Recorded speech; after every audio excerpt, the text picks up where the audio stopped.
Sport Daily, and just a reminder, if you missed any of today's show or you want to hear us slightly earlier, you can catch every single episode on the ABC Listen app. We actually have more than 600 already archived, and we think there are plenty of goodies in there. We'll see you soon. The tradition continues. The Sheffield Shield Final on ABC Sport. What about that?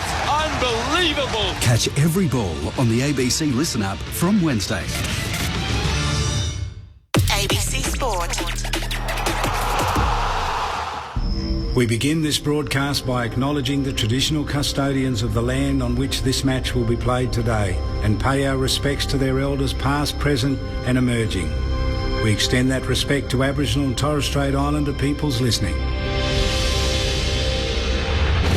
It's all on the line. Here we go. And the moment of truth has arrived. What a matchup this is. What a game. The umpire holds the footy up. I wouldn't want to be anywhere else on earth. On ABC Sport, this is the AFL. Oh, there's a bit to get excited about. The intensity and the pressure in the ball is unbelievable. Take your moment. This is that moment of the game of footy. This is just football at its best. And that'll be it.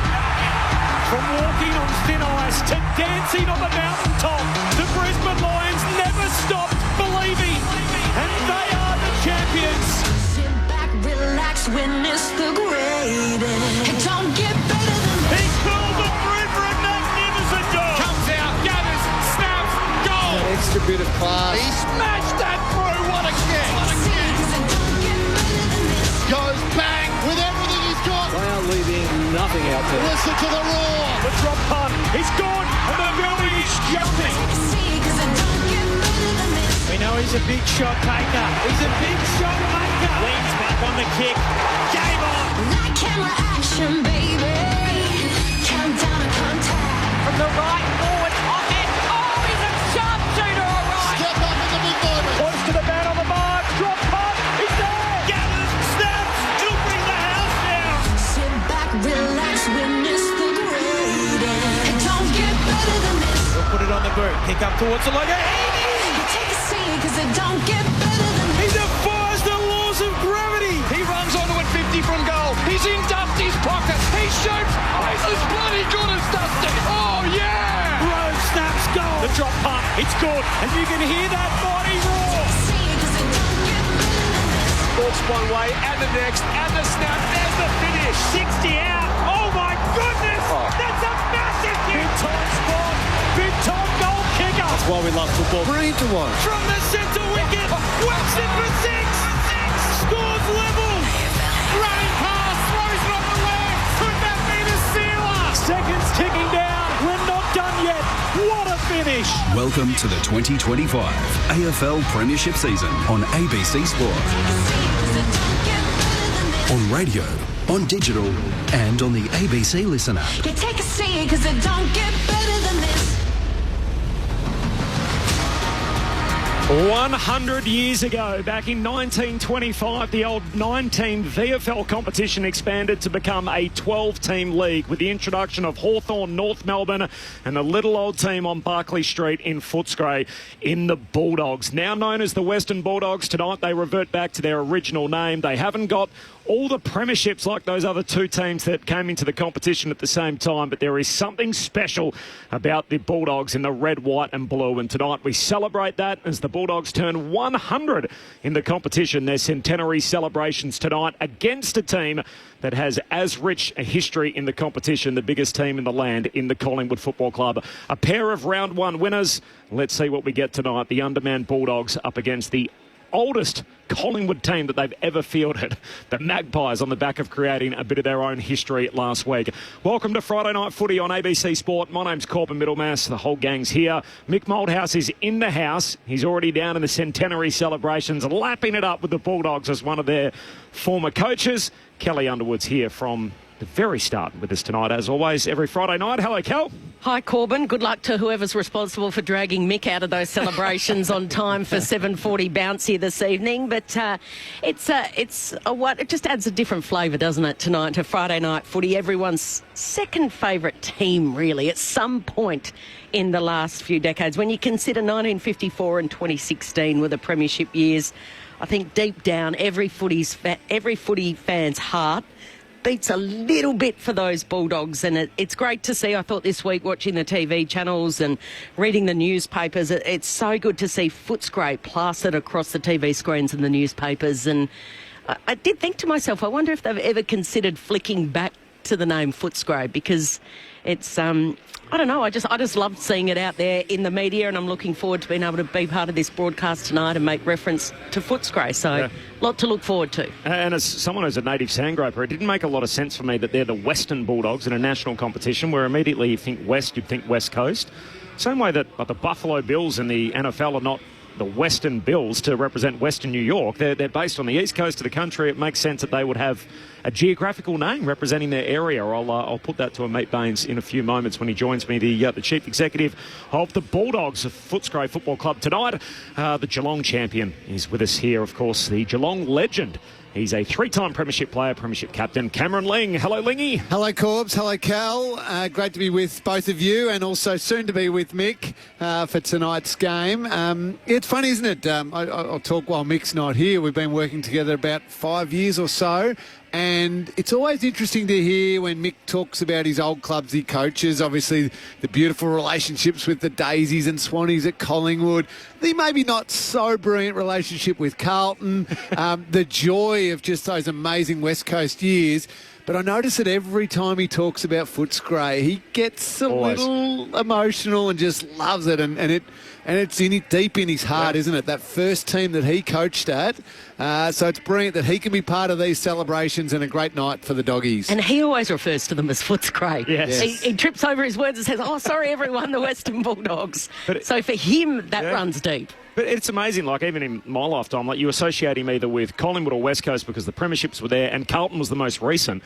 And yet he talks as much about the Dogs as anyone. Yeah. Like, it's amazing how fond his memories are at the Western Bulldogs. And I guess when you haven't got the premierships like other clubs, and we're looking at the three premiership cups out there at the moment, one in the AFLW and, of course, 54 and 2016, you need to have something else about your club to be able to make it exist for 100 years. And the people that pass through there, they all experience that specialness that's involved with being at the Whitten Oval and the Bulldogs. And you guys talk about Footscray, the name Footscray, and what it meant in those. And I'm probably thinking back to my childhood era, the 80s, and the Whitten Oval. And I did work for a number of years with Tony Leonard, who's worked in media forever, and is Footscray through and through, diehard. He would tell the stories of where they'd meet up for a couple of pots before the game started, and they'd grab fish and chips from such and such place.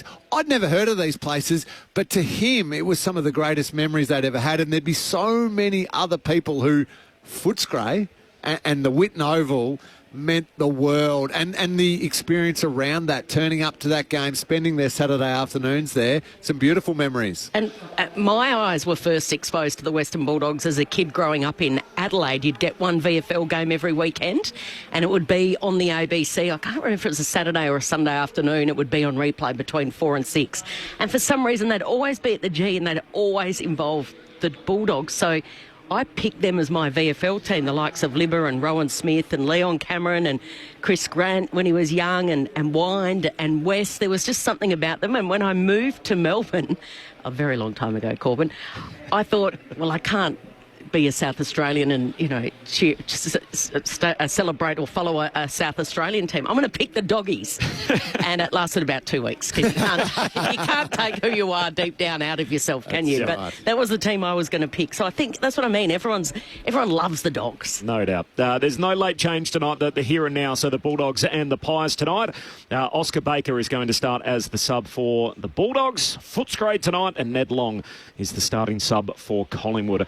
They're all ready to go for the official presentation and the celebration that's going to take place in front of us before the bounce, and all the Dogs legends that'll be out there. So we'll bring you some of that in just a moment here on ABC Sport. I had the chance a short time ago to catch up with the chief executive of the Bulldogs, the Footscray Football Club, tonight in a Meet Baines, and I started by congratulating the club on the centenary celebrations. Yeah, thank you, Corbin. Obviously a big year for us, and certainly this week. The opportunity to have a showcase game here at the MCG to celebrate 100 years in the VFL, AFL is a great privilege. So forgetting finals, obviously they're AFL games. First home game the club's played here since 2009. Yeah, I've been up-schooled on some of that. So, yeah, a long time coming. And hopefully tonight we also surpass our greatest ever home and away crowd, which is around 68,000. So the early forecast from the MCC was about 75. So hopefully the weather stays good now and people roll in. Is this an early forecast for the Bulldogs as well? Are you looking to try and play at least a home game at the G every year? Look, I think we're really comfortable with our arrangement at Marvel, and obviously we play 2 home games in Ballarat each year as well. So for us, this is a one-off opportunity, and obviously grateful to the AFL and Marvel Stadium for allowing it, but equally to the MCC for facilitating it. And yeah, I mean, this is where you got to win premiership, so it's a great honour to be playing here tonight as the home team. I was born in the early 90s, so it's particularly nostalgic for me when I hear the name Footscray. I absolutely love it. It takes me way back to my childhood and even the old diamond jumper in the early days of the Western Bulldogs when the change happened. I know there's a push from some sections of your supporter base to go back to Footscray full-time. Has that had serious consideration at board level or come across your desk? Yeah, look, there is year upon year what I would term a small cohort of members and fans that do take the time to write in. Anecdotally, there may be more. The board did consider it properly and in a comprehensive and considered way in 2022, and the decision was made to maintain the status quo. The legal entity that the club exists by is the Footscray Football Club. We wear the FFC on the back of the jersey. Our VFL team still is recognised as Footscray, and with our redevelopment now complete, there's also a range of other ways in which we've incorporated the club's history. So we think it strikes the right balance, and obviously the strategic reasons that were behind the club embarking on the name change still hold pretty strong, and the growth of the club's support through the west of Victoria now, and Ballarat being a highlight in that is evidence enough. 100 years is a long time. The names of the footy club, of course, Mr. Football, E.J. Whitten. You've got gentleman John Schultz, who sadly passed away last year, but from Jack Collins to Charlie Sutton to more recent times, and the Chris Grants and Brad Johnsons and Scott West, and obviously now Marcus Bontempelli. When someone says to you to sum up the history of this football club in 100 years, if you were to do that in a soundbite of 90 seconds, what would you tell them? What is the Western Bulldogs or the Footscray Football Club at its essence? Yeah, I think it's a club that is inherently rooted in its community and has been from day one and will be hopefully forever. And because of that, the thread of connection of all of those names that you mentioned, the more recent players, officials, administrators that come through the door and those that will come after us, really understand and respect that connection. And I think weeks like this have been instrumental not only for our fans and members, but certainly, people within the football club, the younger players, to get a greater sense of that history. And, tonight as part of the pre-game, there are going to be some of those iconic names rolling back to the G, including Templeton, Dempsey, Adam Cooney for the first time in an official capacity. So I think it's those opportunities to reflect. And I think for those that are here now, whether you're a player or administrator, it's, a real sense of gratitude to those who have gone before. And even in that time, the club's come perilously close to not existing. Yeah. So the work that's been done many times over, Peter Gordon, obviously Irene Chatfield, that board and regime, David Smorgan in later times, absolutely fundamental to the existence of the club here and now. Yeah, it's amazing. I mean, I'm sure it's not lost at your football club, but I think for the broader conversation and obviously the merger that then did happen between Fitzroy and the Brisbane Bears, it almost gets lost a little bit in history, just where the club was at in the late 80s and the talk of the merger and everything else that looked like it was going ahead until the Bulldogs community stopped it from happening. It's a fantastic story, and what a football club with such a rich history. Perhaps your most decorated coach of all time, certainly in terms of games coached. He's got a premiership along with Charlie Sutton as the only other one that's done that, is Luke Beveridge. To the here and now, he's off contract at the end of the year. I've seen him do a number of media rounds recently. What do you hear when you hear him talk about his future in the press and the way that he has done recently? Yeah, I think my first reaction is he's handling himself exceptionally well. And I should say at the outset, he brings up 350 games tonight as a player and coach, which is an outstanding contribution to the game across 3 clubs. The reality of it is that we're continuing to have very regular discussions with him, obviously myself in my role and day-to-day, but also Kylie Watson-Wheeler as our president and Luke Darcy. And I think there's a level of comfort where things sit. He's obviously out of contract at the end end of the year, but the season's in its infancy, so there's a lot of a road to run before then. And as you've outlined, the way he's answered it is the way he speaks to us. So there's no surprise in that. I think the reality when we got to this side of Christmas, the focus really became on performance and giving everything that we could in this season, given the disappointment of the final last year, and that remains the focus. We continue to meet and catch up regularly, often as a quartet as well, to keep that discussion opening. As you said, he's our most successful coach. Our hope is that he remains our coach beyond 2025. He's in a really good space, coaching well, as are his coaching group, and hopefully that can continue on tonight. So if you hope that it does continue into next year, what more do you need to see for a guy that's been there for a decade now? What do you need to see in the early few weeks of the season?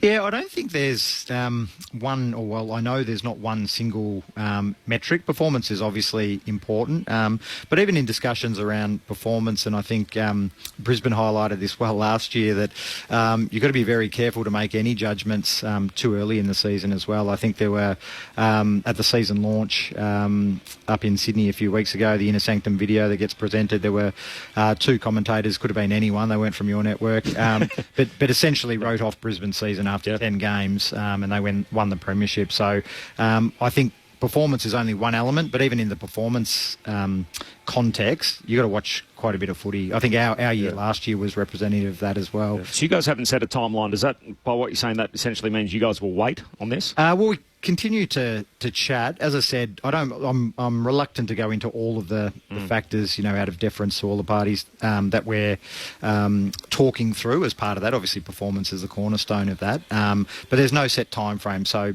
things could happen sooner. It could, persist into the second half of the year. But the most important thing for us is that we continue to talk regularly. So there's that open dialogue and absolutely continue to support him and the footy program in the way that we have. If there is volatility and spots become available in other clubs around the competition, are you prepared that there's a chance that Luke Beveridge will entertain some of those offers if he hasn't got one on the table from your club?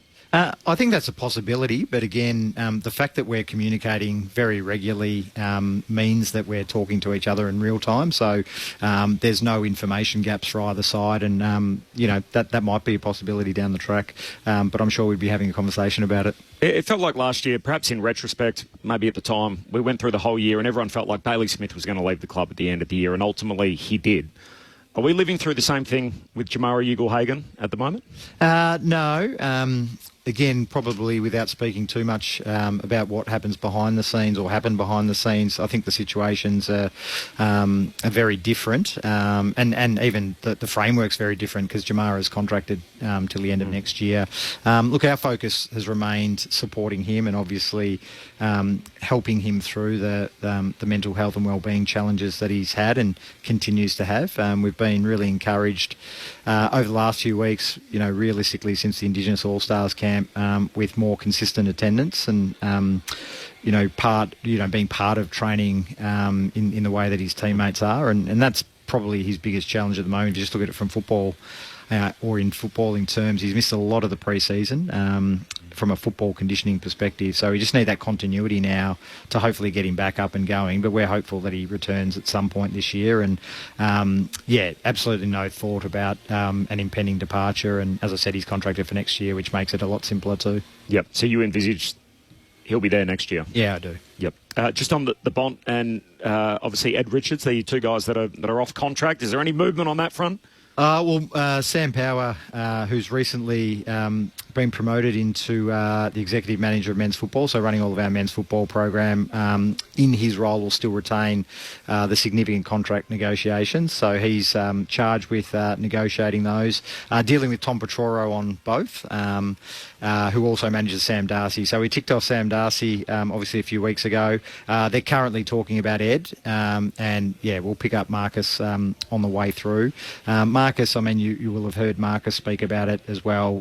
No one in internally is concerned about the time frame. Marcus, particularly once the season rolls around, concentrates on his own performance and leading the club, and the extra curveball this year with the injury. So I think last time it wasn't done till round 8 or round 9 of the season, so it's in line with the way he normally approaches it. So from a Bulldogs perspective and to our fan base, both those guys will be playing at the Bulldogs beyond this year.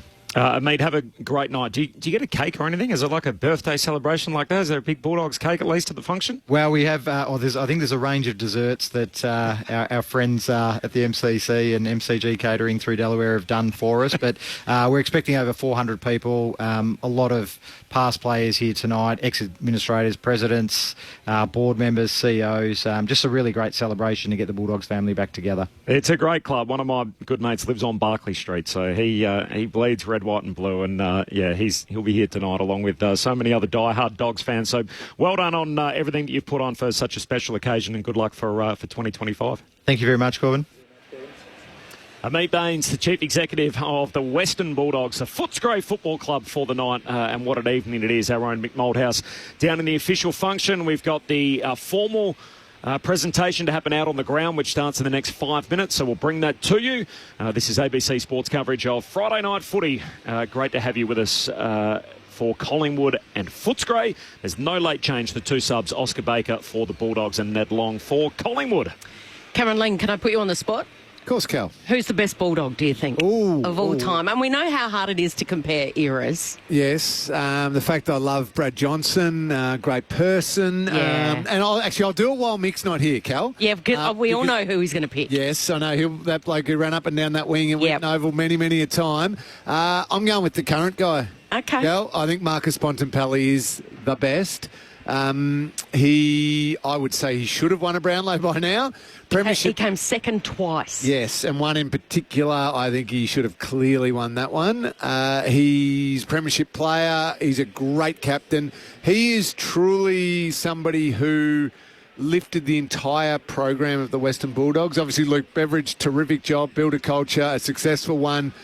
But Marcus Bontempelli, as his captain, as the one that everybody looks to, he is elevated so much. He helped bring them that premiership.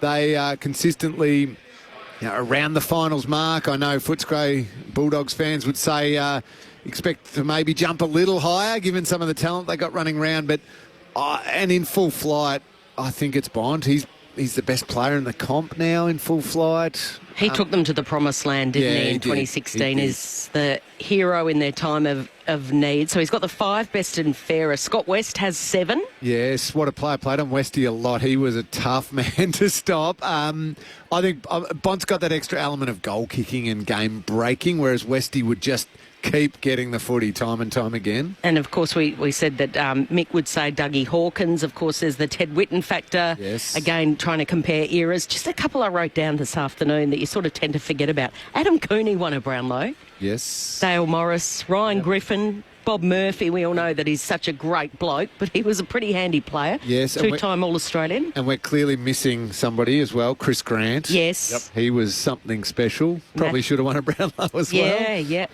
I still remember in the year 2000, and Essendon went through undefeated, and Chris Grant, that amazing goal under the closed roof over the other side. Goodness knows. Corbs is not happy with that one. You remember that one, don't you, Corbin? Certainly do. And they beat the unbeaten Essendon. Yeah. Yep. Yeah, he was just a great player, wasn't he? Roaming that forward 50 and could play glided. Could play down back, could play forward, did so much, and brilliant footballer. Matthew Boyd. Let us know perhaps your favourite Bulldog. Doesn't necessarily have to be the greatest of all time, but one that sticks in your memory. So the SMS number is 0437 774 774. So 0437 774 774. The one thing that Ted Whitten's going to have. I mean, there's a reason they called him Mr. Football. He was this mythical figure in the history of the game. And so as great as the Bont is, and he's going to have better accolades and everything else, it's hard to think he's going to be this transcendent figure. Like, how could anyone be that kind of figure that EJ was for a whole generation? Yeah, and maybe we don't have that sort of person ever again. You know, that was the era of Mr. Football and Captain Blood and nicknames like that. And they were bigger than the game almost. I have not seen enough of Ted Whitten to be able to weigh in on his football prowess, but certainly a lot of probably older Dogs fans would fly the flag for him. I feel like we're about to get the advocate for Dougie Hawkins going in just a second as the best doggy ever. Let's bring him in. He's not only the man who's coached more games than anyone else in VFL, AFL history, the coaching icon himself, Mick Malthouse, 3-time Premiership coach, Premiership player, but he was a former coach of good old Footscray, which I know is particularly close to your heart, Mick, and the Dogs have welcomed you back tonight to the official presentation. It's great to see you on Friday Night Footy. Oh, it's great to be here, and it was fantastic the last hour. I've been over at a table that at the 100th year celebration. Luke Darcy, Stevie Wallace's son was there. Steve couldn't make it because he's still trying to fly back, I think, from Queensland where they've been, they can't fly. Who else was? Oh, look, Shane O'Sullivan, who got me to Footscray in the first place. Matthew Croft was on stage with Terry Wallace. So we're just going through, probably from 1984 through to the early 90s, how things come about. And, you know, Matthew Croft, as he said, he's got his son here now, and he goes into the new rooms and go, wow. But when he went to Footscray, he was just happy being recruited, and yet he didn't know whether the side is going to exist or not. So there was so many things that I know. It's a fantastic story. Something I didn't know was that the VFL Footscray side in 1924 or 25 got an invitation to play Essendon. A VFL side. You've got an a VFL side and a VFA side. Yep. They played each other. Footscray remarkably won and was admitted to the competition. So that's, you know, that's how the entry works. I think Hawthorn coming around at the same time. Hawthorn and North, same year. Yeah, so that's some of the stories of the VFL, which now we know it's the AFL, but some of the things, when I got there, if I can spend 2 seconds, just on, I arrived there and I said, where's this young player? We have a draft from Bairnsdale, Ian Gather and Maffra and Traralgon and so forth, that East Gippsland area, or the Gippsland area, and there was a young player there who wasn't in my group. And I said to the powers that be, I said, where's this young player? And they've gone, oh no, we've lost him because Carlton threatened to take the VFL to court on restraint of trade because there's no such thing as drafting and so forth. We lost Tom Elvin. Elvin, because Carlton decided to take him. With all the hair? Yeah. Yep. But he could play. And that was the difference. I didn't care about his hair. So you left, your last year was 89? 89, 6 years. There must have been a part of you when you left thinking this club might not look the same in the next 10 years with the talk of the merger and everything else. It was not going to look the same in the space of 3 weeks. Wow. So a few of us got together, found out about it. Yeah. It does feel like it gets forgotten a bit in history. Yeah. Like we just how close. I mentioned it with Amit Baines, where we talk a lot about, you know, the almost merger between Hawthorn and Melbourne. We talk a lot about how, you know, Fitzroy dissolved from the competition, merged with the Brisbane Bears, but it's almost like how close Footscray came to merging with Fitzroy. Very, very close. I knew who was being offered the job as coach. There were, you know, whether you put two sides at that stage who were weak financially together, that was going to work. I had no idea. You'd probably needed a strong financial club to absorb the club. There's no use hiding it. We just had no money.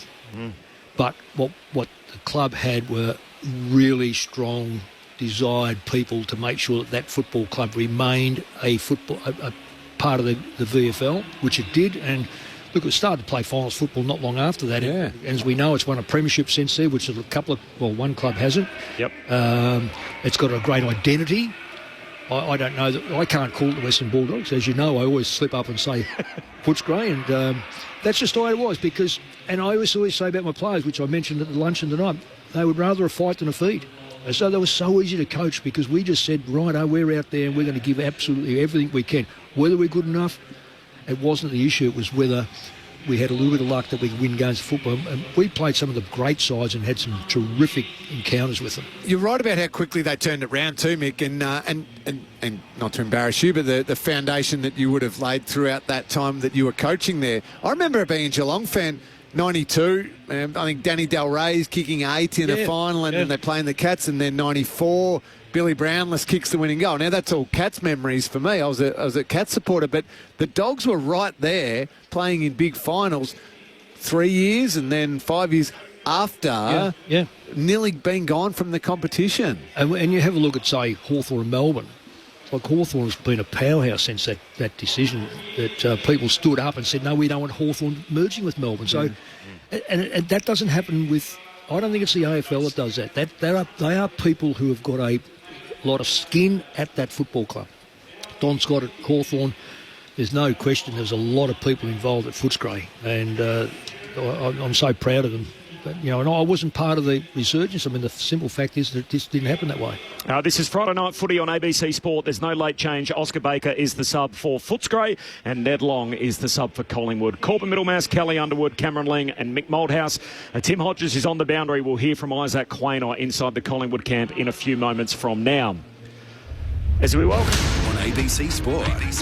You're listening to the 2025 AFL Premiership season. AFL. Don't get better than this. On your radio, Sport Digital, and on the ABC Listen app.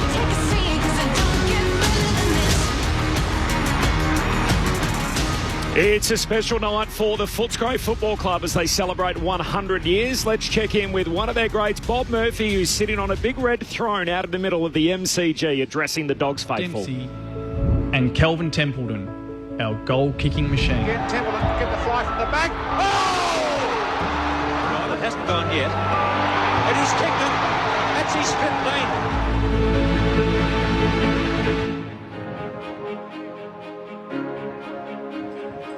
15. Please show your appreciation for representatives of Gentleman John Schultz, Charlie Sutton, Mr. Football Ted Whitten,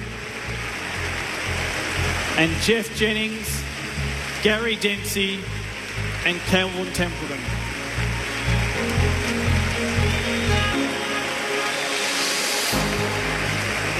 Chapter 2, a wing wizard, Libba the First, and the fight of our lives. If you thought Templeton could dob them, wait till you get a load of Beasley. Yes, he has. 9 goals for Simon Beasley. While he was setting records, Dougie Hawkins was making a wing his own. Taps it out in front of him. Beautiful play, Doug Hawkins. That's wonderful football. Libba Senior battled his way to a Brownlow, joining Hardy and Wind on the Roll of Honour. Malthouse and Wheeler had us contesting finals either side of an existential crisis. The people of Footscray showed there was plenty of bite left in the Bulldogs. But the Bulldogs survived in Footscray and lived to fight another day.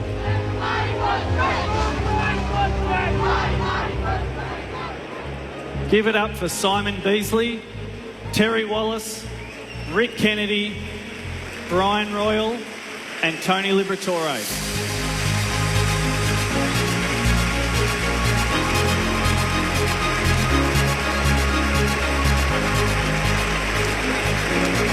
Chapter 3, swashbuckling heroes, a great flood, and noble quests fall short. The Western Bulldogs have won. Could well be an historic day. The E.J. Whitten stand is rocking. An emotional farewell to home games at the Whitten Oval, but hello to the era of Granny, Jono, Das, and some skinny kid on the halfback flank. And here's Murphy, the kid from Warragul. The prelim losses and the goal that never was might sting like hell, but recalling the great flood against the Bombers can still dampen the eyes. Back, Rowan Smith's come onto the ground. They've done it. That gets them in the finals. A number 1 pick became a Brownlow medalist. I declare the winner of the 2008 Brownlow medal, Adam Cooney. And we rocketed to 3 more prelims. But Geelong yet again. We were knocking on the door, and destiny would soon answer. Please show your appreciation for Luke Darcy, Scott West, Matthew Croft, Adam Cooney, Rowan Smith, and the smiling assassin, Brad Johnson.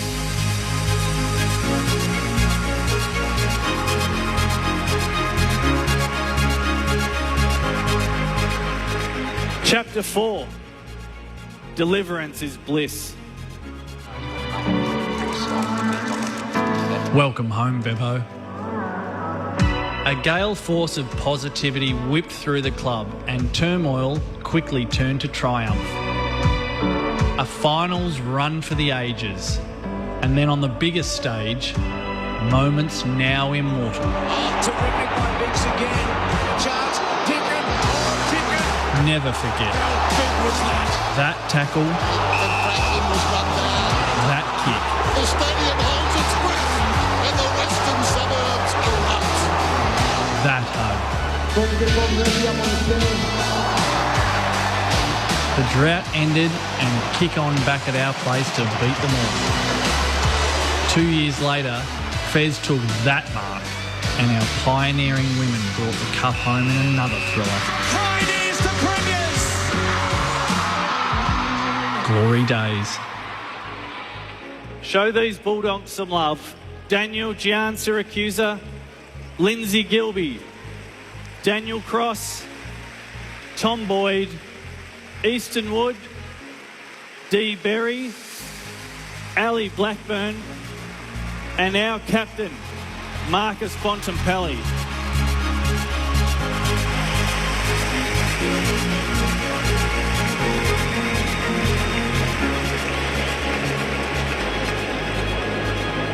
Tonight, we've remembered and acknowledged some of the greatest to ever wear the red, white and blue. But as immense as their on-field contributions have been, we know that this club is what it is today because of its people, its fans, its faithful. You've weathered the toughest of times and stood strong when all seemed lost. Very much a question of the Western Suburbs coming of age in that struggle. When I turned the radio on and they said Footscray will stay there, the tears just flowed, you couldn't help it. It's an old saying, champions get up when they can't. And that's what the people of Western Suburbs proved they were. Your spirit and belief has ensured our survival and inspired our greatest victories. The Bulldog story is your story, our story, the story of the mighty West.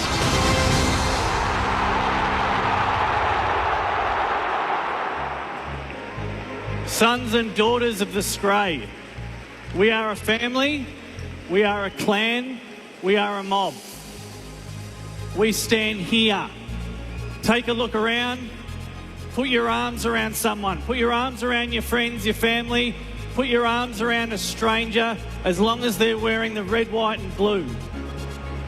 This is our night tonight. We've been here for 100 years and more, and we'll be here for another 100. Come out snarling tonight. Up the Scray!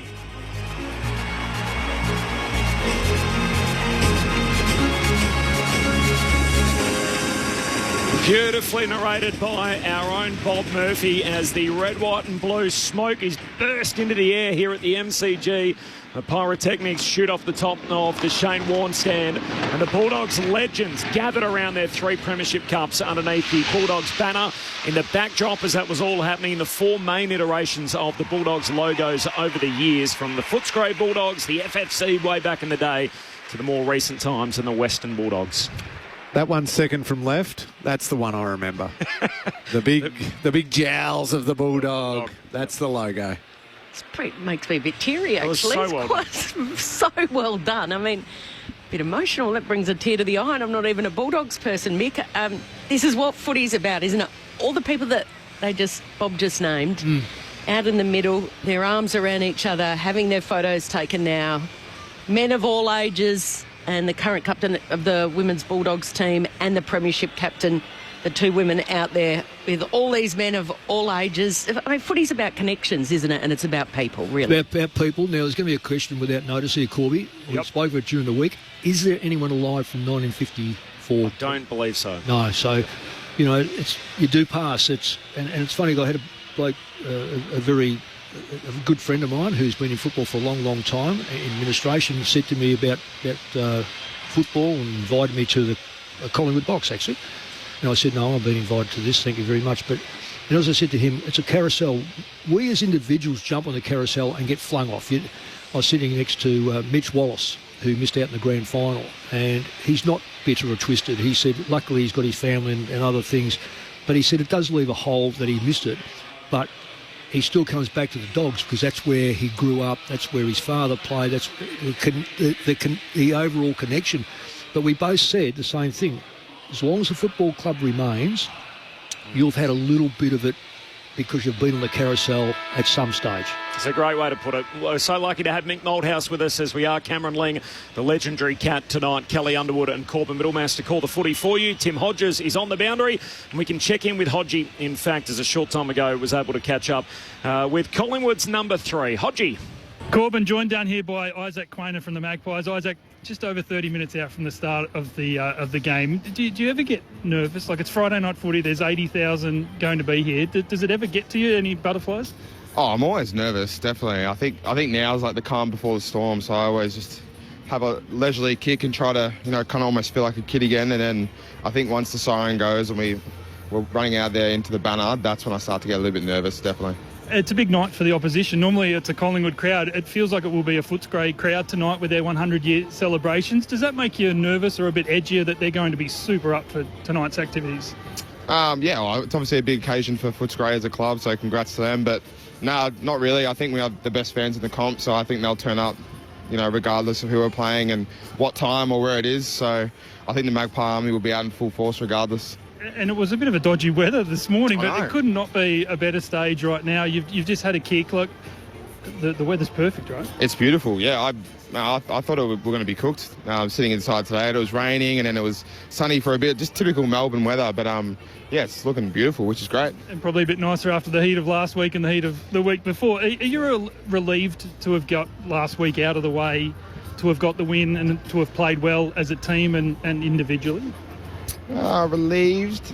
I mean, not relieved, but it's definitely good to get a win under the belt. I think coming out of the GWS game, we had some real clear focuses that we're able to touch up, and you could see that they're on full force against Port. So I was always really confident we're going to get back to playing the way we wanted to play. But it's always good to get a win early on because obviously after we started 0-3 last year, it definitely starts to build a bit of pressure for sure.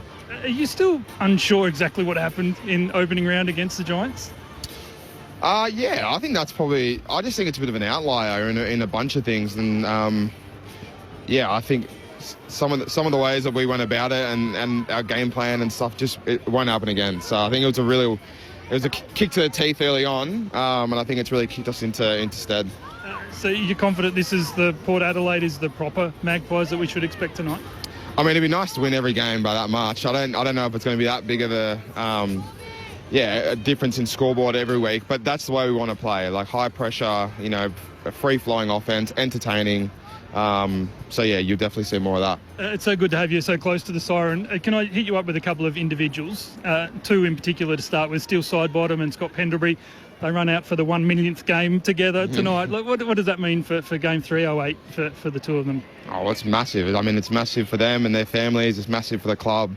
And it's an honour for me to be part of it because I grew up a Collingwood fan. So I grew up watching those two lads play and had Pendles as my background for a bit, and he still laughs about it to this day. So it's like, moments like these, I'll look back at the end of my career and be really grateful that I'm part of it. So just want to go out there and play 4 quarters of Collingwood footy and get the win.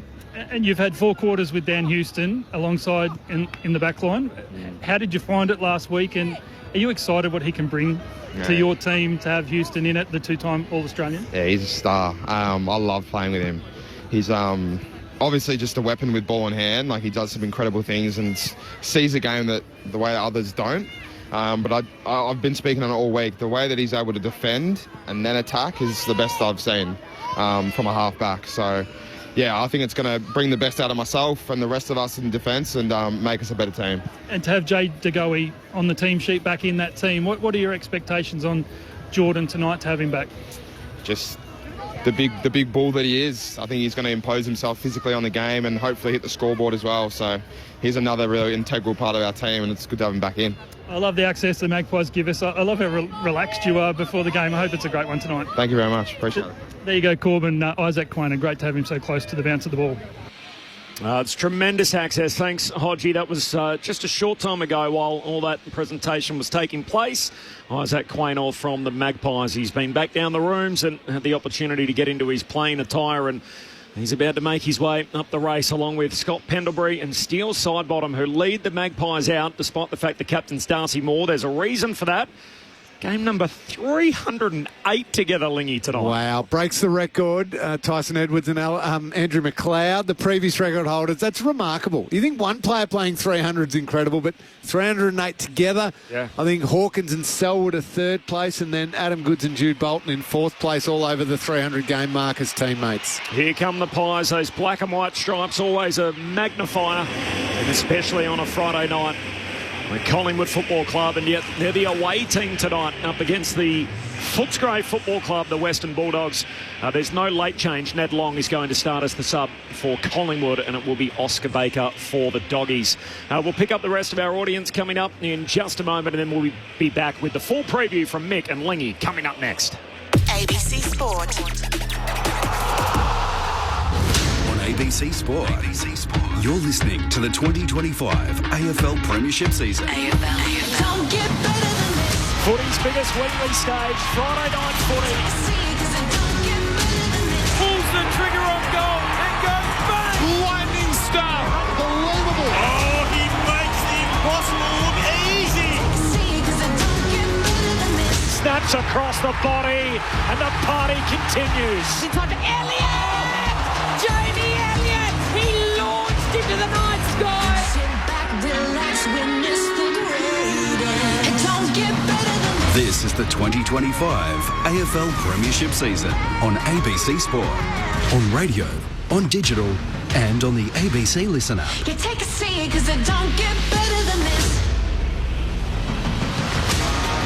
A special night for the Bulldogs as they revert to their original name for the centenary celebrations. They hope to mark the occasion in style tonight against the Collingwood Football Club. You heard it all before. Too old, too slow, an emphatic bounce back last week as the Collingwood Football Club fielded their oldest ever team, creating a slice of history themselves.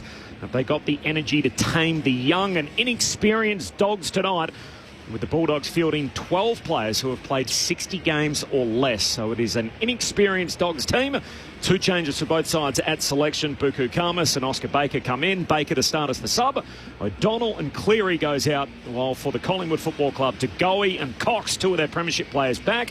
There's no Sullivan, there's no Myercheck, and Ned Long is going to start as the sub for Collingwood. Corbin Middlemass with you alongside Kelly Underwood for the call. Tim Hodges is on the boundary. The legendary cat in Cameron Ling, the coaching icon Mick Malthouse. The teams are out there on the ground. If you haven't been with us before now, you've missed a sterling presentation to mark the Dogs' centenary celebrations, narrated by Bob Murphy. Did a tremendous job. There was a whole lot of former players out there, including some of the greats of more recent times and yesteryear. So the Western Bulldogs celebrating 100 years in the VFL AFL in 2025. All right, let's drill down on the footy. Two round one winners. The Bulldogs 1-0 to start the season. Of course, Collingwood squared themselves off at 1-1. What are we in for tonight? Cameron Ling and Mick Malthouse. Well, I don't want to ruin anything, especially on the 100-year celebration for Footscray, but I look at this on paper, Mick, and I just can't help but thinking Collingwood. They got back to their type of football last week that I expected of them in season 2025. After the first week loss to the Giants, they were ultra impressive. It wasn't just left up to one or two players doing some flashy things. It was hard work, cross the ground, outnumber, create a turnover, flying around in numbers, working together, that connection piece that is so often talked about in football. That seemed like the blueprint for the Magpies as to getting back up to the top of the ladder. I just feel they'll be far too strong for a Bulldogs team that had a good first up win, but is still missing some very, very key players. Yeah, I look, you know, I've just come from the dinner, and it's, you know, a big part of me, and so is Collingwood. So it's hard to sort of take away the emotion, but selection is the worry. And as you said, Lingy, I think Collingwood may have one player. Let's say Myercheck's the only player that would be out. Yes, it's out of the side. That could be in the team. Whereas you look at the Bulldogs, they're losing. They've got Jones, who would take one of their tools. Bontempelli, well, we know how good he is. Ansonoff back flank. You've got Treloar, who plays well against Collingwood because of, his just circumstances, etc., etc., etc. And then Waitman as well. Waitman, and then you've lost a couple of players from last week. The interesting thing about the selection is I'm not a great, I like all people, but I just don't think some of them, I've got to judge them as players. And I think Gardner, to me, has been an ordinary player, but I thought he got better last year. I can't believe he's not in the side. This is a dry track. Collingwood have got tall players who can dominate the air. Gardner, I think, could play on Cox every day of the week. Yep. He may even be able to play on McStay. He's not playing. I'd be interested to see what backline players they've got now that McDonald's out and Jones that can, and I'm only looking at players that are 190, 192. Look, Cox is 211. Yeah. I mean, look, he could reach in here now and grab hold of his microphone if he wanted to from the ground. So you think, who's going to stop him? And he's going to come into the side and think, it's Christmas. Yeah. So I just don't, they're going to have to stop him at the source and they might not have the goods at the source. No, that's the big question for me, because what we saw last week from Collingwood was they're good players, their best players getting back to playing the type of football that got them a premiership 2 years ago. But then you saw the acquisitions that they've made and how they might just nicely fit in. Tim Membry being the obvious one. Yeah, absolutely. But Harry Perryman and the work rate through the middle of the ground as high half forward, high half back, that's sort of almost what you'd call the middle section of the ground. I'm not just talking about the midfield purely. He's going to complement this team really well. Jordan DeGoey coming back in is an obvious plus, and what he brings to the table. You say Houston? Dan Houston is then the other one where you go, okay, now we've got somebody who can just whip the ball off half-back with brilliant ball use, can drift forward. That's what Houston's always had a strength of. The right time. Is he coming off the wing? Is he coming off half-back? Is he kicking a goal, running through 50 to 55? I just love all the acquisitions, provided the core is playing the way that they need to play, which is what we saw last week. Maybe we didn't quite see so much the week before. Lingy, I'll just ask this question to you. We watched them. I watched them on TV the previous week against GWS, and I thought up there they just looked a little probably a little short of one or two games under their belt, which they've now got the 2 games. I wasn't convinced about their speed. They've played a side last week who were horrible. Yep. Was it a good gauge? And that's the question. And the Dogs' mind would be, that's their best, and they destroyed Port. But I reckon Port allowed them to be destroyed. Port were very, very slow. Their transition from the back line just gave Collingwood's wet on sides that overuse the football. Correct. You take Houston out of that side and put him into your opponents. So your kicking power then diminishes. Their ball getting power diminished. They played bruise-free football. They just didn't want to tackle. They didn't want to chase. So I think we've got to push. We've got to make a little bit of leeway that we'll probably see a better Collingwood side tonight, a reflection of how good they're going to be, because the Dogs, I can't see the Dogs throwing it in like Port did last week. No, I think that's fair. Everything you're saying is fair, except for the fact that, again, and you and I have shown our frustration, voiced our frustration over the start with opening round, is what I think last week was a clear indication of a team that wasn't quite hard-edged for home and away football, because it was their first hit out. Round 1, or you talking about last week, Port? Port Adelaide. Oh, yeah, absolutely. Versus a Collingwood team who realised they were a little off the pace against the Giants, adjusted, picked up the tempo, and bang, and blew them out of the water. So, yes, Port Adelaide were bad, but I reckon it was also Port Adelaide not quite being as battle-hardened as Collingwood were. I'm with you. I think we'll see the version of Collingwood that gets... Collingwood fans should be starting to get pretty excited about. Yeah, I think so. Sorry, if I can just say, Corey, I'm really... I just think their backline is too small. I just can't see them holding it. Tom Liberatore is the only remaining premiership player from the Dogs' 2016 premiership team. Wow. And the other man at the coin toss is the new AFLPA president in Darcy Moore. Tim Hodges is on the boundary for us tonight. Hodgie. Hello, Corbin. Hello, crew. Nice to be with you. An amazing crowd and atmosphere. Tom Liberatore winning the toss. The Dogs will kick to the city end. That's a right of screen if you're at home watching on telly, listening to us. A monster atmosphere. It's super down here. So the MCC expecting to top 70,000. The Bulldogs are more ambitious. They think they'll get to 75,000. I think they think they're going to get a lot of Magpie fans as well. Either way, anything above 68,000 will be the Bulldogs' biggest ever home and away crowd in their 100-year history, which is something. It's just the most perfect night. A balmy evening, still 19 degrees. Hard to imagine better conditions for a game of football, to be honest. Kudos to the club and to Bob Murphy. The pre-match festivities were brilliant with all of the Bulldogs icons. They did that so well. So, yeah, it's all set up for a perfect night. No late change. The subs for the Dogs, Oscar Baker. For the Magpies, it's Ned Long. The crowd building by the minute. Still plenty of people outside trying to get in. This will be some night at the footy. Who wins, Hodgie? I think the Pies will probably pop the party for the Dogs and probably win by 3 or 4 goals. Leggy, Mick? I think Collingwood will give you... I reckon this could be a real... I think it could be a flogging. Yeah, I think it'll be comfortable, I'll go with, but Pies. And I don't want it to be that way, I think it could. It's good to hear that Tim's not complaining about the weather anyway. Let's see if the Dogs can mark their 100-year celebrations with victory against the biggest club in the land, Collingwood. Friday night footy on ABC Sport. You're with Kelly Underwood. Bounce is a little wonky. English rises high. Nick Dacos starting in the midfield. So too did Pendlebury, but emerging with it, accepting the handball. Is Williams going long? It's a bouncing ball at the top of the goal square. Darcy's there. He's forced to tackle Darcy Moore. That's Sam Darcy, and he's been pinged for holding the ball, so it'll be a free kick. That is 2 umpires on either side of the contest there because of the 4 umpire thing, who both hesitated. Should have just blown the whistle as a ball up. He was immediately tackled. And then one thought, oh, hang on, it's been a little bit long. I might pay that as holding the ball. So Sam Darcy is going to kick right from the top of the goal square at the city end in front of the Collingwood cheer squad. It would be fitting a famous father-son opens proceedings at the MCG.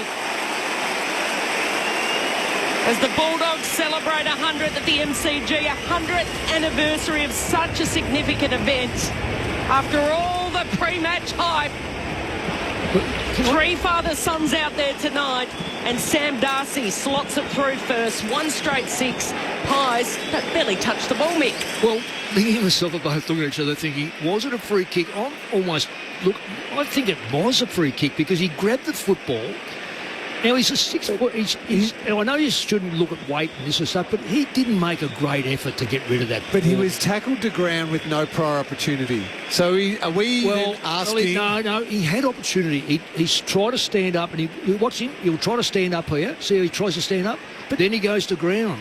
To me, if that's paid holding the ball, that only grows frustration in football fans. Dogs for the first of the night. Cameron palms it down. Here's Richards. Famous Collingwood surname, kicks out to half forward, bouncing footy, unkind for Darcy against Moore, picked up there by Vandermeer, his handball, a turnover, as Moore gives it to Lipinski, hand pass away to side bottom, kicks down that southern wing for the Pies, or spilling the mark, Darcy there, Fraser rather, not able to take it for the Dogs, Lipinski, good kick along that southern wing, finds Tagoe, they love having him back, kicks inside the forward 50, punched away by Karmas.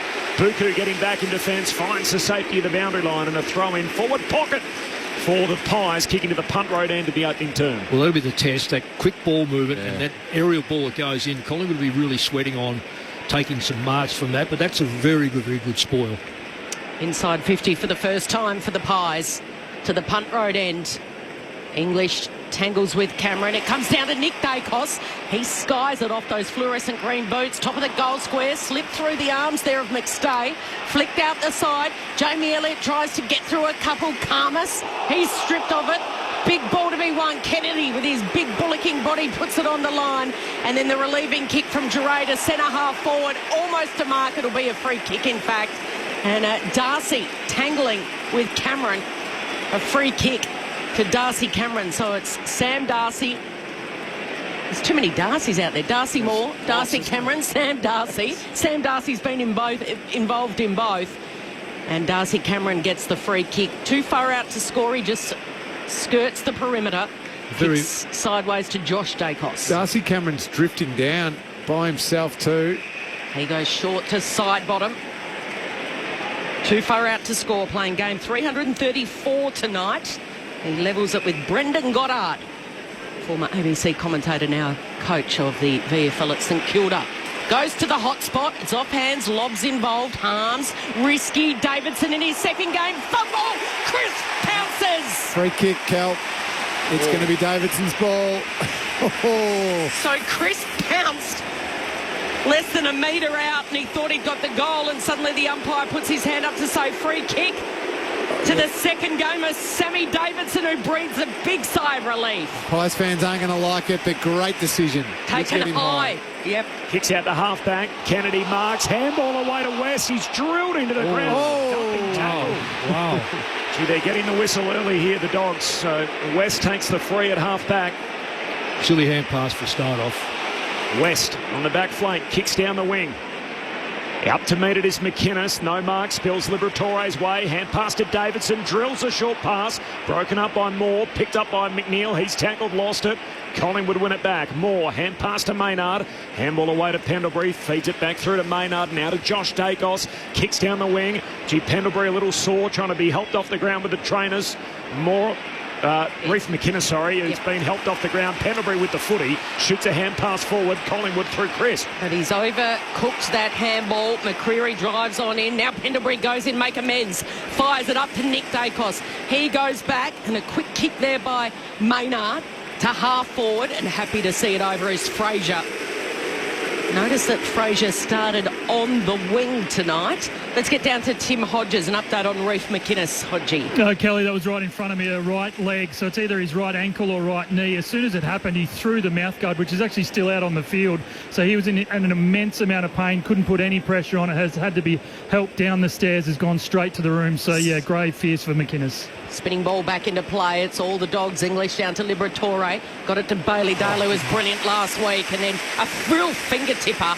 Almost a slips catch at the MCG by Maynard. Yeah, it was a great mark by Maynard. Kept his body in line with the ball. Just hung on to it beautifully. Goes long down the line. There's Rory Lobb with the blue hair. Got hands to it. No mark and spills out of bounds. And his teammates have been joking with him, saying he's the Dennis Rodman of the AFL. Another free kick here to Taylor Duray for a push in the marking contest against Jamie Elliott. They're all going the Dogs' way, aren't they? Well, we've got four umpires, so I guess the way they're scattered, they're almost at every contest. So Duray down the wing. Moore trying to work his way to the front. No mark. There's a free. It's going Collingwood's way. And there's the reaction. Bronx cheer from the Magpie Army. The first free kick for the Pies. The Dogs with the opening goal to Sam Darcy. A celebratory night. They bring up 100 years in the competition. Moore to put the Dogs inside the forward 50. McStay late to arrive, and Lobb punches it out of bounds. A throw in half forward for the Pies. So Footscray one straight. Collingwood yet to score. It's interesting, Lingy. It just appears that any high ball goes in, there's no intent to mark at all at the Dogs' end. They are just going to spoil it because they've got outside of Lobb, they've got no height. No interceptors, do they? Collingwood have learned from this. If they can keep the ball lower, I think they'll find a lot of space. Right on the arc here for the Pies, but it's the Dogs at ground level as it spins back into play. Kennedy's caught. Stripped of it. Wonderful tackle by Maynard. Nick Dacos goes and gets the loose footy. Handballs to Pendlebury. Handballs to Houston. He goes out wide to Crisp. He's right up against the boundary line unselfishly. He centres it. Here's De Goey. Goes in hard. Fraser wins it off De Goey. Brilliant by Fraser, who was brilliant last week. He's put the second gamer under enormous pressure, though, here in Dolan. And Dolan's happy to see it over the boundary line on the opposite side in front of the great southern stand here at the MCG. Dogs with the first one, and the Pies yet to score after nearly 8 minutes of play. And you say that, Kel, and they've been in there 5 times to 1. Dolan pick 31, Dogs' third selection in last year's draft. As Darcy wins it down, here's Kennedy, hand pass away to Harms, feeds a handball further forward to Richards, to Dolan, who's trying to pick it up, has a fumble, gets rid of Houston, takes it for the Bulldogs, short kick finds Norton, who marks high half forward, hand pass to centre half forward, gets it to Kennedy, shoots goalward, hits the post. Behind, the Dogs 1-1, Collingwood yet to score. We're 8 minutes in. This is Friday Night Footy on ABC Sport. Good little passage of play there from the Bulldogs. Able to open Collingwood up a little bit. That's where what you got to do against the Pies. They'll come at you so hard. If you can flip it back the other way and get your game flowing and taking advantage, you'll get your shots at goal. Yeah, they're very aggressive, you're right, Lingy. So the skipper on the kicking duties. I don't think there was touch from Darcy Moore's boot, was it? Doesn't matter, Kelly played on. It'll be I did as well. So it'll be boundary throw in. Shout out to Andy Bell, who's listening on and got in touch with us via Twitter, said listening from a cloudy UK, arrived yesterday before Heathrow curfew. May my Dogs win. G'day, Andy. Nice to hear from you. Half forward for the Dogs. English wins the tap down. Artie Jones blazes away. And it's out of bounds on the full. It'll be a free kick here going to Quaynor. Let's go down to Hodgie on the boundary. This is not good news for Reece McInnes. It's a right knee. They fear for the worst. The substitution has already been made, guys. So Ned Long is into this game. But just the amount of pain McInnes was in, you fear for the worst with that right knee. Quaynor down the wing to Cox. Spills the mark. Pack forms at his feet. The ump says, I'll have it. So Ned Long's on the ground in jumper number 44. Starting as the Sabi walks on at the 9.5-minute mark of the opening quarter. Disastrous start for Collingwood health-wise, and with Reece McInnes out of the game, sequence of handballs, and in the end to Goey, to Schultz, and then to Crisp. His handball to Long ends up out of bounds, so we'll have a throw-in. And there was a message off the SMS about what number game consecutively this is for Jack Crisp tonight. Feels like we've talked about it less, given the fact he's getting closer, so he's up to 240 consecutive. The record is Jim Stein's 244. From the boundary throw-in, Crisp inside 50 right on cue, and Lobb takes the intercept mark in front of Membry, so he's got it at half-back for the Bulldogs. Dogs by 7 points after 10 minutes. Looking for Darcy. He's got to beat a couple. Double grabber, well done. Beats Mason Cox and Quaynor. Centering kick was good, and he gives it to Sammy Davidson. He's got it on the edge of that centre square, and some pace here from Gallagher. Off to Sanders, the two youngsters combined. Back to Davidson, inside 50, reaching up over the top was Norton. He's given it off to Dolan, who's the top of the goal square, off balance, flicking it around and having a snap was Fraser and misses. Opportunity goes begging right on the edge of that goal square, Mick. Had handball options. Yeah, he really panicked it, and he did have a lot of options. Kick-out's coming back. Karmas breaks it up. West kicks to full forward. Finds McNeil, who takes the mark. He's got it 15, 20 metres out, just right of centre. Can I just rewind for a second back here in the wing? Sam Darcy, the contested mark, and then one step on the left into the corridor, just opened the whole game up. He's 208 centimetres. If he's not the best big man going around, wow. And he's got a lot of dog in him. I mean, when I say dog, I'm talking about he's savage. He's an absolute beauty. Lockie McNeil debuted last time these sides met here. His drop punt is good, and this is a perfect start to the party for the Bulldogs. 2-2 to yet to score. It's Footscray who lead by 14 points after a dozen minutes. Mick Malthouse, Cameron Ling, Friday Night Footy on ABC Sport. Well, you said it all there, Lingy. One, it was a pressured mark. Two, he brought the ball back inside. Correctly, I get hostile with players trying to squeeze between players, but he knew that even if he dropped it, his teammate dropped it, he had the capacity to pick it up. And then the pressure applied on that back half. This is something that Port didn't give last week. No. So was it Karmas who came up quick and got the spoil on Darcy? Oh, yeah, brilliant play. So this is where Collingwood now have to adjust to the type of game being played. Yes, be aggressive with your run, but I think they've got to run the ball and don't think that everyone's going to mark it in their forward line. Dogs by 14 points, looking to win it out of the centre again, and applying the tackle there was Sam Darcy, who's into the ruck. We don't lose anything with him in the ruck. He wraps up Ned Long in the tackle, and then he goes at it with Mason Cox. Slap down, ball in dispute. Sanders flicks it out, comes the way of side bottom, gets clean handball to Cox, who just throws it on the boot. Centre half forward, over the head of Rory Lobb. Darcy Cameron's going to be pinged for a push. Lobb wins the free kick. Mick, what do you think about the bright blue hair of Rory Lobb? Well, you've got to produce. I said that when he was blonde, that didn't work. Okay, well, let's hope blue works. He flicks it wide, southern wing. Richards takes a strong mark, and then he's gone for Vandermeer. Really had to stand his ground with Josh Dacos bearing down, and you can't miss him. He's gone blonde. Let's hope that works for him, Mick. Well, Josh Dacos, getting back to what Lingy said before, Collingwood are very aggressive with their positioning and their run and how far they play in front of place. Now, every now and again, you know that you have to be body on body. Josh has got to learn to be body on body. That wouldn't have taken place had that been the case. On the approach, 45-degree angle, 45 metres out. Vandermeer spears it through. And with footscray greats in the crowd at the MCG, these modern-day Bulldogs are putting on a show. 3-2-20, razor sharp against the Pies, yet to score. And we've gone 14 minutes here at the MCG, Tim Hodges. Kelly, just confirmation from the Magpies on Reece McInnes. It is a right knee. They do fear the worst. His entire body buckled, his leg buckled, and his entire body went over on that right knee. He couldn't put any weight on it, so he's already been subbed out of the game inside the opening 8 minutes of this match. So the club put so much time and effort into him over the summer to try and make him that secondary defender, like the Nathan Murphy role from their premiership year in 2023. So it's a huge shame, and you can almost tell there's a bit of shell shock. He is an enormously popular Magpie, and some of these players on the bench are still just sort of learning and talking to each other. I think it has sent some shudders through the Pies bench. First round pick, and they certainly look that way at the moment. It's all the Bulldogs on a big night for the club. Out of the middle they go again. Richards, hand pass away to Vandermeer, gives it back to Richards, arches the back, kicks on the run, misses.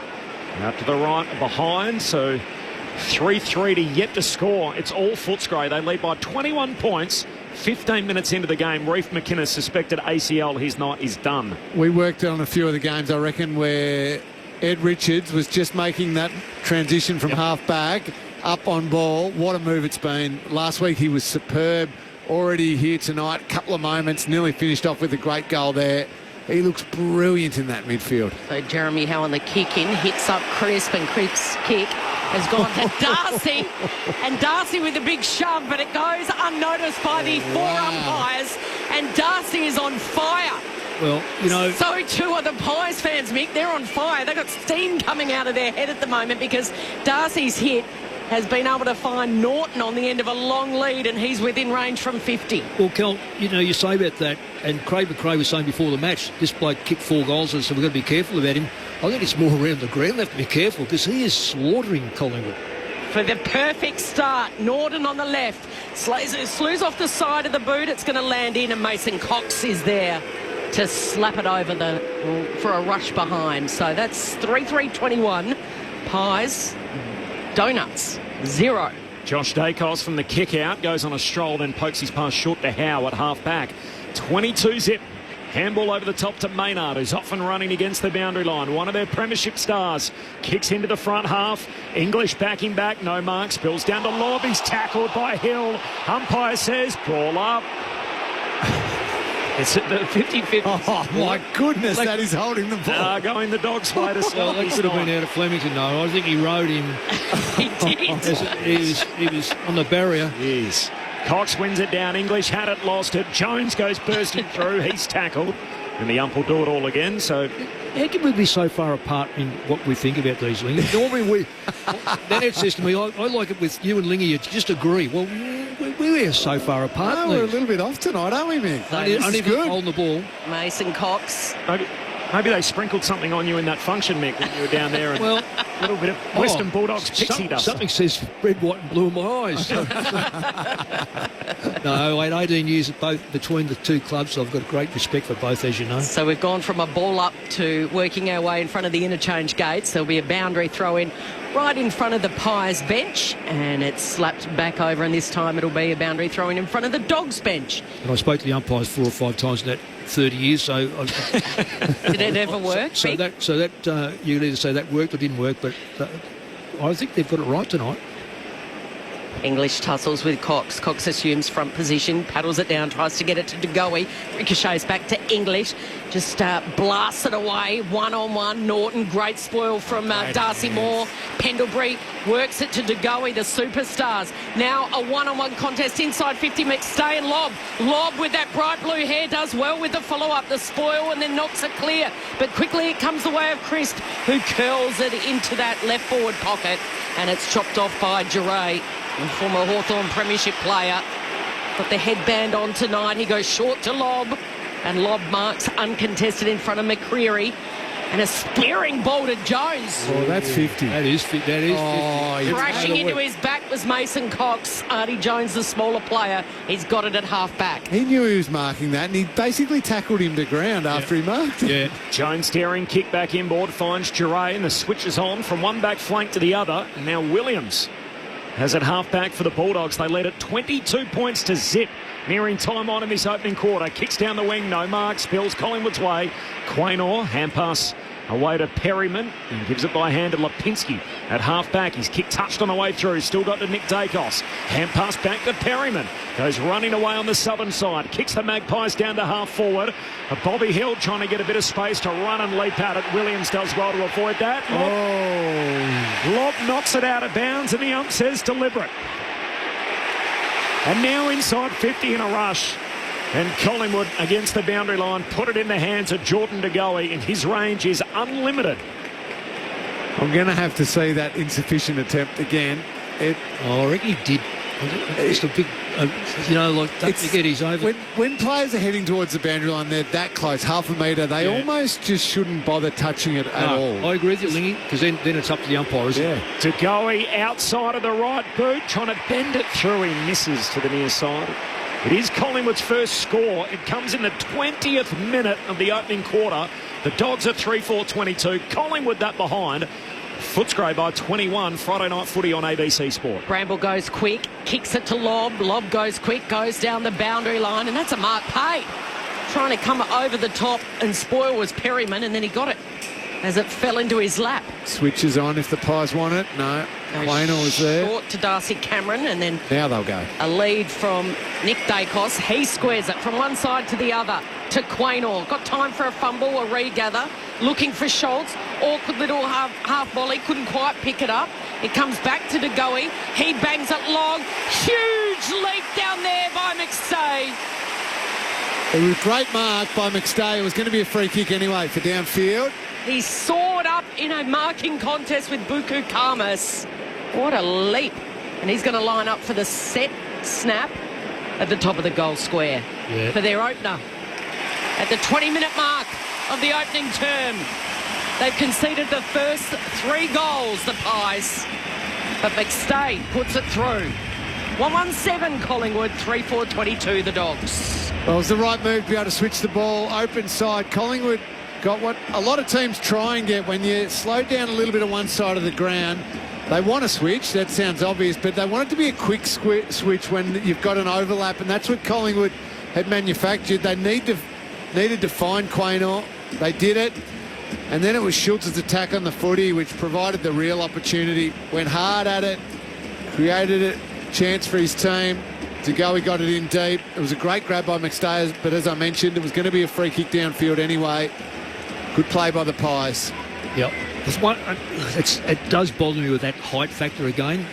They've got away with it so far. I'm just wondering for how long that could last, Lingy. Back to 15 points. A ruck Sherritt in the middle. Richards trying to track the footy. Collects. Tackled immediately. Liberatore bustles in characteristic fashion. Might have got Pendlebury high. Ump says play on. Davidson gets the ball trickling away down the wing. The Dogs keep it going forward. Liberatore kicks to the hot spot. West in a tangle. Gives away a free. Yeah, silly play. Really trying to make space for his teammate, but just can't. Not with umpires the way they settle these days. Howe gets the free from fullback, kicks out wide, trying to find Lipinski. Artie Jones breaks it up. His hand pass off the shins of Josh Dacos and out of bounds. And a throw in 60 metres out from the Bulldogs goal. They lead by 15 points after 22 minutes. Libber is just ferocious around the ball, isn't he? What I mean by those umpires, Lee, just for the people that aren't watching the game on TV, they position themselves in a slower plays, virtually taking a part of the ground, so you can't get away with pushing, holding these days.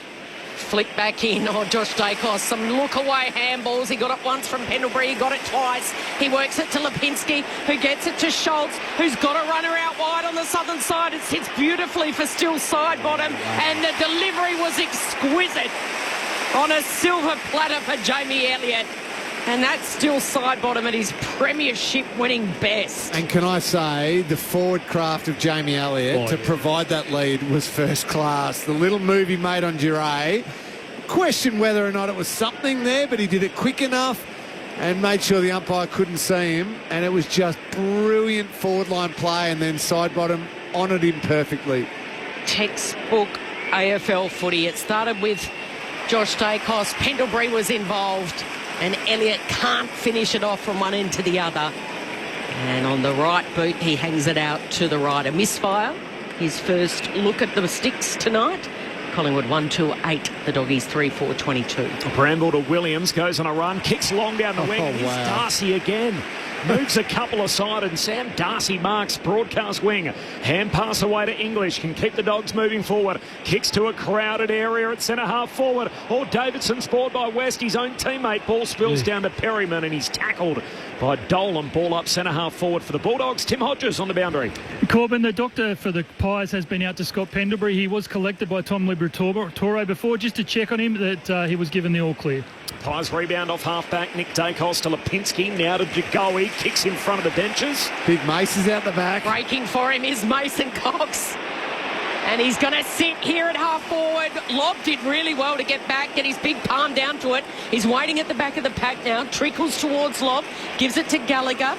Fires it off to Bailey Williams, and short, sharp pass. Vandermeer bounces off his chest. Josh Dacos does really well. He's in a purple patch. McStay had to go, and he did. He wins it to Lipinski. Handball's in trouble, looking for McCreary. He's surrounded by two Bulldogs, and Jones teams up with Bailey Dale really well in the defensive 50. Handball's over the top to Liberatore.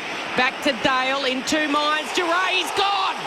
He's caught by Lockie Schultz. Must have been correct disposal. Got the handball away, because that should have been holding the ball. Umpire doesn't blow his whistle. Now he says too high. It'll be a free kick for the Pies. It worked its way back inside 50, and on the bottom of that pack was Nick Dacos. Oh, terrible play by the Dogs. They froze because when they looked up, they couldn't find a free player. So they wandered through the back line and then made the wrong choice. When in doubt, either go long or go fence. Don't stay inside the line. A lot stopped thinking that Schultz would win the free for a clear holding the ball, but the Bulldogs player got a handball away, came back inside 50, and then going low was Nick Dacos. Wins the free, directly in front, 40 metres out. Do the fluorescent green boots work? No. Smacks into the goalpost at the punt road end, that left goalpost. Bailey Dale with the kick-out duties. Goes to the back pocket, finds Gallagher. Footscray by 13 points. Kicks into oncoming traffic. Ball spills away of Artie Jones. Moved out of the way. Pies win it back. Crisp to Hill. Now to Membry. High up and under into the pocket. Karmas reaching over the top. Can't mark. Spills down to Lobb. He has a fumble. Elliott got it. Handball away to Membry. To McCreary. Bounces off his chest, and Richards relieves the pressure. Kicks out wide, and at half-back, Harms takes the mark. A Melbourne premiership player kicks looking for Norton. His marking attempt broken up. Nick Dacos for Collingwood. Handball to Cameron. Back to Nick Dacos. Hand pass on the wing finds Maynard. Short kick on the 45 to centre half forward. Here's Pendlebury. Sweeping hand pass inside 50. McCreary got a kick away and lands on the chest of Schultz. I'm not sure that was the intended target, but it all works out for Collingwood, and they'll shoot here from 30 out straight in front. Dominating the last 5 minutes. Pies just can't put the... and it's generally mistakes. I don't blame Norton for dropping the ball, because he was already up and on the way down, so he just didn't have his balance right. But you take that kick, you pay a penalty if you don't take it. They were late to arrive to the party, Collingwood, but they've arrived now. Schultz goals, and Collingwood respond with a couple on the bounce after conceding the first 3. Footscray's lead cut to 7. That was once 22 points. The Bulldogs 3-4-22. Collingwood 2-3-15 as we approach quarter time. Cameron Lang and Mick Moldhouse on ABC Sport. You're right, Mick. In the coach's box right now for Luke Beveridge, you'd have the screens, which would have the last 8 minutes. There'd be a lot of red showing. Yeah. There'd be worry around the contested ball, worry around how much run and creativity and uncontested ball now Collingwood are getting. Nick Dacos is starting to get it on the end of a hardly few. had it now. He's got 10. 10 touches, yeah. Scotty Pendlebury's had all 8 handballs, but they've been creative handballs, so they're just starting to get that machine working. Dogs by 7 points. A minute left before quarter time. It's been helter-skelter Sam Darcy in the ruck, beaten by Darcy Cameron. Straight down the throat of McCreary. He has a bounce. He goes long from inside the centre square. It goes right on the line, and Buku Kamas casually steps over. It was a monster kick. It fell about half a metre short. There was about 4 players there in that marking contest. It's always a hard one. When you're told as a midfielder, if you can kick the distance, go for it. But if not, don't put it there. Put it a little bit further out from goal to make it more threatening for the opposition. Dale out of defence, works it up to halfway. Vandermeer under pressure, handball to Jones. His hand pass back inboard, found Perryman. Vandermeer tackles him.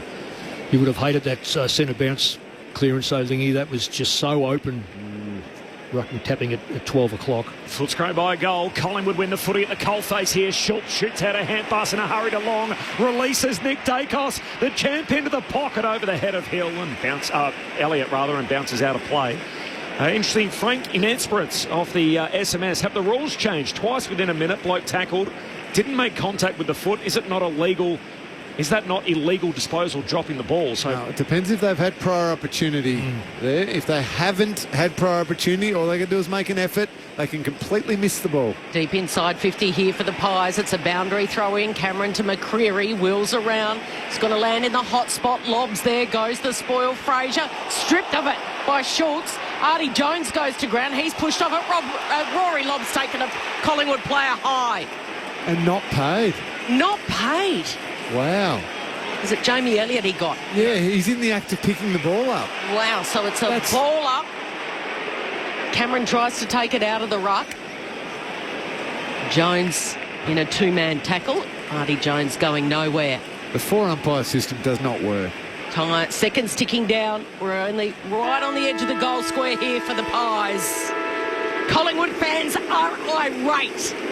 Not just at the scoreboard, but the lack of whistle going their way. And the Doggies fans, they've seen a pre-match celebration which was extremely emotional, and their players responded. The first 3 goals of the game, they led 22-0, and at the first change it's the Dogs, or I should say Footscray, 3-4-22, Collingwood 2-4-16. The goal kickers, Darcy, McNeil, Vandermeer. And for the Pies, McStay and Lockie Schultz. Doggies by 6 points. It was a quarter of 2 halves, there's no doubt about that. It was the Dogs' quarter early and it was Collingwood's quarter late.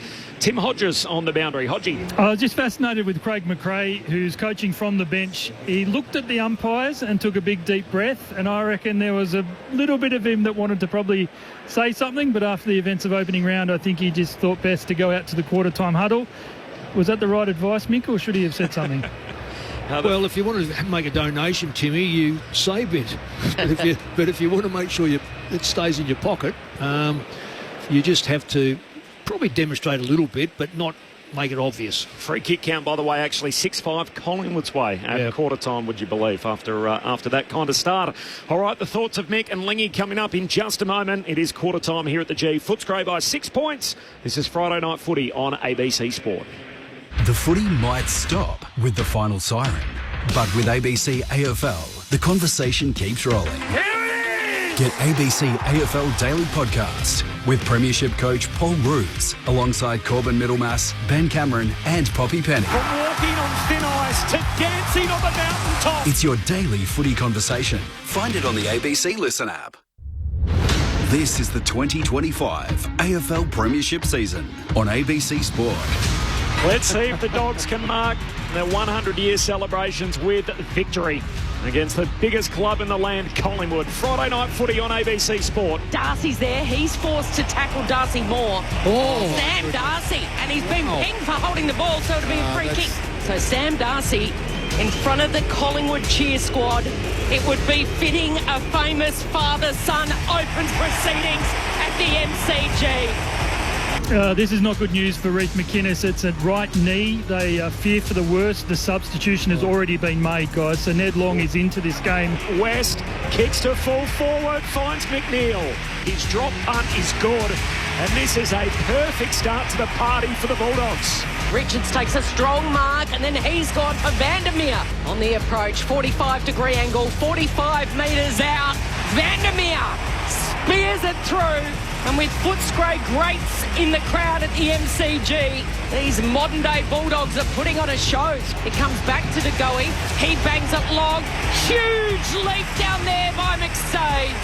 At the 20-minute mark of the opening term, they've conceded the first 3 goals, the Pies. But McStay puts it through. Sweeping hand pass inside 50. McCreary got a kick away and lands on the chest of Schultz. They were late to arrive to the party, Collingwood, but they've arrived now. Schultz goals. This is ABC Sports coverage of the AFL. On your radio. ABC Sport Digital. And on the ABC Listen app. Just off the SMS, by the way, we were asking earlier on 0437 774 774. Favourite Bulldogs of all time? Dave in Lonnie says my favourite Bulldog has to be Richard Cousins in the mid-80s. Thanks, David. Appreciate that. The McGill boys in Harcourt. The Liberatore father and son are my all-time favourite Bulldogs. Caleb Daniel was a real favourite and represented the Bulldog spirit so much. I'm sad to see him in blue and white now. And I love this one from Steve in Ballarat. He says, "G'day, Lingy, Cal and the gang. My uncle, Jack Slattery, a former Footscray player and Eagle Hawk Team of the Century member. Jack will be on ground tonight before the bounce on his birthday. I remember Jack telling me as a kid he was running behind EJ when he split packs of men open through sheer desire. Every player stood taller when EJ played. I got to meet Teddy when I was 15, and yes, he was larger than life." He goes on to say that Jack kicked 4 goals in the second half of the 61 prelim when the Dogs upset Barassi's highly fancied Demons. But with a laugh from Jack, he'd always remind us in the grand final that he went on to kick 5 behinds. So it didn't quite work out against the Hawks the following week. Quarter time here at the G. It is the Bulldogs by 6 points. Was their quarter early, or was the Pies quarter late? Cameron Ling and Mick Malthouse. That's a perfect summary, Corbs, because it was all Dogs early on, and they were playing with some speed, Mick, and both you and I commented that that's how you can potentially get Collingwood, provided you can sustain it. Collingwood gets so high, so aggressive, and really try and come at you and take the ball off you and then flip it round and go the other way themselves. That if you get through, you can score. And that's what the Bulldogs were doing in the first half of the quarter. However, the second half of the quarter, it's certainly flipped the other way around. And you pointed out to me a big stat that would be worrying for Luke Beveridge and his team. Inside 50s in that first quarter, 16 to Collingwood, only 9 to the Bulldogs. Yep. If that continues, Collingwood are going to kick more than 2 goals for if they keep getting it in 16 times a quarter. And the Bulldogs, they've scored 7 times from 9 entries. Probably not sustainable. No, it's not. And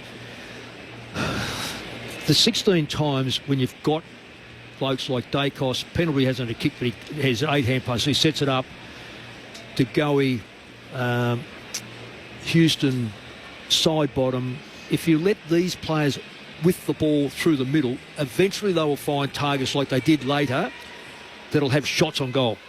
And we've already seen Dacos miss one, someone else miss one. So there's 2 shots that were generally you'd say they'll put down the glasses, they're going to put them away. The Dogs aren't out of it by any stretch. What they've got to do is continue to win the ball through the corridor and have a forward line that is going to be open and use their pace to get the ball there. Side bottom, Nick Dacos and De Goey at the coalface here as we start the second term. Footscray by 6 points. Deft touch by side bottom. Sets up Nick Dacos. Hand pass away to De Goey. Long kick to full forward. Elliott leaping up and marking in characteristic fashion. And he'll shoot from 20 out straight in front. So quite rightly so. The kick from De Goey would be highlighted. Superb. Mark from Elliott. Superb. But the handball option from Nick Dacos opened everything up because they went back to him. Now the tendency is either to go lateral or back again. Instead he said, "No, I'm going straight through this," fired forward. The whole ground opened up from there. Jamie Elliott skips in, drop punt, ties the game. 22 points apiece. The Dogs scored the first 22 points of the match. Collingwood, the next 22, and scores a level 50 seconds into the second term. Tim Hodges on the boundary on ABC Sport. Corbin, just to watch for the Magpies. Scott Pendlebury walked off the ground to come to the bench after the quarter-time break, down to the rooms. Haven't seen him since. And just an interesting observation from quarter-time. Marcus Bontempelli, the captain from the Bulldogs, who's out injured, is sitting in the coach's box. He's actually part of the assistant coaching team. He actually was allowed to go out to the quarter-time huddle, which you don't see very often from an injured player who is allowed to actually go out to the huddle. Just as I say that, Scott Pendlebury back from the rooms. He looks fine to return to the field. So we're all tied up. Earlier stages of this second quarter. English ready to go against Darcy Cameron. I think he was tested for neck or concussion, Pendlebury, that hit. Cameron, De Goey slaps it in the advantage of Harms. Takes them on. Bailey Dale, a give and go. Now back through the legs of Sammy Davidson. He's pushed off it too easily by Chris. Picks it up, gives the handball to Schultz. Schultz's kick goes long. Almost there was Jamie Elliott. He had to beat a couple. He went high in the air, and now the ball's hit the turf. And they pile on top. It'll be a ball up top of the goal square for the Pies. They are surging and surging at the moment. We're all tied up at the G. Cameron has the ball almost land on his head, spills down to Liberatore, hooks a kick out of the defensive 50. Darcy can't trap it, still centre half forward for the Pies. Josh Dacos, hand pass through traffic, got it to long, handball missed side bottom. Winning it for the Bulldogs, there was Sanders, got a hand pass away to Liberatore, to Kennedy, kicks wide, go and get that as Norton and Moore hunt out after it. Norton goes to ground, Moore wins the footy for Collingwood, hand pass away to Long, turns, kicks to centre half forward, and Bobby Hill marks, but they were lining up at centre half forward, and Hill will kick from 45 out straight in front. Yeah, it's a superb kick from Ned Long. Well played. He had a handball option on right on the boundary, and they would have been forced to stay wide from there. Instead, he ignored that and just swung it into a brilliant part of the ground. Knew exactly where his players were. Had a little look too. You see on the replay. Just glanced inboard. It wasn't just a kick and hope. Great play. Hasn't this match turned around from the 14-minute mark of that opening quarter? And Footscray kicked the first 3 goals. Collingwood have now got the last 4. After giving up a head start, the Pies have caught up and now gone past the Bulldogs. 3-minute mark of the second term. Collingwood by 6. 4-4 plays 3-4. Friday night footy on ABC Sport. Mick Moldhouse and Cameron Lee. Well, I'll say one of the things... Number one is the Dogs have got a lot of young players around the football. When they don't get the ball perfectly given to them and they have to reach into it or pick it off the ground, their first step is inevitably an under-18 or maybe in the reserves last year or just finding their feet. The Pies are at them, bang, and forcing the error. That was another error. And can I jump in there? That was ordinary by Aaron Norton. Yeah. Shocking. He was easily pushed off it by Darcy Moore, wasn't he? But the ball terrible. Didn't need to be there had it been cleared early on. So, Norton was terrible. But at the moment, they're making the younger players really panic. And you cannot overuse the football against the Pies. Pies in front for the first time tonight. Liberatore tries to slide it out of the centre.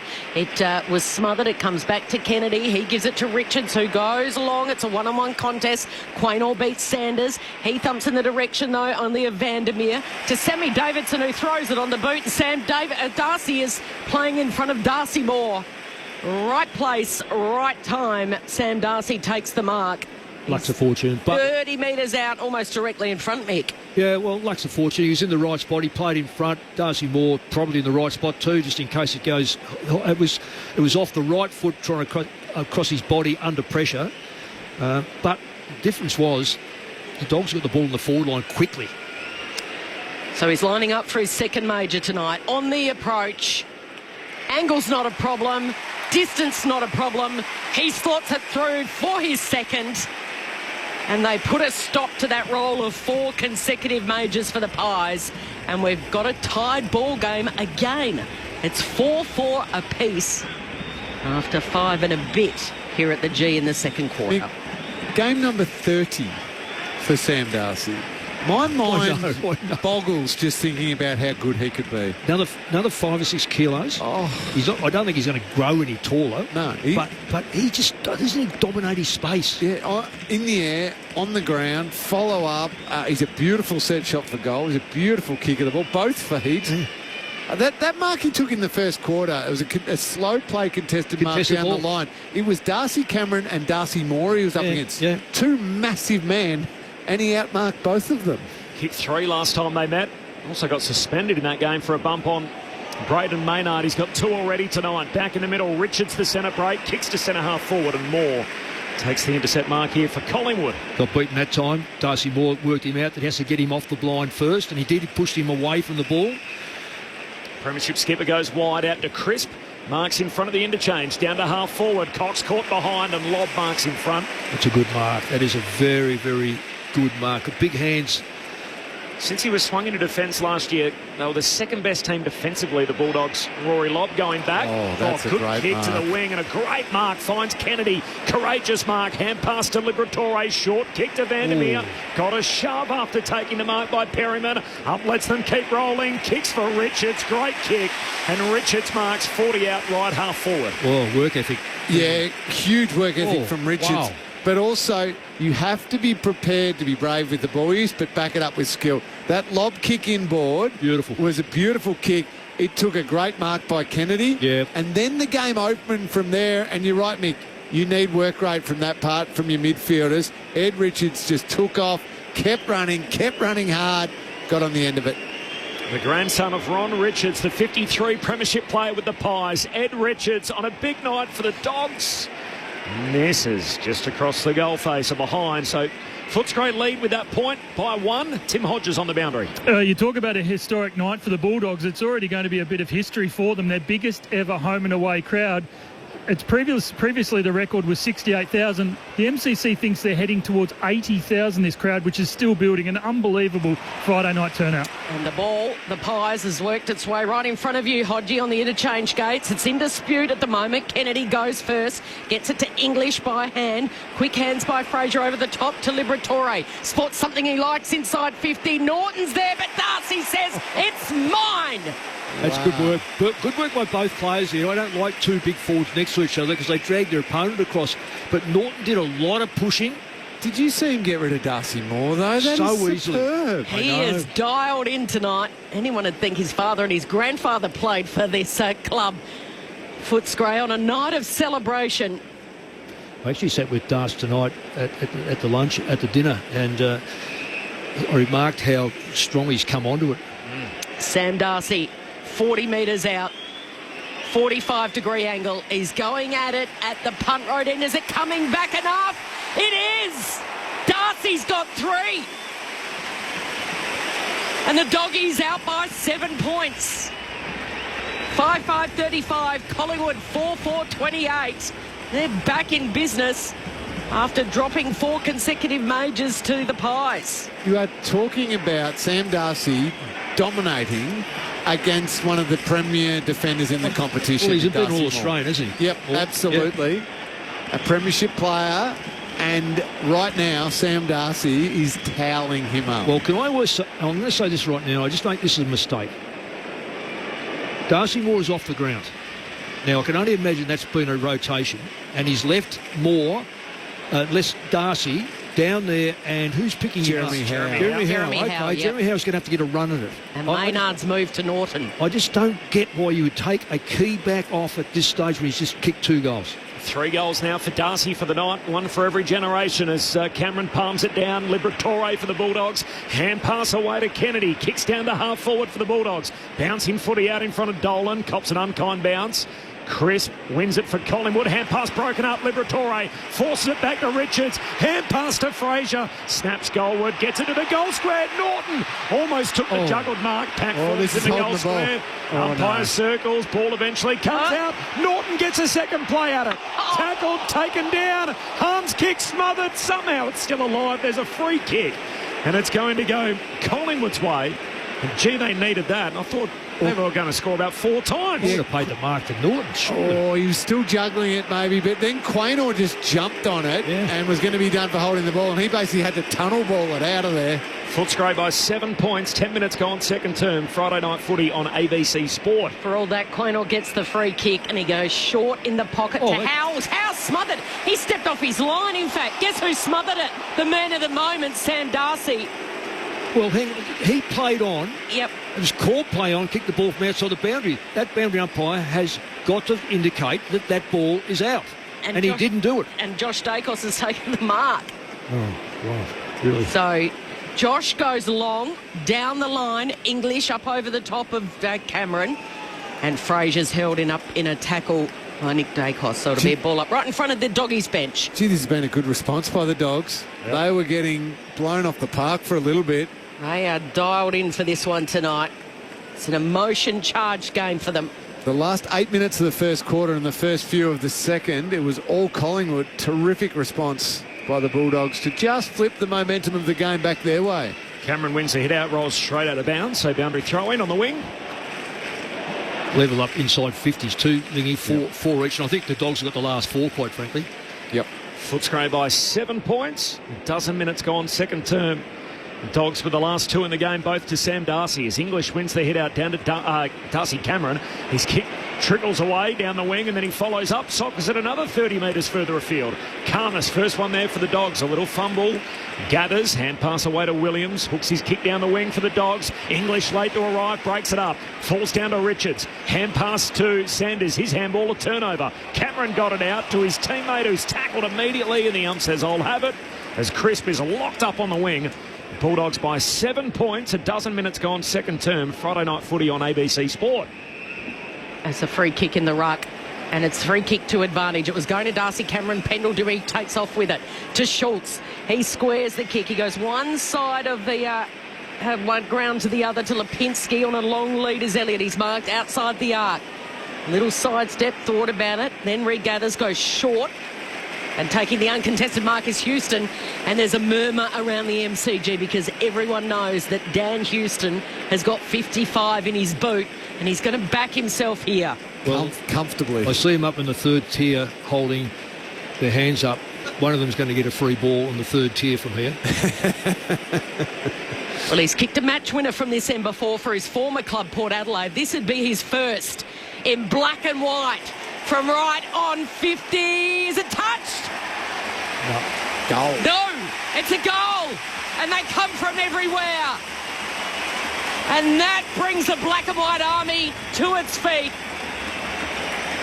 Welcome to the Pies, Dan Houston. He was brilliant last week against his old side, Port Adelaide, and he breaks through for his first major. It just had to be a bomb from well outside 50. And it's back to a 1-point ball game. Collingwood draw to 5-4-34. The Dogs 5-5-35 after 13 gone in this second. It all started from the free kick in the ruck contest. Scotty Pendlebury with enough awareness to take the advantage, and then it was open side of the ground. And for a moment, because they'd gone wide, it felt like the Dogs had scrambled back pretty well to cover the holes.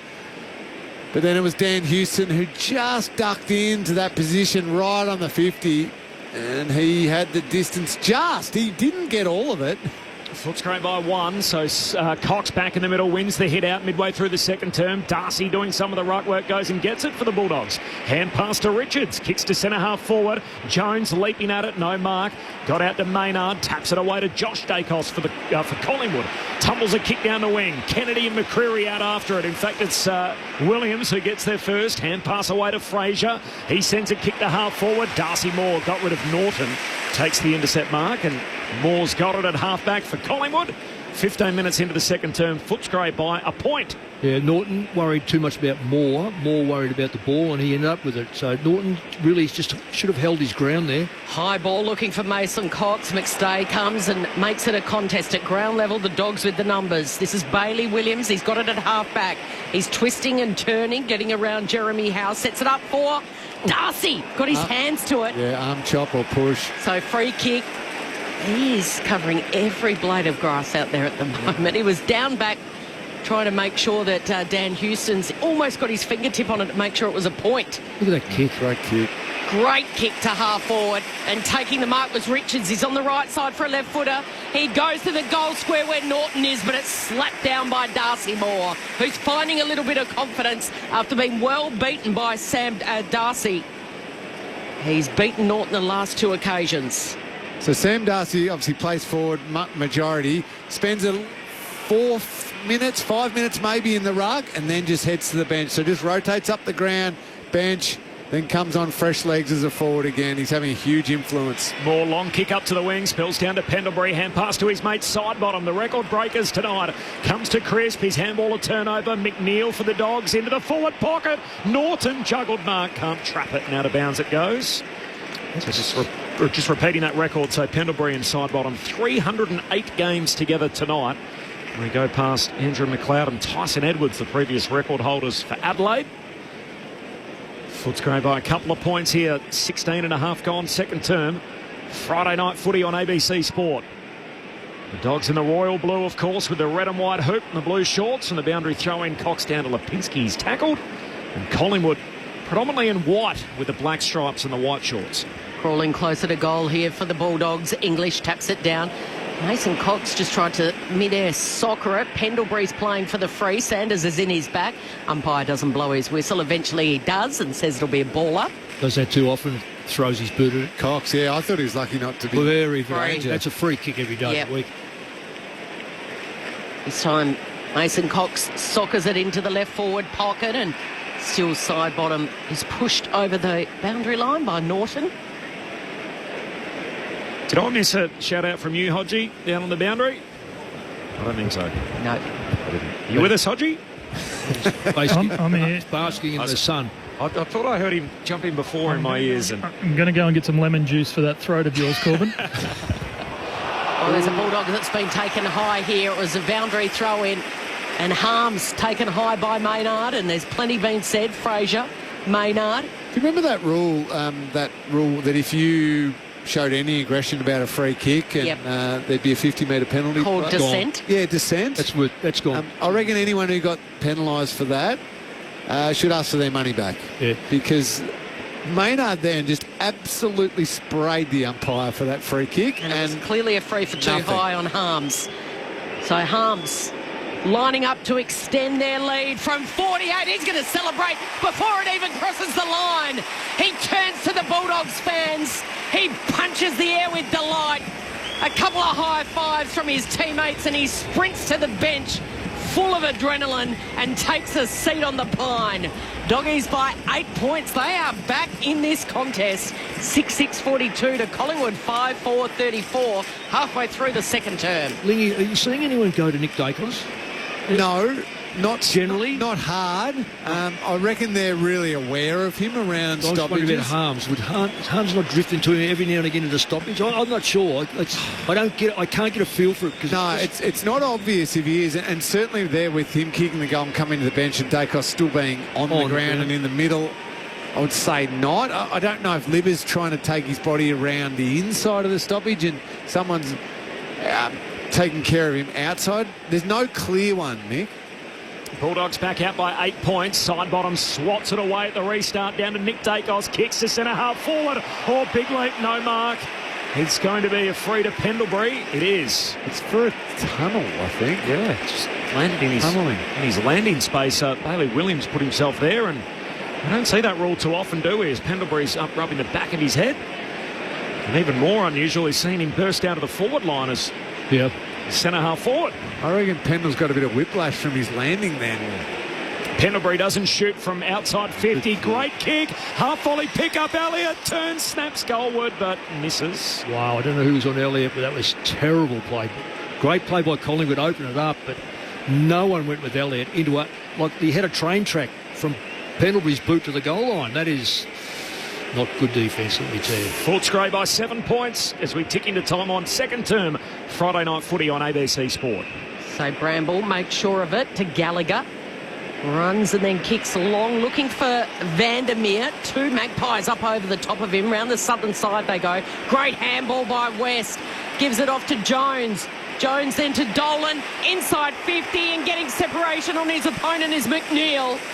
He's marked in the right forward pocket, right on the boundary line, only 20 metres out. Sometimes players almost try to impose themselves too much. Braden Maynard over there just made a mess of the pack, but mainly his own teammate trying to come third man up, which left all the Bulldogs players on their feet and out the back of the contest. He didn't need to go on that occasion. For a 13-point lead, he goes the left foot banana, McNeil. in that right forward pocket, and he doesn't pull it off. It's just curls a little wide across the face. It's an 8-point lead the Dogs' way, or Footscray's way this evening against the Pies. They've got a lot of lefties, the Bulldogs. He's not one of them as Houston goes short to Maynard, who takes the mark. Hand pass away towards Houston. And Houston, long kick up to the wing. Darcy in from the side, brings it to ground for the Bulldogs, and then steps around side bottom. The party trick from Sam Darcy. Short kick finds West. He's tackled. Says all holding the ball. Jeez. As soon as he picked it up, tried to spin out of the McCreary tackle, and the said, there goes your Pryor. That's holding the ball. Isn't it a lot today, Westy? He's generally, I know he's one of those hard-working players on the forward line, but nothing has really fallen his way. He's sort of caught in between. Footscray by 8 points. Maynard kicks it to Houston. Got it on the half volley. Goes back to Howe. Just marks. Ahead of the pressure from Liberatore, who leads the Dogs tonight. In the absence of Bontempelli, of course, a famous name, the son of the Brownlow medalist and Tony Liberatore. Short to Moore. Moore kicks out of defence. Schultz the target. Broken up. Williams knocks it down. Richards had a fresh air shot. Still centre half back for the Pies.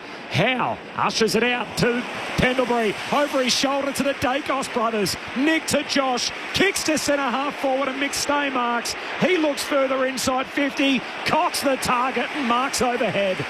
And Mason's got it at left half forward. He'll kick from 40 out. And there's only one reason why Mason Cox was by himself inside 50 there, because of the hard run of Jordan De Goey. Flew forward, wanted the ball off McStay. It meant Lobb was forced to leave Cox to come across and cover De Goey. And Mason Cox just said, thank you, I'll take that one. That's a little bonus. Brilliant play by the Dacos brothers to the middle of the ground, though. Great to watch. We had big momentum swings early. The Dogs got it out by 22. Collingwood hit the front. It's been goal for goal since. Cox's kick misses out to the left. And he's ordinarily a pretty good set shot, particularly for a guy that grew up playing basketball. 23 minutes into the second term, Footscray by 7. Friday night footy on ABC Sport. Bramble goes his set play again to Gallagher on the southern wing. He has a bounce, he has a dash, and then he delivers looking for Sam Darcy. Couple of Pies surrounding him, and it'll be a ball up instead. Darcy Moore back on the ground and Sam Darcy, so they've got that match up again.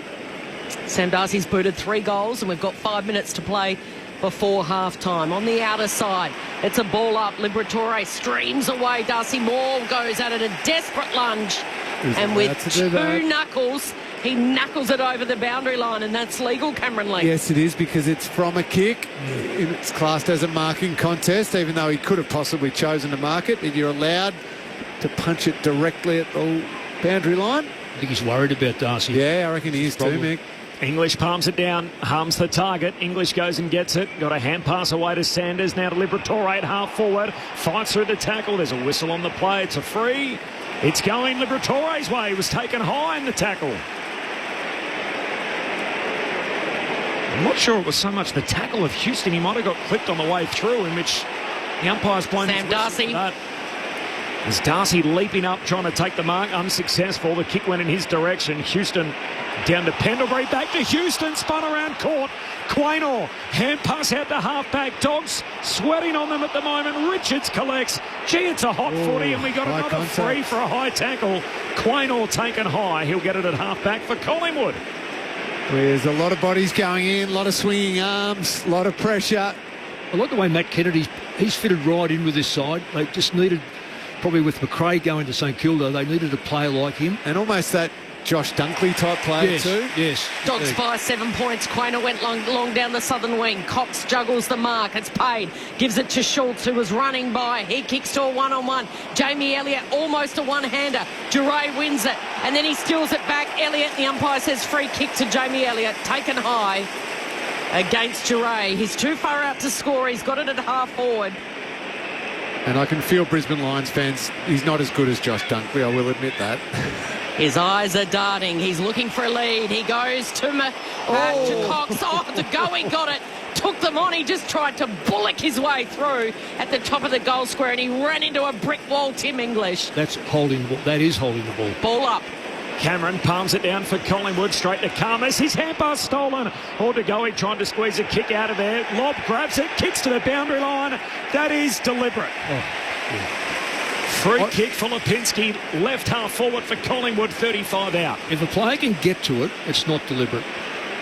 Yeah, but it's an opposition player, is what the umpire will say. He could have got to it. We spoil the game by that sort of stuff. Not a fan of that one, Mick. Well, I'm not a fan of that one because Lipinski could have got to it easily. Collingwood's number one. Lipinski snaps across the body, hits the post. Actually, pretty good effort in the 45-metre snap out wide. Or make it outside front 50s that if it goes out, it's a free kick.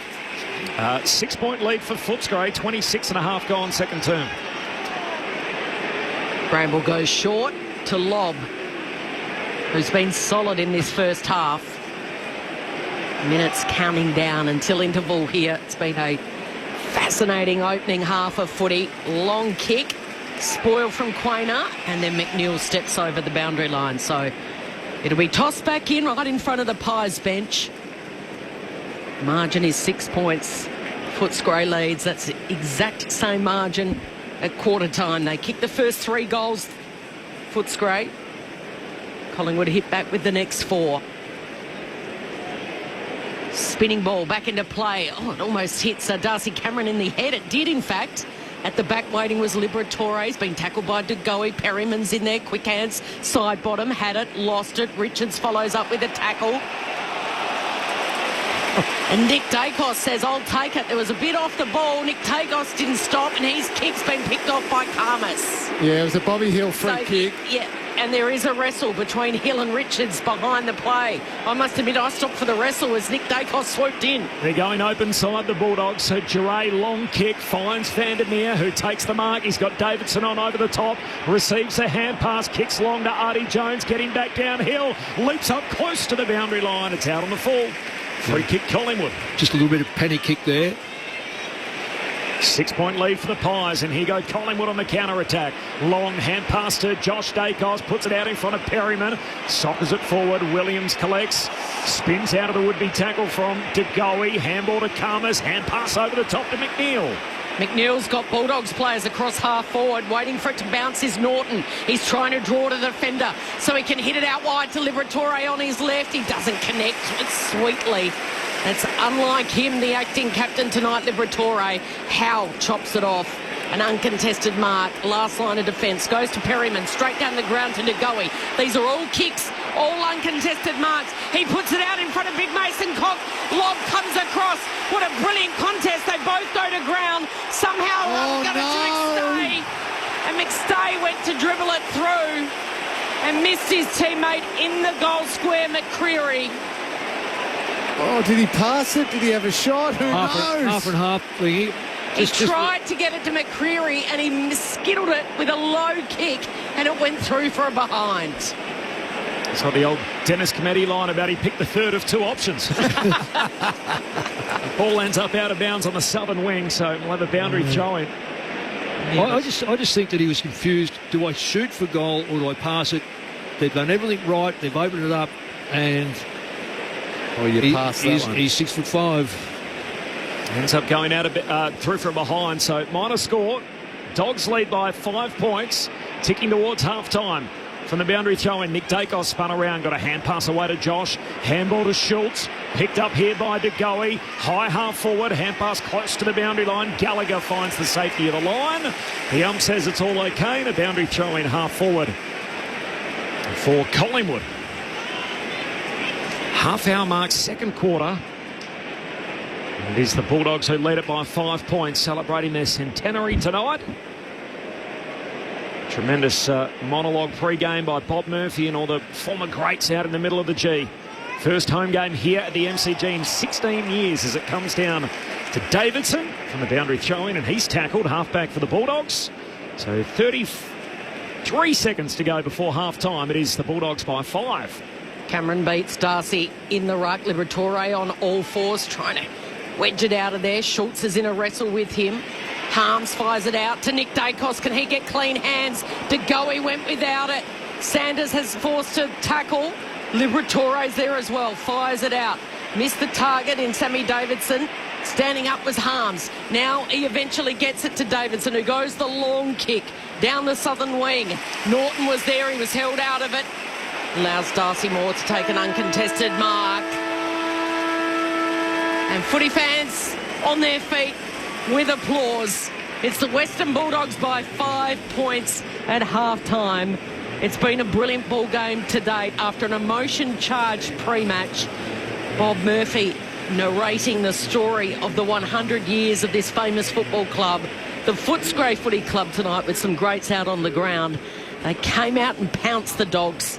They were fired up with the first 3 goals. They led 22-0, led by 6 points at quarter time. And at halftime, they lead by 5. 6-7-43. Collingwood 5-8-38. The goal kicker, Sam Darcy's been the star. He's kicked 3 with his dad, Luke, in the stands. And, of course, his grandfather also playing for Footscray. Singles to McNeil and Vandermeer. And there's goals to McStay, Schultz, Elliott and Hill for the Pies. I missed one for the Doggies. Who did we have? West? Might have been West. West. One for West, one Perfect. for Harms, one for Vandermeer. Done. Make your budget complete. So that is half-time. Footscray by 5 points. Just ahead of Mick and Lingy. Tim Hodges on the boundary. Hodgie, it was a horror start for Collingwood health-wise with one of their young stars out of the game early. Yeah, just watching the bad blood between these two clubs. I'm not sure whether the Dogs are so wound up with their centenary night, but there's verbal, there's hip and shoulders, every single contest, and every tackle has been putting the players into the ground. But just touching on Reef McInnes, in the opening 8 minutes of the ball game, Corbin, unfortunately, his body twisted, his leg buckled, and it's a right knee injury. Just telling you what the club has told us, that they fear the worst. So, yeah, the doctors are so good now that they can normally tell when it's a really bad knee, and for them to sub him out immediately, they knew. And his reaction, he got up and he threw the mouth guard. He was in a hell of a lot of pain. And, you just sort of hope for the best for Reef McInnes, who is trying to make cement his place in that back line for the Magpies. But, you don't think it's going to be a good result with that right knee injury. So Ned Long was into the game within the first 10 minutes of it. So, certainly issues for the Magpies and for Reef McInnes. The Bulldogs yet to activate their side. Oscar Baker is that man. Thanks, Hodgie. We'll hear from you in the second half. So Footscray by 5 at half-time. The legendary cat Cameron Ling and the coaching icon Mick Moldhouse. I reckon Hodgie's onto something too. I was watching, there's a few Collingwood players who want to get Libba as well. Libba's attack on the footy is ferocious, as we know. He's also been playing right on the edge with his hardness at the opponent, which is why Dogs fans love him. But I just noticed in the last 5 minutes of that quarter, there were a few contests where Collingwood players went out of their way to try and get him. So it's a little bit of feeling. I don't think it'll worry him. No, he'll absorb all of that and say, bring on some more. So long as, though, Lingy, that he has support. Yes. Because he cannot do that He-Man stuff because he is, I say this, he is fragile because of the hits he's had. It's not going to stop him playing the way he does, but I'm not saying Collingwood are after that, but they are after him. But he has got to get support around the ball. He does. And Darcy will give it to him. English is not bad at it. Kennedy's with his big body is not bad. Yeah. It's not the recent history, by the way. Dogs have won 3 of the last 4. And last year there was that incident early in the game. So the Bulldogs ended up winning by 18. They came from behind at three-quarter time. And Sam Darcy, almost as the game started, bumped into Braden Maynard. He went off the ground, had the concussion test. He came back. That's Darcy right. Ended up missing 2 weeks. He was obviously ineligible to win the Rising Star as a result of it. So that's perhaps a little bit of the history there just to fill in some of the gaps. Which he would have won, I think, Darcy. It's fair to say he had a better season than Harley Reid, in my eyes. Would have won that Rising Star. But Tom Liberatore, 18 disposals, 11 contested possessions, 7 clearances in a half of football. So he has been Herculean, as he often is, Mick. But you're right, the support's what's required. And that's how the Bulldogs got going again in that second quarter. Last 8 minutes of the first quarter, maybe the first 6, 7, 8 minutes of this second quarter, we were thinking, oh, here go the Pies. They're in total control. They flipped it around, and on the back of what you're talking about, the support for Libba in the middle, Ed Richards found the footy Fantastic. again. He's had 7 inside 50s, Tough had as too. 15 touches, absolutely. And 371 metres too. I think that's so significant. Yeah, Matt Kennedy, as you mentioned, he's been fighting really hard. He's had the 3 clearances to go with his 12 disposals. Sam Darcy's obviously been excellent as well. There's a group probably down the bottom end of the Bulldogs team that just can't quite get into the game, can't quite get an influence on the game at the moment. So they're top tier are fighting overtime to now be leading by 5 points. But a great response. Collingwood, on the other hand, Mick, to think there was almost a little sense of, oh, well, we've played our 16 minutes of football now. We're in total control of this. We'll be fine. And they quickly had the game completely flip around. That's the worry. They're almost playing burst football at the moment, Collingwood, as opposed to sustained football over the course of the entire quarter or entire game. Yeah, and you're spot on, Ling, and what the difference between the two sides at the moment is that top level of the Dogs, who are playing really, I don't say out of their skin, but they're playing really good football. And probably why they're not further in front is that the bottom 5 or 6 haven't contributed greatly. I'm not going to say they haven't contributed at all, because that'd be unfair. But I also look at Collingwood. They've got Membry and Hill, who they've kicked 1 goal between them. They can be deadly. Yep. Now, Membry, of course, has come from St Kilda, and they didn't. At the end, they thought that they've got better players, and rightfully, I suppose, some of those younger players. But it's always difficult when you're in a loaded side on the forward line where you fit in. Now, last week he fitted in very easily because he kicked his 4 goals. And what I saw of the game is he found the ball clear. He took 3 or 4 marks, probably 10 metres away from anyone, and the Collingwood boys looked for him. It's a bit different tonight because the back line, even though it's small, of the Dogs, they're going one-on-one, and they're making it more difficult to get an easy ball. I reckon it's a great pick-up by you, because so Collingwood have been inside forward 50 27 times. Yep. And they've got a midfield of the likes of the Dacos boys and De Goey and Crisp and Pendlebury and all that. Beautiful ball use, open the game up. But with the 27 inside 50s in a good midfield, Membry's had 0 influence. Hill's kicked the 1 goal, but not a lot of influence. Cox has done absolutely nothing, and Beau McCreary's done nothing. So 4 of their forwards have had basically 0 influence on this game, despite the ball being in there a fair chunk of time, and at times coming down with some speed and some dangerous ball use. Throw McStay in there too. Yeah. Look, I know he's kicked a goal. They've kicked out of those forwards. They've kicked 2 goals. Yep. So the other goals have come. Elliott's kicked 1, and Elliott's been threatening, I reckon. He's kicked 1 goal too. I didn't put him in that. Yeah. Because I think Elliott's been a real danger to them. Schultz actually is a danger to them too. I think this is probably one of the better games I've seen Schultz play, but. So we've discussed the Collingwood bottom 5, 4 or 5. I still think McNaughton touch and go. Norton's got to be better. Oh well, yes, he's got to be better. Touch or go on 2 marks. One was in the goal square. One was just out of the goal square. I thought one could have been paid. He just didn't clunk it. He's made mention himself that that's where he wants to play because he loves being on the forward line. Well, you might love being on the forward line, but you've got to start producing. It can't just be Darcy taking those big marks. That's the biggest problem with the Dogs, is that when Darcy goes off, all of a sudden that forward line becomes very mundane. It's easily picked off because young West hasn't jumped up. And he's generally a goal kicker, but he's done nothing. We've said McNeil kicked the 1 goal, but should have kicked 2. They just don't have that quality at that bottom end to worry us. But having said that, there's a couple of players that should be better. More from Cameron Ling and Mick Moldhouse on the other side of the latest from the ABC newsroom. It is the Bulldogs by 5 points. The Footscray Football Club at halftime celebrating their centenary year. So the Dogs 6-7-43. They lead Collingwood 5-8-39. 5-8-38. You know that by now. A 5-point lead for the Bulldogs at halftime. More of your thoughts coming up as well off the SMS on 0437 774 774. All of that still to come in the second half action. But for now, let's get the latest from the ABC newsroom.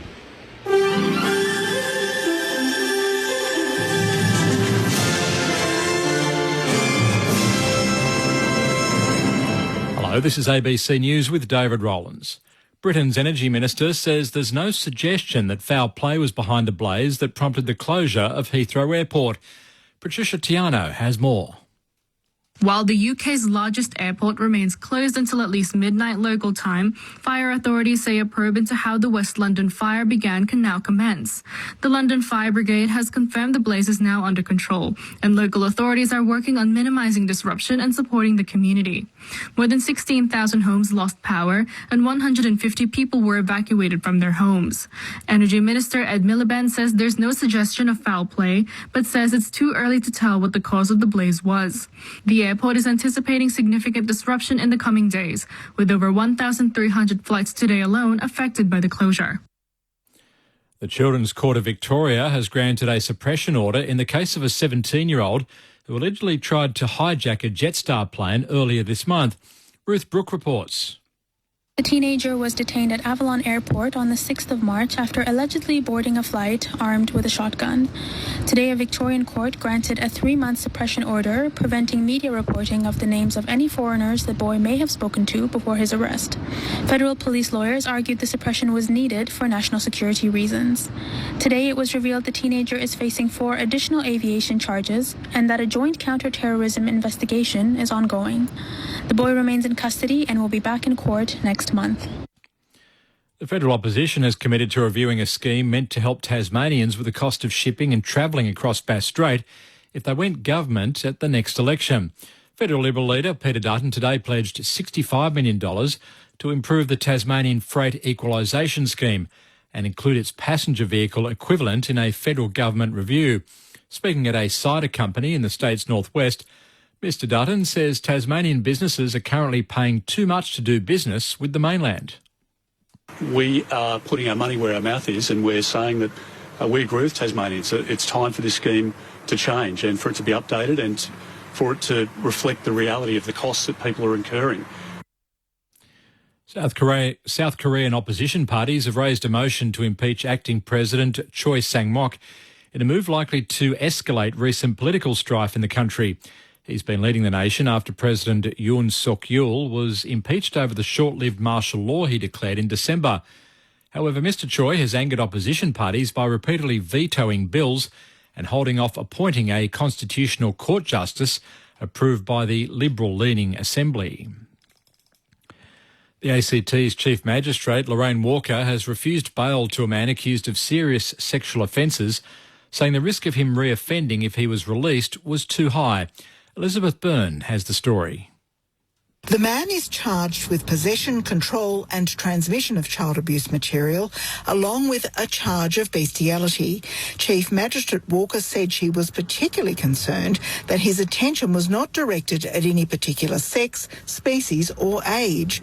Police found the child abuse material on his computer, along with inappropriate images of women filmed surreptitiously in public places. The man was remanded in custody until next month. Several students have been expelled from a prestigious private school in regional Victoria following an investigation into student violence, which has been described as horrendous and confronting. Last month, allegations emerged that senior boys at a Ballarat grammar boarding house had been striking younger boys with belts. Principal Adam Heath says an independent inquiry has confirmed the allegations and a number of students have been expelled. We have an incident that's arisen here that is utterly unacceptable. It's well beyond the values of the school and anything that we would ever accept. We will work tirelessly to look unrelentingly at what has occurred. We will work to learn from this incident and we will make our school an even safer place. The first female director of the Art Gallery of New South Wales in their 154-year history will take on the role next week. Maud Page has been appointed to the top job following a global recruitment process. Ms Page, who's currently the gallery's deputy director, says it's rare for someone in that position to be promoted. There has been so many incredible deputy directors that unfortunately have not been given that opportunity. So I'm very aware of that, and it's just an incredible position to be in. And in the NRL, the New Zealand Warriors have beaten the Sydney Roosters 14-6. The World Test Championship is coming. He gets connection here, lifts it over the keeper, one bounce for 4. Australia versus South Africa. And he nicks it, he's got him again. Catch every ball on the ABC Listen app. This is the 2025 AFL Premiership season on ABC Sport. Nick Dacos, hand pass away to Degoe. Long kick to full forward. Elliott leaping up and marking in characteristic fashion. Jamie Elliott skips in, drop punt, ties the game. To Sammy Davidson, who throws it on the boot. Sam Darcy is playing in front of Darcy Moore. Angle's not a problem. Distance not a problem. He slots it through for his second, and they put a stop to that roll of 4 consecutive majors for the Pies. To Liberatore, spots something he likes inside 50. Norton's there, but Darcy says, it's mine. Did you see him get rid of Darcy Moore, though? That So is superb. Going at it at the punt road end. Is it coming back enough? It is. Darcy's got 3. You are talking about Sam Darcy dominating against one of the premier defenders in the competition. Right now, Sam Darcy is toweling him up. And taking the uncontested mark is Houston, and there's a murmur around the MCG because everyone knows that Dan Houston has got 55 in his boot. This would be his first in black and white from right on 50. Is it touched?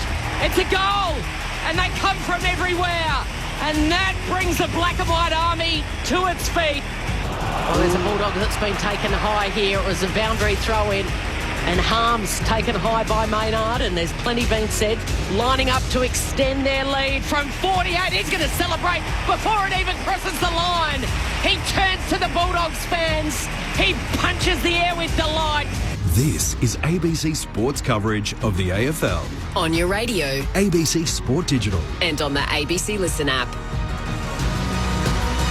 It was an interesting opening quarter in which the Footscray Football Club kicked the first 3 of the night. The Pies responded with the next 4. And then the Dogs steadying up to kick 3 of the next 4 in the game. And as a result, it's Footscray who lead by 5 points to celebrate their centenary tonight. They're on top at the half against the favoured Pies. So it is 6-5-43, the Western Bulldogs who lead Collingwood 5-8-38. Corbin Middlemass alongside Kelly Underwood for the call. Tim Hodges on the boundary. The legendary cat in Cameron Ling and the coaching icon Mick Malthouse. Just off the SMS, 0437 774 774. Dan says, favourite Bulldogs also a pie.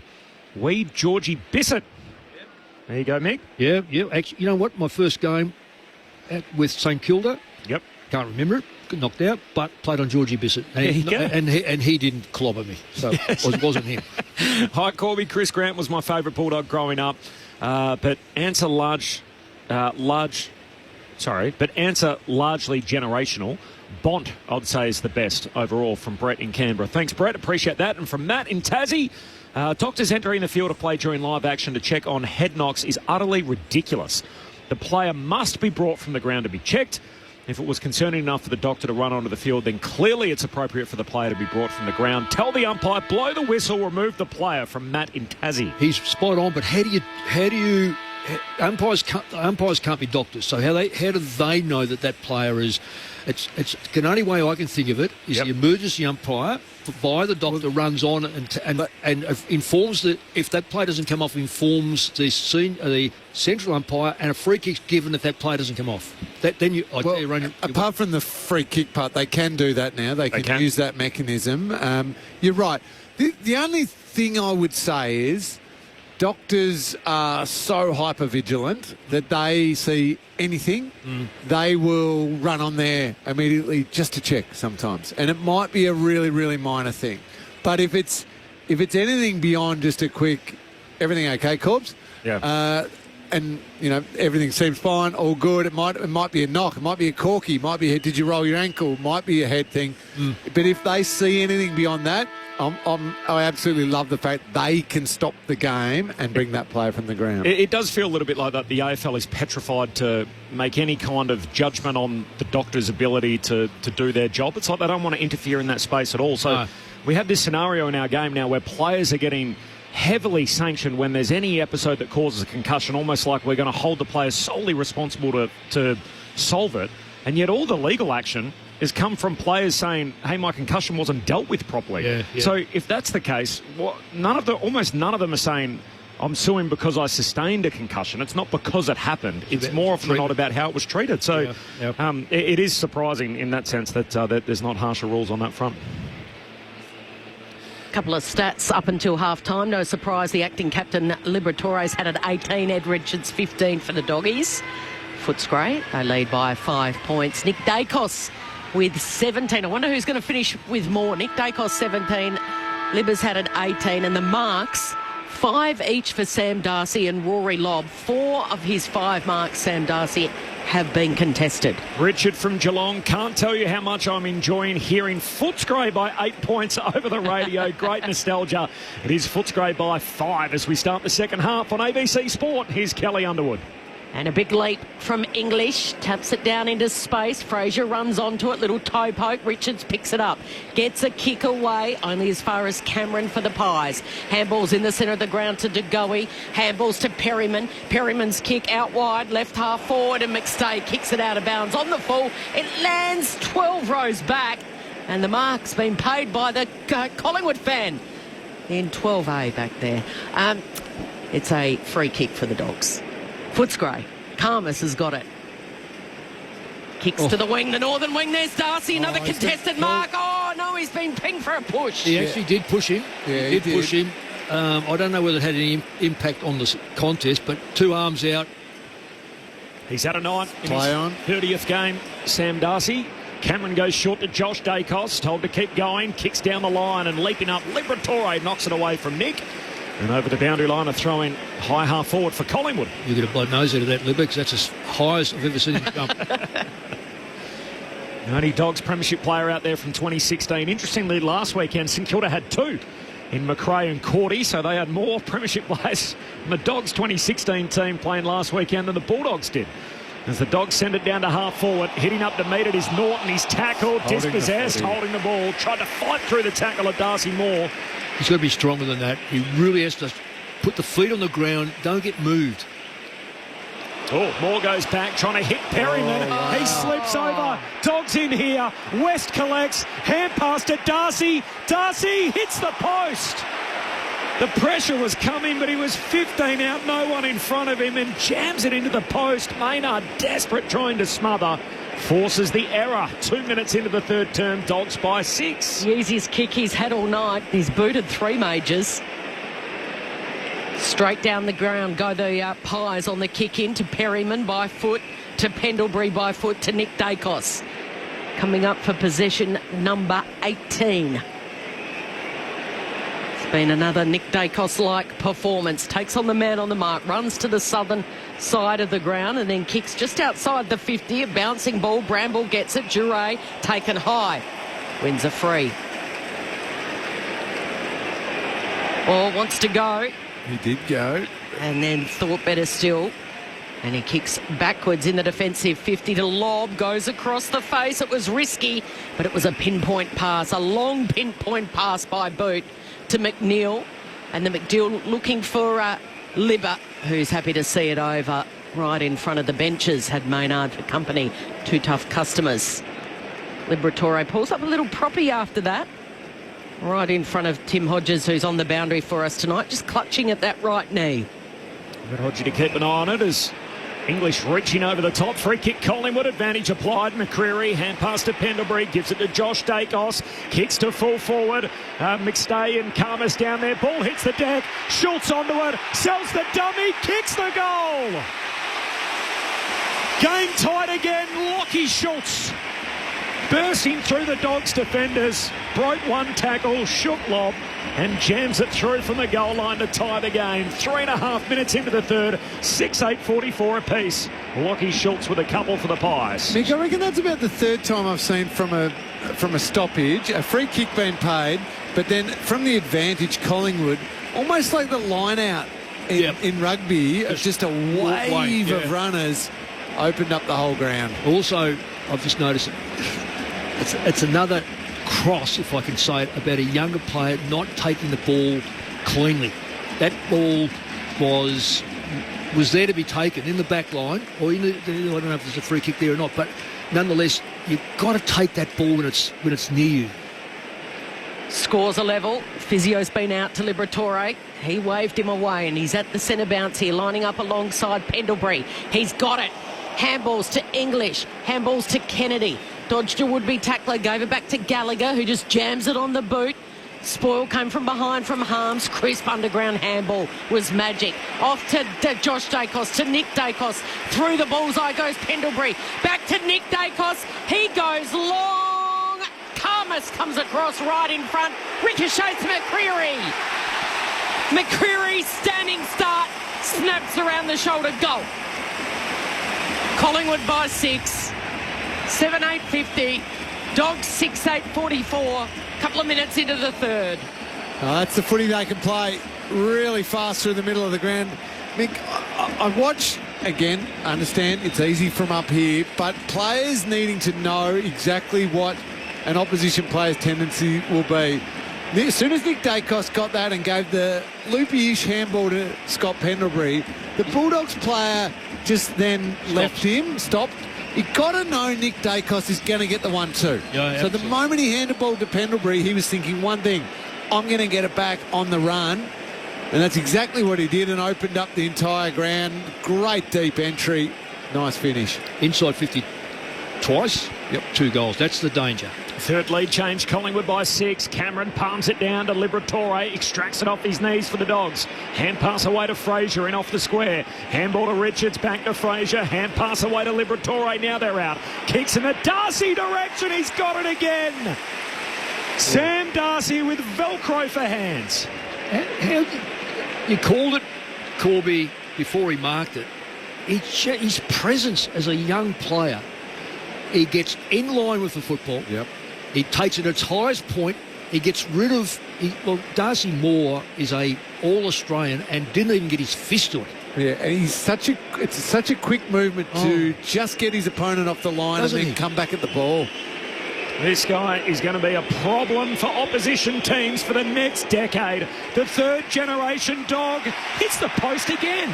It's hit the same post twice in 5 minutes. Yeah, so he could... Yeah. Well, it could have been 5 already. Yeah. Well, it could have been 5, and that keeps them back in the game. That's the danger. Collingwood's lead is 5. 7 minutes into the third term. Friday night footy on ABC Sport. Howe goes long to the broadcast wing. Lovely launch from the side from McStay. Takes a contested mark. English should have been really... He was unsure, English. He should have attacked that football. McStay wouldn't have been able to take that mark. Wedges the kick over the top. Uncontested mark, Nick Dacos. You don't have to mark everything. What you have to do is put body pressure on. He's got it at half-back. He goes to the pack. Defensive side to the attacking side of the wing. Off hands from the taller players. Crisp swung around in a tackle. Spills the way of Membry. Just gets his boot to it. Tough one here for McStay to gather. Flicked out clever by the Bulldogs to Gallagher. Short to Karmas. Now Bailey Williams right up against the boundary line. It's going to go to centre wing. Norton in front. Got his hands to it. Couldn't take the mark. He wins the free kick. He had 2 tall Collingwood players behind him and he wins the free kick. Wants to move it quickly to Libber. Libber's got it at half forward. Flicks it into Bailey Dale. Usually good by foot. Where's Sam Darcy? He was down there. He was knocked off it in the pack. And Moore grabbed it and Artie Jones grabbed him. It'll be a ball up. I can understand why he's actually looking at the umpire there, Darcy. Yeah. Sam Darcy. I reckon he got pushed away from the ball. Darcy reaching over the back, palms it down to Fraser, tackled, dispossessed. You can throw a blanket over 15 of them in the forward pocket for the Dogs. How about Braden Maynard, by the way, was asked by Fox Footy at half-time. Sam Darcy's playing well. How are you going to stop him? And Maynard's response was, is he? I haven't noticed. Maybe he's noticed early in this third term. He's threatened to bust this game open from the ball up. The ball's out of bounds. So still a stoppage. Forward pocket for the Dogs. Yeah, that's a better setup by the Dogs outside their front 50 now. It's now they've got a spare play behind the ball. We get a score from the stoppage here. English palms it down into the path of Richards, soccers it but in the wrong direction. Goes and chases his own ball. Now he's lost track of it. Dogs win it through Fraser. Hand pass over his shoulder to Dale. Snaps across the body from 45 out. English down there. Great work, Perryman. Breaks it up last moment for Collingwood. Side bottom hand pass to Maynard. Kicks down the wing. Over the head of Cox and Lobb, which is hard to do. Lobb gets back, tracks it, picks it up. Good pick up to Gallagher. Wheeling around, out of trouble down there was Williams. Gets it back. In a pickle here is Bramble. He fires out the handball. Pies fans want holding the ball, and it will be a free kick. Bad decision, that one. He didn't see the hand pass. There was a hand pass there by the best umpire in the competition, Brett Rosebery. And there's a bit of afters after Wood as Rory Lobb goes down hard over the boundary line. So DeGoey wins it. Oh, that was all after the free kick had already been paid. McCreary rips him into the AstroTurf. So, well, that does some tickle, Kel. Taylor Duray actually got involved in the push, despite being on the bench. I think he got a little telling off from the emergency umpire there. So short, sharp kicks. It was DeGoey to Pendlebury and now to Crisp. 70 out from goal, right up against the boundary line. Again, just slicing and dicing their way forward by foot. Now it's Josh Dacos. That's not 15. To Long. Wheels around. 55 out. Goes to the hot spot. Karmas was there. Off hands. Elliott. Here's a chance for Lipinski. Thought about it. Schultz. Snaps. Oh, touched on the line by Cameron, who went for the mark. Wasn't going to be a goal. It was going over across the face, and Darcy Cameron was pushed right on the line and couldn't take it. It's a rush behind. Pies by 6 points. Pretty big moment in the night right now as the kick from Dale out to half-back. Yeah, that's got to be 50. Yes, it is 50. That's silly play by, is it Jeremy Howe? Howe. He took the mark and then goes and grabs him. It's just no. English took the mark. Howe held him up. English dropped the footy 50 metres as the kick from English out to Norton, who marks it left half forward for Footscray. Love that from English. Had the awareness. He hadn't even finished getting the 50. He's allowed to just go. Saw Norton was free. Kicked it there straight away. We've been asking for Norton to really stand up. He's the experienced player in this forward line. Big if he could go back and nail this one. Kicked 3 last week. Hasn't got one so far tonight. He's going to dab it into the forward pocket for English, who's up and can't complete the mark. Lipinski did well outside just to force it out of play. Oh, I'm not sure about that. Take responsibility. You're 45 out. You kick the ball 50 metres. Norton, he hasn't got a goal yet, and he hasn't contributed a goal to the side in any fashion today. So take responsibility. English this time slaps it down. Ball to be won at ground level. Howe goes to ground and it's a free kick. Holding against Norton. So Jeremy Howe's got it. Defensive goal square. Flares the kick wide to Darcy Moore, who's got a bit of space.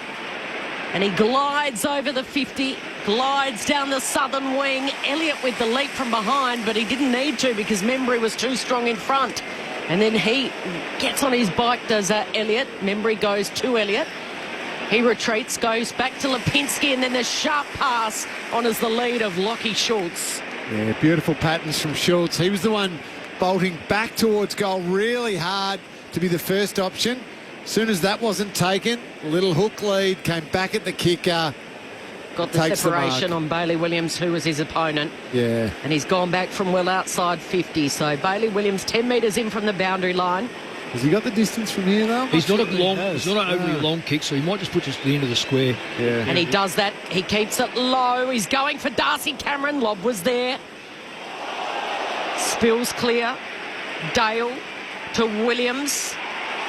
And tackled over the boundary line was Davidson. I think everyone in the MCG knew Schultz was going to do that except the Western Bulldogs. I know. Because they were late to go to Darcy Cameron. Yeah. And that's always the ruckman they go to. Yeah. Because, you get that. The backline players generally play pretty tight at that stage, but the ruckman gets a little bit idle. Friday night footy on ABC Sport. Cox rucking, wins it down, but straight to Davidson of the Bulldogs. Hand pass to Fraser. High up and under out to half-back. They all leap for it. They all miss it. Ball hits the deck. Close to the boundary line. Quaynor keeps it alive for Collingwood. Got it through to Long. Still 55 out at half-forward. Surge kick inside 50 out on the full. Yeah, Collingwood are starting to... we've seen these periods where the Dogs have got to hang in here. Collingwood have really pushed hard forward. Tim Hodges on the boundary. Hodgie. Corbin, probably something we all feared. Collingwood has just confirmed to us that it is a suspected ACL for Reef McInnes. So they've given us great access all night, including Isaac Quaynor half an hour before the game. But That's not the medical information we really wanted, so not good news for McGuinness. It's terrible news, Hodgie. The kick from Karmas went straight down the throat of Mason Cox. He's 2 kicks out from goal. Pack forms. Elliott goes in hard. He rolls once, he rolls twice. And then it's McNeil who's stripped of the footy. That is holding the ball. Lockie McNeil trying to dance his way out of the defensive 50. And it'll be a free kick for the sub. A great tackle from Ned Long. Not the first time we've said that tonight. And he's going to line up for goal. Yeah, good tackle. Great tackle. Good call by the umpire. Can't blame McNeil either, too. No. Just trying to take the game on. And we're just trying to get that distance because that right there and then, Collingwood had so many opportunities to get the ball. So Ned Long kept his spot in the team after the big win against Port Adelaide from directly in front. True centre half forward for his first goal of the season. And it's offline. Missing to the right-hand side. A misfire. And the margin is 7 points. Pies lead. Footscray by 6 at quarter time and by 5 at half time. Dale short to Harms, back to Dale. Short kick finds Sanders, the high pick from last year. He moved off his line, umpire told him to go, so chips it short down the wing. Artie Jones drops a mark he should have taken. Still with the Bulldogs. Hand pass away to Karmas. Kicks down to half forward. West the target, slides through his hands. Moore cleans it up for Collingwood. Hand pass to his premiership teammate in Howe. Links up with Pendlebury. The smooth mover through the middle. 1-2 with Howe. Back to Pendlebury. Hand pass to Nick Dacos. Kicks for Elliott. Punched away by Lobb. Lobb goes to ground. Elliott can't trap it. Bobby Hill clever. Sockers it to Elliott's advantage. Still 40 out at half forward for Collingwood. Hand pass to McCreary. Centering kick is superb. Oh, Lipinski dropped a mark. Had hands to it. Now Davidson tackles him. And a ball up, 35 out from the Magpies goal. Collingwood by 7. 16 gone in the third. Friday night footy on ABC Sport. Well done by Lobb there to save that ball. That was gone. Mason Cox wins it down easily, but straight down the throat of Bailey Williams. Gives it to Fraser, throws it on the left. 1-on-1. Dolan, the youngster, does well. Skips off after it, tries to loop it up to Vandermeer. He goes to ground. Ball still alive on the outer side. Players pile in from all angles and held up in the tackle. It'll be a ball up. A metre in from the boundary line, right in front of the Shane Warne stand sign. McNaughton in the ruck, yes. I reckon, just to get him into the game. And he couldn't win it in the ruck there, and now it comes down to Lipinski. Breaks a couple of tackles and hits up Membry on the chest. Tough angle, 10 metres in from the boundary line. He'll kick just inside 50. Can I say what's not working? Norton in the ruck. Hasn't got near it. You might as well put Lever in the ruck. When you're in the ruck, you've got to, the body must be just drive your body into your opponent. And if you don't want to do that, get back, jump and get him in the neck with your knee. So super strong start to his time at Collingwood with his 4 goals and 10 marks last week. He's in the right forward pocket at the punt radar end. A couple of steps, sends it on its way. It's touched right on the line. Just like this contest, millimetres in it, and it's through for a behind. The Pies by 8 points. 18 minutes into the third term. Dale short to Libber, got it back. He loves the give and go, and then Dale has to retreat back to Liberatore, trying to exit defence. No mark for side bottom. Spills down to Artie Jones for the Dogs. Hand pass to Dolan. Tumbles a kick down to half forward. Bouncing footy. Howe and West. Happy to see it out. Throw in half forward for Footscray, but they transition the footy at least up into their front half. 18 minutes gone in the third. Collingwood by 8.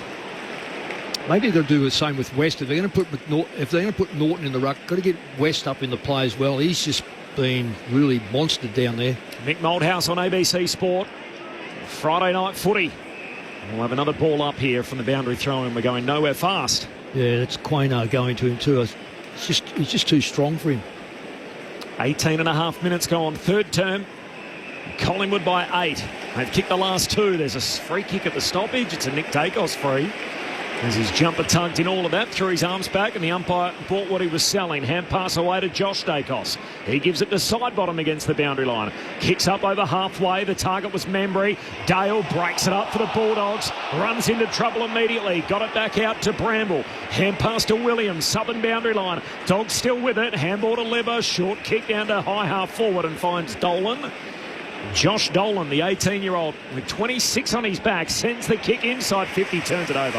And Howe takes the intercept mark. There's another one down the bottom end of the 22. They just can't contribute. And I don't say he's not trying, but just the quality. He's able to hit up Nick Dacos, who goes to Houston. Houston goes long around the southern wing. Schultz has got to beat a couple of Bulldogs out there, and Bailey Williams made sure it went over the boundary line and was able to kill it for a moment. So Collingwood by 8 points. Schultz is the only multiple goal kicker. He's kicked 2 for the Pies.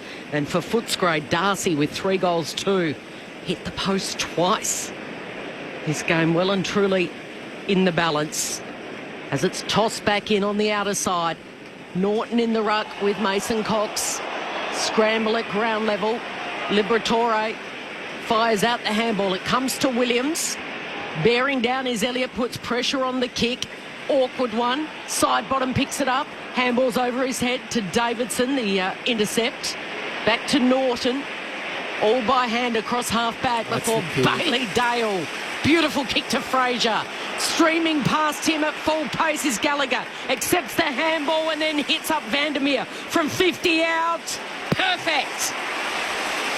The passing, the precision, perfection.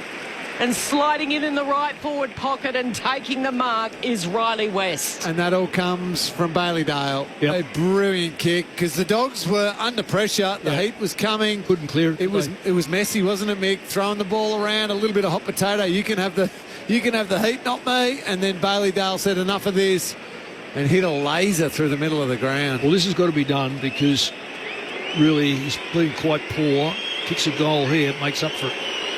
Tough assignment ahead of him. Riley West needs to thread it, and he does. The Sons of Guns have come to the party as Footscray celebrates its centenary. Sam Darcy has 3. Libber's the acting captain, and Riley West bobs up with his second goal. And they draw back within 2 points. 7-9-51. Collingwood 7-11-53. And there's 5 minutes to play before three-quarter time. Well, he needed to get in the game, and what he did, he read the ball very well, Lingy. He read the ball coming out of that at that centre line.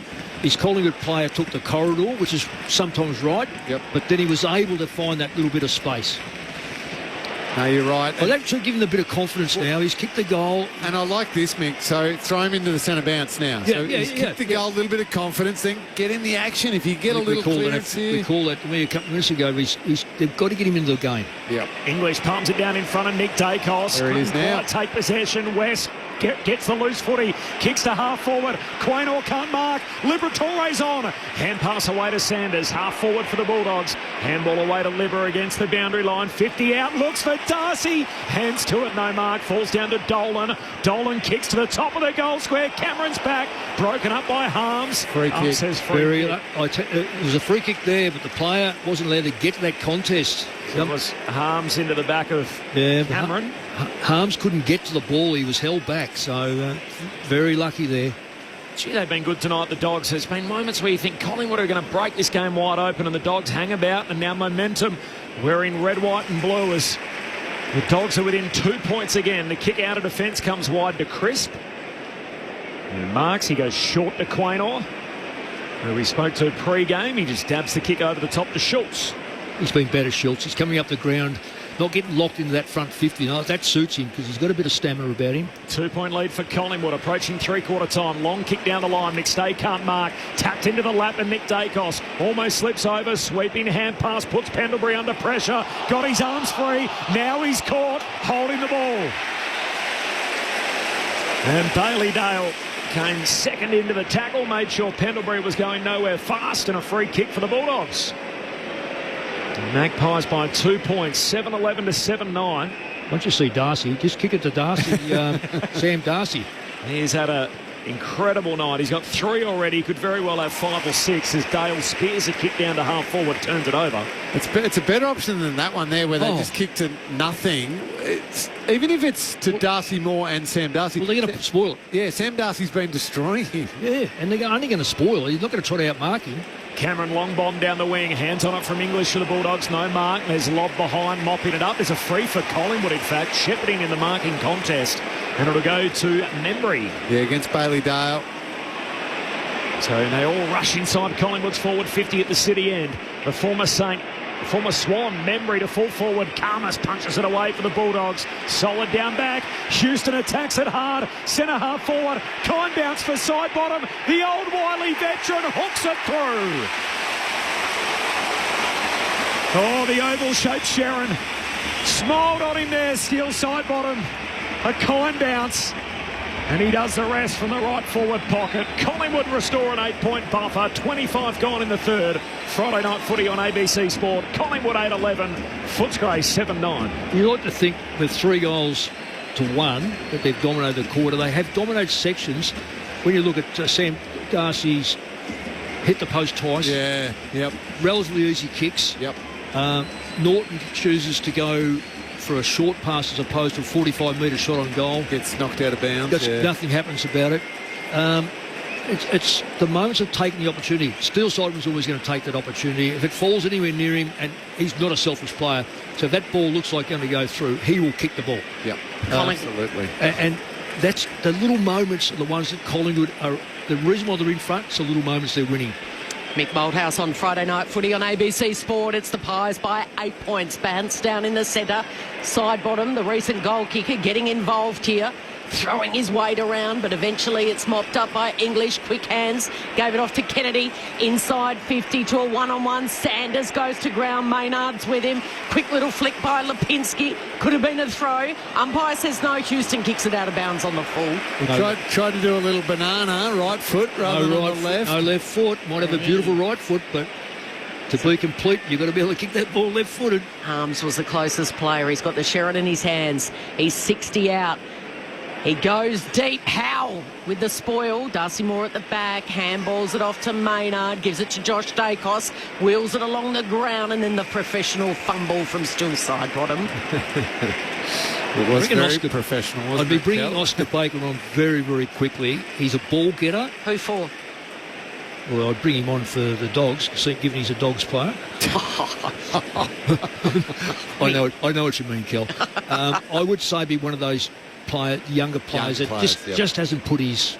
They haven't contributed enough. Yep. So, maybe, I don't know, Jones, Bramble. Jones is the one for me. And mind you, he could be the type of player who could find you a goal, but... So from a boundary throw in to a ball up while you gents were chatting, and now a scramble at ground level. Norton's there, head over it. Lipinski wrenches it clear, gives it to Josh Dacos, curls it around beautifully on the left to Pendlebury, who marks. Still in the D50. Thought about retreating and going backwards, and now the left footer goes down the line. Karmas with the spoil. Umpire saw something in that 2-on-2 contest, and it'll be a free kick coming back to Membry. Yeah, I'm not sure about that. Both players went hard for the football. Started his career on a Friday night in a Sydney jumper. It was a late inclusion for one Lance Franklin at Sydney Tim Membry as he kicks down towards half forward, and the turnover as English takes the intercept mark, goes short and wide out to Karmas.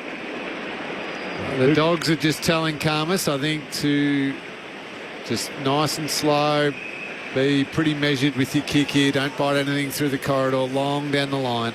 One of their 5 lefties in tonight, kicks down to half forward. Karmas punched away at the back by Jeremy Howe, finds the boundary line and another 15 metres.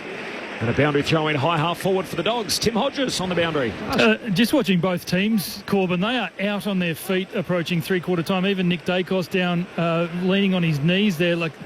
I just wonder if that Reece McInnes early casualty will take an impact on the Magpies, and still with fresh legs to come with Oscar Baker to come on for the Bulldogs. Thanks, Hodgie. Friday night footy on ABC Sport. Dogs trail by 8 points. Great work in tight. Dogs got it out. Harms to Kennedy. Handball on the wing to Duray. He's gang tackled and a ball up on the logo. Libba had no right to win that ball and just kept fighting for it. He's brilliant, isn't he? Oh, eventually got it to a teammate. Liberatore, Darcy West, some famous names out there for the Dogs again tonight in the latest generation in a proud footy club in their 100th celebration game. The Dogs from the stoppage again win it. Giray out to Liberatore, who had a hand in it before that. His kick inside 50 can't beat the bell. And it is three-quarter time at the MCG with Collingwood leading by 8 points. The Magpies 8-11-59. Footscray 7-9-51. An 8-point advantage for the Magpies. They kicked 3-1 in the term and turn around what was a 5-point halftime deficit into an 8-point three-quarter time lead. Sam Darcy's got 3. He hit the post twice in that third quarter. Could very well have had 5 or 6 the way that he's played tonight. The 21-year-old in his 30th game. Singles for West, Harms, Vandermeer and McNeil. Meanwhile for Collingwood, 2 goals for Lockie Schultz and then singles for Elliott, Houston, McStay, Sidebottom, Hill and McCreary. So that is how it is situated. Perfectly set up in front of a bumper crowd at the MCG. It has to be upwards of 75,000. As Hodgie said, the MCC forecasting somewhere around the 80,000 mark, which would break all kinds of records for the Dogs in terms of their home and away attendance on a special night for the footy club. The thoughts of Mick Moldhouse and Cameron Ling coming up next. This is Friday Night Footy on ABC Sport. The Socceroos can take a big step to next year's FIFA World Cup on Tuesday night. And it's a well-crafted goal by the Socceroos. After a big win over Indonesia, they travel to China, hoping for another 5-star performance. Hear the match live on ABC Sport Digital Radio and on the ABC Listen app. This is the 2025 AFL Premiership season on ABC Sport. Josh Dacos kicks to full forward. McStay and Karmas down there. Ball hits the deck. Schultz onto it. Sells the dummy. Kicks the goal. Game tied again. Lockie Schultz bursting through the Dogs' defenders. Broke one tackle. Shook lob. And jams it through from the goal line to tie the game. Lockie Schultz with a couple for the Pies. Through the bullseye goes Pendlebury. Back to Nick Dacos. He goes long. Karmas comes across right in front. Ricochets McCreary. McCreary standing start. Snaps around the shoulder. Goal. Collingwood has just confirmed to us that it is a suspected ACL for Reef McInnes. Beautiful kick to Fraser. Streaming past him at full pace is Gallagher. Accepts the handball and then hits up Vandermeer from 50 out. Perfect. The passing, the precision, perfection, and sliding in the right forward pocket and taking the mark is Riley West. Tough assignment ahead of him. Riley West needs to thread it, and he does. The Sons of Guns have come to the party as Footscray celebrates its centenary. Houston attacks it hard. Centre half forward. Kind bounce for Sidebottom. The old wily veteran hooks it through. Oh, the oval-shaped Sharon smiled on him there. Steals Sidebottom. A kind bounce. And he does the rest from the right forward pocket. This is ABC Sports coverage of the AFL. On your radio. ABC Sport Digital. And on the ABC Listen app. Handy goal for the Pies, gives them an 8-point buffer, and still Sidebottom, as Kelly mentioned earlier, game number 334 tonight, so level with Brendan Goddard, 33rd all-time in VFL AFL history. Incredibly, Collingwood are even older than they were last week, given the 2 changes they made, so DeGoey and Cox coming in for Sullivan and Myercheck. So last week was the oldest Collingwood side in history, and obviously they've had to wait less than a week for that to be broken tonight on Friday night. Their youngest player tonight, Mick, is Nick Dacos, who polled 38 votes in last year's Brownlow medal. It's a staggering number in what they've been able to do. It is. And the test will be, as those older players work into the year, can they sustain their level? And I'm not suggesting because you turn 30 or whatever the case may be, but it does take, the body does take a lot longer to get over those sort of hits. And now they've lost a player for the year, you would suspect, with the knee. Yep. Who's one of their young ones at 22. Well, it's been confirmed, hasn't it? It's been confirmed. Yeah, so it's suspected he's out for the year. Reef McInnes. They've got to find another key back. They've only got Myercheck out. They said soreness. That means anything. He could have his leg sawn off for all you know, that it's soreness. So we take that with a grain of salt. So you don't know what's coming up. Tagoe's back in the side. Yes, they're at full strength. So now who goes back and plays that third tall? Because we found out last year that Darcy Moore really struggled without that floating, tough, hard player where he could just float around a little bit. Anyway, we'll talk about this game. And you said just before three-quarter time that you'd make the sub for the doggies? I would have made it 10 minutes ago. And I asked you who, and you said a Dogs player, so you've been a bit of a smart bubba. I was. But then you did say Artie Jones. One of them. I thought Artie Jones. Okay. I thought he's just been too fun. I was trying to give Mick a bit of love after being cheeky to me. It is confirmation it is Artie Jones. Oh, it is it? There you go. Yeah, well... As well picked up, because I'll claim that now. I didn't realise that. Thanks, Gal. Because he's just been a little bit... Well, he just hasn't contributed. And fumbling for me. A couple of times he's taken the ball and has been half tackled and coughed it up. Yeah. Not even a big jarring tackle, just a half tackle. But Lingy Baker is a bit of a fumbler. But what he is, he's a ball-getting player, and he's also a running player. He's got some run, hasn't he? Yeah, so if you want to put him on the wing, and that's the logical thing is to start him. Now, I hope he starts. Let's get down to Hodgie, because Luke Beveridge just then, a big quarter coming up in the context of their season, Hodgie, and the fact that it is their 100-year celebration. A fascinating huddle just then, wasn't it? It was, Kelly, and I'm still fascinated that Marcus Bontempelli is allowed to be out there. Lingy, did you ever do that when you were captain and you were injured? All the assistant coaches were ushered away. Luke Beveridge wanted his players only. He kept the bond, and it was basically the 23 players plus the injured captain and the coach, and he gave it to them to make this memorable night for the club a memorable result on the scoreboard. Hodgie, you're allowed to do it if you're listed on the game bench. And generally they don't like players there. And I'd never do it. No. Here we go, final term underway. Collingwood lead it by 8 points. If the Dogs got something in those young legs, the underman team to be trying to come back and win this as Harms is caught in the centre square. Baker's on a wing, which is really good. Restart English, straight down to Richards. Gets it going forward in a hurry. Darcy reaching over the top for Moore. Can't mark. Spills down to Howe. Kicks out of the defensive 50. Comes wide to Schultz, who takes the mark at half back. Gee, that's a good kick. Good kick. And this is what I like about Schultz from last year. He's coming further up the ground and getting involved. Schultz with a couple of goals. He steps around Gallagher on the mark here. Keeps going in front of the benches. Sends Collingwood to half forward, and English takes the intercept mark. Friday night footy on ABC Sport. Here with Kelly Underwood. Sam Darcy's on. He's a long lead all the way up to the broadcast wing. And he honours his lead. He's taken an uncontested mark in front of Nick Dacos, and then he goes towards Norton. Has it knocked out at the last minute. He grabbed it clean, and it's knocked out by Darcy Moore. And play on, says the umpire. Quick hurried kick comes up towards Nick Dacos. English does well to tackle him. And then the Bulldogs coming quickly. Fine out handball to Richards. Richards skies it into the left forward pocket. Vandermeer's down there. Quaynor's got him for company. And volleyball slaps it over the boundary line and kills it. It'll be a boundary throw in. Punt road end to start this fourth term. Have we dropped in a first goal important in the last quarter? Tick the outages off. Gee, it feels like a big one here for the Dogs. Oh, it does, doesn't it? Pies lead it by 8 points. We're deep inside 50 here for the Bulldogs. Hurried kick out of the pack. Oh, Baker goes at it hard. So did Schultz. Schultz is down a little sore. Baker gets up and readjusts the headband. And then the ball spills out to the side. Schultz gets it and Baker ties him up. And whatever happened to the rule of push in the back? Well, Schultz just got a massive push in the back then. You've got to pay it.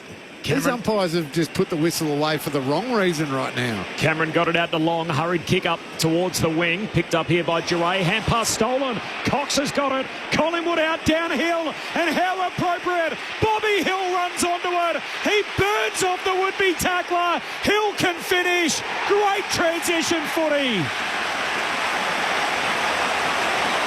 Bobby Hill with a second. And Collingwood just burn you on the turnover. The Pies by 14 points. 2.5 gone in the final term. Friday night footy on ABC Sport. A little bit ambitious trying to handball over Mason Cox's head here. Oh, that's right. Silly. But, you know, I know that it's 14 points. Unless if Collingwood get the next one, it's going to make it difficult. It's just the way the Dogs have come out here. And I like Baker on the wing because he's going to give them fresh legs. And I like what happened in the third quarter where they started to put West and these sort of players through the middle. So it made Collingwood then have to put different players in there. This game's not over by a long shot. McNaughton marked that ball down here. Wasn't paid. That's a 50-metre kick or 40-metre kick for goal. This game's outside of the next goal. And I'll take it back if Collingwood kick it. Perfect bounce in the centre. Cameron and English tangle. Cameron gets it down. Dacos was there. He couldn't control it, and English tackles Cameron. Secondary ball up, still in the bullseye. This time English slaps it down. Umpire says there's a free, and it's high contact. Yep, it's going to Nick Dacos, is it? No, it was in the ruck. Yeah, Nick was claiming it, but Darcy Cameron takes it, gives it off to Josh Dacos. Spearing pass inside 50. DeGoey had two grubs at it, couldn't claim it on the third. Fires out the handball out wide from the Dogs. Here's Baker that hits it at speed. Can he keep it in play? He handballs it over to Richards. Richards runs past the benches, has a couple of bounces, glides across, brings it back inboard. It was a tough one for Darcy to get down at his bootlaces. Darcy Cameron did. He fires up the handball to Josh Dacos, back to side bottom, goes down the line, unable to take the mark was Crisp. Crisp mark is paid. That's no so Norton's wasn't paid, Mick, but the Jack Crisp mark has been paid on the wing right in front of us. No difference. Collingwood 4-1 after half-time as Crisp sends it to half forward. Kick favours English. Cox breaks it up down to Kennedy for the Bulldogs. Hand pass out to English to Sanders. Handball to Buku Kamas. Got a handball away to Baker. The sub with the fresh legs. Hand pass to Gallagher. High up and under in front of the benches. Moore trying to mark, and Darcy punches it away from him. That's Sam Darcy and Darcy Moore. As we've tripped over all night, Darcy Cameron, well represented, the Darcy clan. Darcy on Darcy all night. It's been fascinating, hasn't it?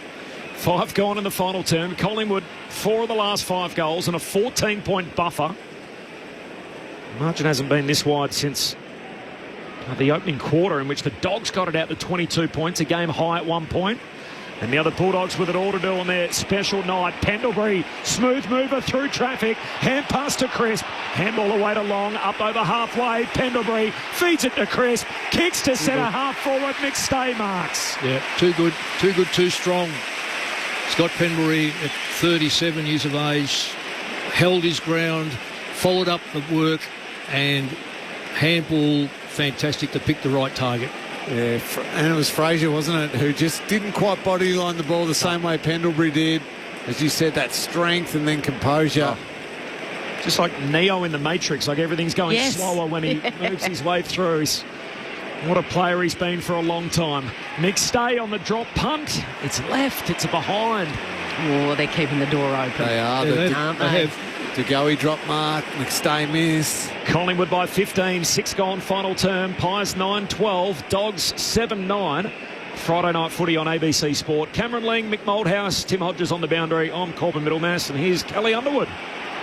As Bailey Dale flares it wide to Kamas. Kamas goes along to the northern wing, and the spoil came from Houston. Right up against the boundary line. Pendlebury comes in with a smother. Pendlebury's got he's gritting the teeth here. Comes up to side bottom. He's going to get it back again. Works his way forward. Handballs to McCreary, who slips over and then leapfrogs over Bailey Williams. Williams kept his feet, went up and got it. Quick little handballs. Got it at half back. Centering kick straight to Quaynor. Goes the spoil to DeGoey. Handballs back to Cameron. Pangren gives it to Houston. A steadying kick to Josh Dacos. Got it right on centre wing here in front of the broadcast. Josh goes off his left peg as he's closed down, high up and under to half forward. English hands on it, can't complete the mark. Fraser cleans it up for the Dogs to Williams, to Dale. Hand pass to Sanders through the phone booth, got it out to Williams. Back to Fraser, sweeping hand pass. Gallagher took on side bottom, caught. Umpire forgiving, says ball up. Did he have prior? He took him on. Well, I don't think he did. I don't think he did, but it's the same as earlier on in the game. But I didn't think the player had it that time either. Collingwood by 15 early in the final term. Cameron wins it down. Fraser for the Bulldogs. Hand pass to Sanders. Slick hands. Got it through to Kennedy. Kicks along the boundary line for the Bulldogs. Howe there. Norton spoils in the end, but straight down to Josh Dacos. Hand pass into the path of Quaynor. Quaynor looking through the corridor. In the end goes laterally. Long kick out to Hill, who marks on the southern wing. There's no one near Bobby Hill. Looks left and now goes right. Into the pocket. Oh, Elliott. Ambitious up over the back of Buku Khamis. But he didn't get anywhere near it, and the Bulldogs are able to clear it out of the defensive 50. It's knocked down there. Membry gets it. He's been held with one hand. Gets a little kick away. Only favours the Bulldogs. West. And now Richards, the centering kick. Norton marks it on the defensive side of the circle. The centre circle. He goes wide to the southern wing. Davidson, a strong mark. Up over the top of Maynard. It was 2 Bulldogs to 1. And Maynard outnumbered. Brings it back in play in the corridor to Dale, who can pierce it. And pierce it into those gigantic hands of Sam Darcy. And Darcy will go back and line up for his 4th goal of the night. Well, he hit that. He's wow. Come out with Darcy Moore right on him. Darcy Moore still hit the arm and everything, and Sam Darcy takes the mark. For the Dogs' sake, you hope that he can knock this one over. That's the best mark of the night. Oh, just come out and hit that. Degree like that. of difficulty. Beautiful kick, though. Yeah, it was, but at full stretch, as you said, with pressure and at speed, that is a tough grab to take. So the man on the mark is 35 out, almost directly in front to the punt road end. Forget star of the future. Sam Darcy is a star of the now. And this game is well and truly alive. He's got his 4th. The margin is 9. And the Bulldogs are coming. They're chock full of emotion. And they're not done yet. 8-9-57. Collingwood 9-12-66. And we've got 13 minutes to go in this last quarter. Still plenty of time in this ball game. Yeah, plenty of time there. Down the other end of the ground, Collingwood just unable to take their couple of little chances they generated. And then, through sheer effort, the Bulldogs were able to break their back half of the ground. And then it was Bailey Dale drifting through the middle. So often the Bulldogs' goals have come when he's had ball in hand. But watching the replays again, Baker's more and more impressed with that grab from Darcy. Yeah, fantastic. Baker's only had 2 air passes, but he just seemed to have had a bit of impact. The interesting thing is that Libba hasn't touched it this quarter. If he gets himself going, Libba, look out. Cox wins it down, but straight to Norton of the Bulldogs. Hand pass away to Richards. Gets a handball out wide to Davidson. Steps around 2 would-be tacklers. Wrong-footed Howe. Kicks inside the forward 50. Moore punches it away down to Vandermeer. Hand pass through to West. Got it to Libba. It'll bring the house down. Tom Liberatore, this second-generation Bulldog, snaps it through for the goal, and these Dogs keep hanging about. Liver Senior's going nuts in the crowd. Just Liver Senior, and 2 seats in front of him was Simon Beasley. The shot before we saw Luke Darcy. Luke Darcy, yeah. It's I've been dead against father's sons, but when you see it like this, it's just a magnificent, really. How can you not love that? The second-generation Bulldog, Liberatore, captaining the team tonight, pulls the Dogs within 3. 11 gone final term, 9-12 to 9-9. And Lingy, how many times tonight has it felt like Collingwood's about to bust it open and the Dogs do something like this? Absolutely. Gee, Sam Davidson's had some big moments. Yeah, he has, hasn't he? I don't like what's happening now, though. Collingwood by 3 points. We're underway again in the centre. Mick doesn't like Norton in the ruck. Norton says, hey, watch this, Mick. He just gets rid of a Collingwood player, and then handballs, though. Oh, good smother. Mason Cox had the kick. Norton with the smother. So a good couple efforts from him. Richards has given away a free. Has he? No. Yes, he has. It should have been. Umpire says it's a Richards free kick. Play on advantage. Up towards Darcy, but this time in front. Taking the strong mark was Jeremy Howe, and he had to use every spring in those ageing legs to get up there and mark that in front of Sam Darcy. It was paid, Kelly. A good call. It was paid that free kick. Howe along the boundary line. Maynard floats through, takes the intercept mark. So Collingwood have got to keep speed on the game here. It's way too long to think We're just going to go into slow tempo, controlled footy. That's gone 6 metres. Oh, to Nick Dacos, well short done, kick. Darcy. Broken up by Darcy, punches it away. Dogs win it back. English got it away to Bramble. Short kick turns it over. And Perryman takes the intercept mark. Handball away to Quaynor. Hand pass to Lipinski. Feeds it forward to Nick Dacos. Pulls the trigger on the 45. Finds Cox. And he's got the footy. And Cox will get the free here at high half forward. And it was a late spoil from Lobb. And Cox is a little slow to get up. And we're just getting a look at the replay. And he got him solidly. A fist right to the face, wasn't it? Gee. Bang. Knocks the... No intent, though. No, but knocked the glasses off. Yeah, knocked the sports goggles off his head. And Cox is not even going to be able to take the kick. So that is a very errant spoil from Lobb. Well, they showed during the week they don't care if things are an accident or not. Jeez. They'll still get you, the tribunal. Nick Dacos gets to take his free kick, puts it into the pop of Elliott. Great who's kick. up and marking in the corridor, 35 out.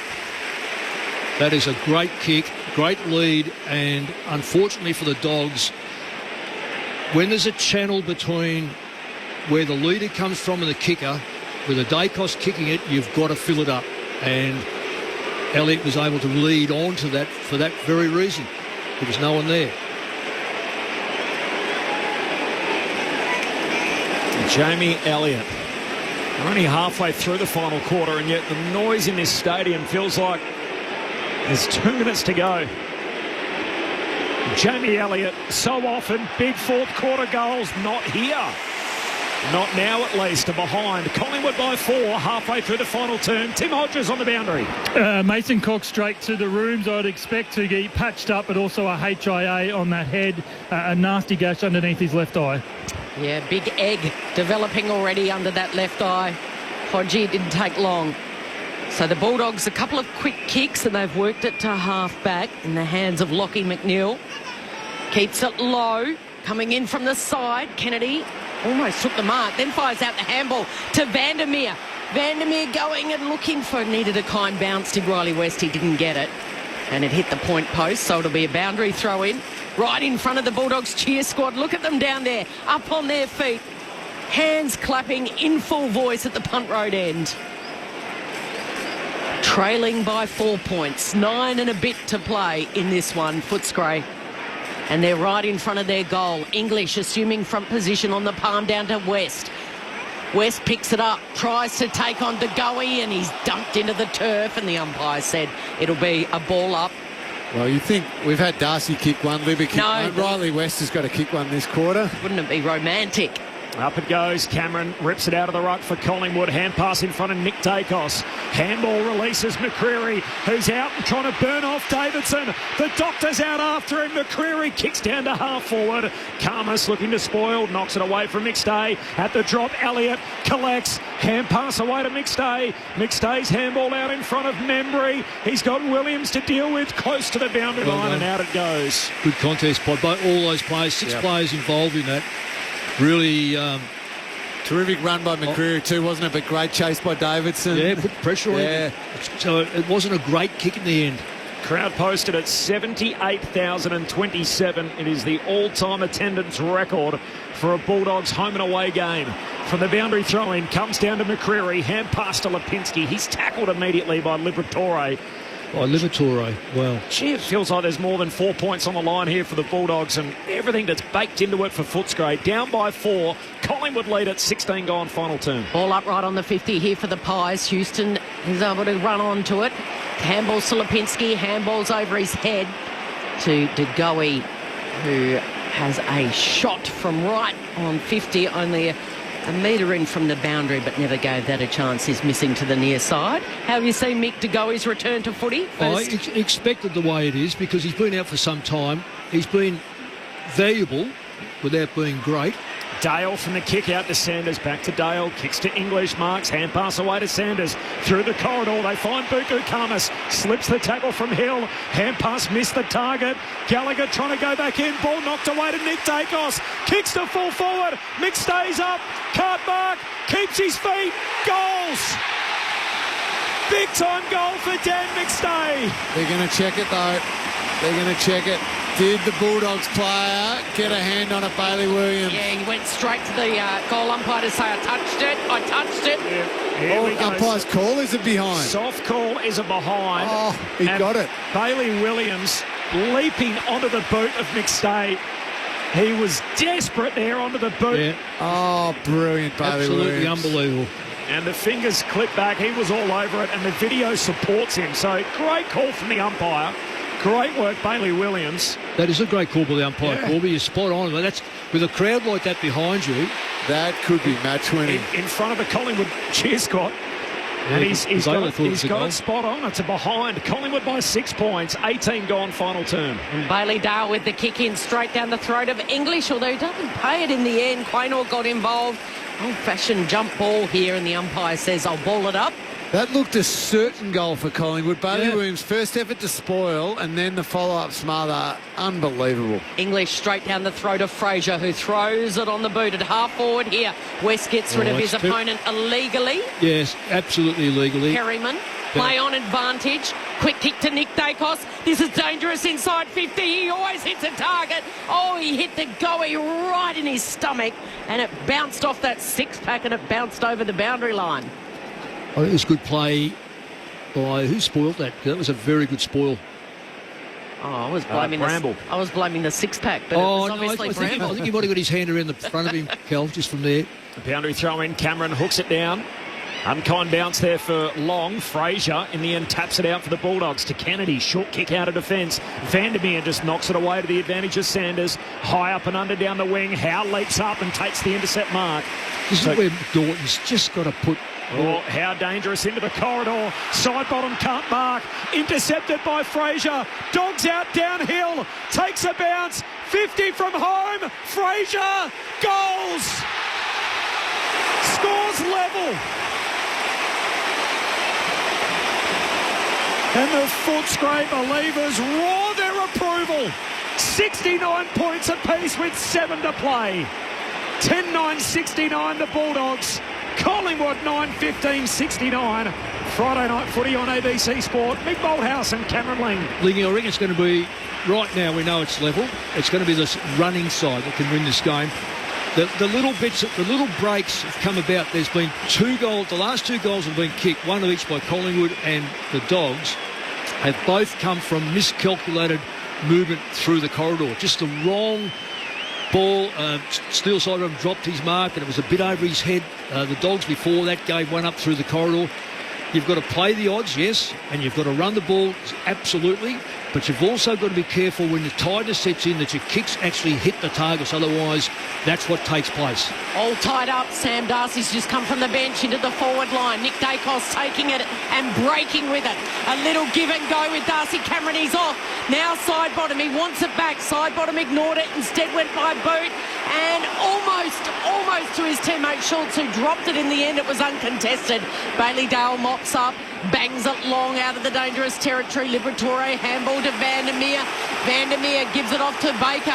Baker breaks it over the would-be tackler and then arches his back, has a bounce, delivers down the line. Riley West couldn't take the mark. It was brilliant from Maynard in a typical one-on-one contest. It's been tough and tenacious, pulsating footy, and it's going to be compelling right to the very end. 6 and a bit to play. It's all tied up. Footscray by 6 at quarter time, by 5 at half time. Collingwood by 8 at three-quarter time. And all in front of a crowd of 78,000 at the G. Cameron out of the ruck, kicks it out on the full. It probably would have been deliberate anyway, and a free kick for the Dogs, and Norton to take it. Could well be Baker that swings this game, you know. Here he is. Baker, in fact, takes the free, kicks inside 50. Darcy in the pack, no mark, spills down to Sanders. Handball to Fraser again. Tackled. Hand pass away towards side bottom, collects for Collingwood. Handball to Perryman, kicks onto the wing for Collingwood. And it's De Goey in a one-on-one contest with Williams. Williams goes to ground. Carvis has got it. De Goey wraps him up. Oh, this is brutal. Dive for the footy type stuff at the MCG tonight. That's a win for the Bulldogs there, that one. Karmas not fumbling that footy because Collingwood had all the flow of the play. Allows his team to set up now. Ball up on the northern wing, straight down to Fraser. And then the umpire said, so the umpire giving a free kick against the Bulldogs, and it goes to Schultz for high contact. Off to Houston. He's a thumping kick. He goes deep. Launching is McStay, and he's going to claim it. Oh, he's paid the mark. No. McStay came in from the side. Oh, he no, grabbed that's it with awful. one, and then De Goey got it. And McStay looks up, and they said, yep, you can have it, to De Goey. Oh, no. No, hang on. McStay got hands to it first. Buka Thomas can't believe that he's not getting a free kick here. The push. Oh, my. And the umpire's right next to him. So De Goey has pushed him in the back. McStay rises high, hands to it, lets it go, and it lands in the arms of De Goey. De Goey claims it. 20 metres out, as easy as you like, and he's missed. He's missed the unmissable. And the Doggies fans, the Footscray favourites in the crowd, say there is a football god. Collingwood by 1. Cheeto was a miss and a let off as the kick comes out wide towards Giray against the boundary line. Kicks in front of the benches, hands to it, and a good mark from Houston. Collingwood by a point. 24 gone, final term. Darcy's got to, if Darcy's not going to be playing second ruck, which I think he should play second ruck and be on the forward line. Houston down to half forward. Karmas up, knocks it away, but straight to Elliott. Hand pass to Lipinski. Handball to side bottom. Over his shoulder, Nick Dacos tried to feed it to McStay, and Dale knocks it out of bounds. Oh, he's paid it. Oh, and deliberate. Oh my God. Oh, no. That is not right. And a free kick for Collingwood at right half forward. I think the free kick count, by the way, is something like 30-14. I know some Dogs fans have been going spare about it, but that... Oh, that's incredible. That's Bailey Dale bodylining the ball in a contest. Oh, my goodness. That's a gift. McStay. Oh, that's what it deserves. Turns it over, and Dale takes the intercept mark on the behind line. Collingwood by a point. 24 and a half gone, final term. Friday night footy on ABC Sport. They go wide. Baker took off. Oh. And he didn't know that Bobby Hill was right behind him, and Bobby Hill swallowed him up. He hand passed it. Bobby's got it. 70 out. Yeah, he won't kick a goal from you. I tell you what, though, he's very, very smart with the football. Let's make it 60 out. He's a step in from the fence. You run around late here, though. If you He's in the left forward pocket at the City end. Collingwood by a point. 4 minutes to play. The crowd falls silent. I think he's had more than 30 seconds to kick that foot. He steps over the boundary line. He opens up the angle. He lets rip from 51. It's a low floating ball, and it trickles over the boundary line. It'll be a boundary throw in. Karmas got down low, and it was flicked over down there. A boundary throw in with 3 minutes 30 left on this. Collingwood by a point. Free kick count 31-14 from the boundary throw in. Side bottom through traffic. Goals! Big time spot from the veteran. Collingwood by more than a straight kick. It's the Magpies by 7. 26 gone in the final term. Collingwood 10-16-76. Footscray 10-9-69. And a stoppage goal for Steele's side bottom gives him 2 on the night. Oh, big moment from the veteran, from the champ. Well played there. He probably feels like he owes his team one with that drop mark a little bit early on that led to the Frazier goal. But he doesn't need... Doesn't leave too much space. No, he doesn't. That is brilliant. Watching the replay, that is just superb. He was already turning his body, Mick, knowing where he was going to snap before the ball had even got into his hands. Yep. So clever. So even if he got hit, he's still facing the goals. Yep. Pies lead it by 7 points. Black and White Army has gone up early with the Collingwood chant. In the ruck, it's Darcy Cameron and English. Nick Dacos slides in. Libba picks it up. Gives it to Richards. Handballs to Frazier. He goes without it. Libba just wills himself to the contest. His kick was smothered. Ricochets to side bottom. He's gone for the safety of the boundary line. The foot race is on. McCreary overruns it. Picking it up is Membry. Handball straight to Gallagher for the Dogs. It's a turnover. He's caught. Umpire says play on. Side bottoms everywhere. He gets there. Handball's back inboard to Perryman, who goes long. Top top of the square. They set themselves. McStay flies too early and Bailey Williams is at the back off to Oscar Baker. Baker wide to Vandermeer. Vandermeer's got it at half-back. They trail by 7 points here. Footscray. Vandermeer inboard to English. They have responded all night, the Dogs, when Collingwood seemingly have it in their keeping. Can they do it again here? English short kick finds Kennedy. Well, they got numbers on this side of the ground. They try to bring it through the centre square. Lob drifting forward, takes the mark. Attacking edge of the square. Big Rory lob goes long. Harms it full forward, runs underneath it. Out the back is Jeremy Howe to try and clean it up, and in the end he allows it to roll through for a behind. He's shoved in the process by Darcy. Isn't that a push in the back? Oh, just pushed him straight in the back. They put the whistle away. It's too hot for the umpires. 6 point lead for Collingwood. 28 gone in the final term. 6 point lead for the Pies. Friday night footy on ABC Sport. So the Sherrin in the hands of the experienced Jeremy Howe. He goes for the rucks in front McStay. Darcy Cameron also in the contest as well. McStay takes the mark. Wow. He goes through the centre. Oh, what a kick. Oh, what a He mark. hits up Schultz. Had to stand his ground. He had 3 Dogs bearing down on him, and he stood his ground beautifully.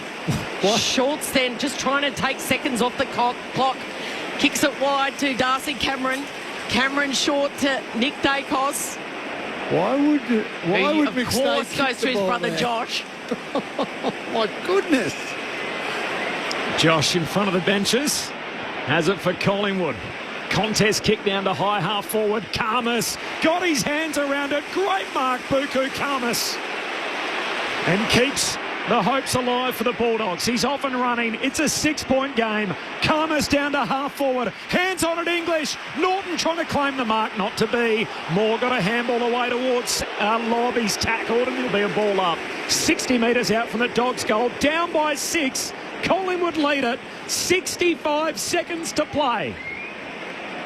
They've shoved everyone forward behind the line, Collingwood, or most of them, so they're going to save the last minute. Norton's That's in the goal dangerous. square. We're at half forward. Off the hands of Darcy Cameron down to side bottom. Trickles it out towards the boundary line. Happy to see it over was McStay right in front of the Dogs' bench. He's hit out. Look for Libba, just in and under, and the quick little hands. Somebody's got to be on the move. Hard. Off Libba's play here. Stadium Ed full. Richards maybe. Stadium full silent. They've been desperate Dogs. They've been inspired. They're emotion charged and they trail it by 6. Quick handball by Pendlebury again goes for the boundary line. Now the ball's in the hands of Dacos, who just steps over. Was that deliberate umpire? Boundary throw in. Boundary throw in. Very, very casual. Did not disguise it at all, Nick Dacos. Questions were asked. Umpire said no. So we reset and go. The yellow Sherrin is going to spiral in the night sky at the MCG. Darcy Cameron and English. English palms it down into space. Here's a chance. Sammy Davidson looked like a throw. Pies fans wanted it. Ed Richards inside 50. Where are the Dogs players? Schultz fires it out. Out to Chris. It's desperate stuff. He goes on the southern wing. Karmas gets there first. Palms it down to himself. Overruns it. Bramble comes in. Also does that Oscar Baker. And Baker can't control it. And it's over the boundary line with 18 seconds to play. Collingwood by 6 points. And time is not Footscray's friend. Would have been a free kick to the Dogs there. Absolutely. Prohibitive contact. Flick back in on the southern wing. Cameron. Side bottom. On his left boot goes down the line. It's out of bounds on the full. Is there time yet, Mick Malthouse, Cameron Ling? Well, it can only be time if it's marked in the forward line. I've got a suspicion that they've got to go long here and punch it on, or because it's only 9 seconds. 9 seconds is not... Can't switch it. You can't switch. No. It's no use caught. Well, I don't know what 6 points the difference. Harvey Gallagher's got it. He's got it right on the southern wing. He kicks as long as he can. They need a contest. Lob! It's not Rory Lobb. It's Darcy Cameron, in fact, who stood in front of Lobb. And the Pies spoil the Dogs' centenary in an absolute cliffhanger. They win by 6 points.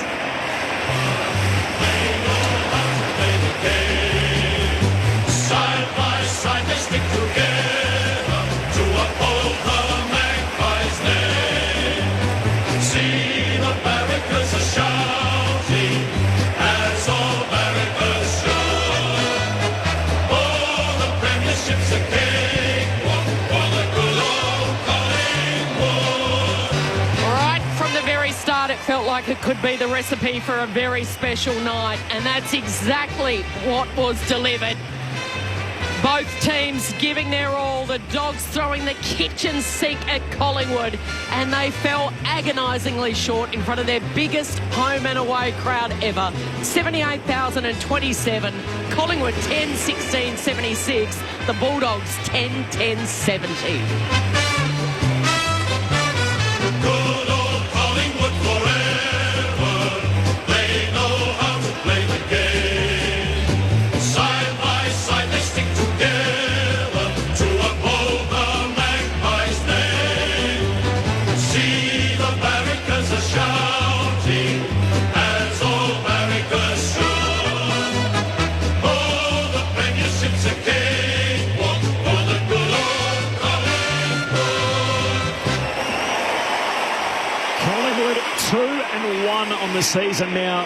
Footscray 1-1. A 6-point victory for Collingwood. 33-14, the free kick count in the finish. I'm sure that will be the focus for a lot of frustrated Dogs fans. And a couple of big moments, particularly down the stretch in that final term. Collingwood ruined the birthday bash of the Bulldogs, and for the Dogs, it's their birthday and they'll cry if they want to. That is a heartbreaking way to lose it in front of a record home and away crowd for them of 78,027. What a night at the footy. It's rich in storylines again coming out of it. Cameron Ling and Mick Malthouse. Collingwood by 6. Yeah, Collingwood probably, Mick, get out of jail a little bit, even though they had the game through that last quarter. They just didn't take a couple of chances. I think there was a De Goey shot a goal. There was a De Goey drop mark earlier. There was an Elliott and McStay shot a goal. Touch ball. So it felt like they had all the play. But then in the end, gee, the Dogs could have grabbed it and almost should have grabbed it. And yeah, the umpiring is going to be a discussion, and probably rightly so.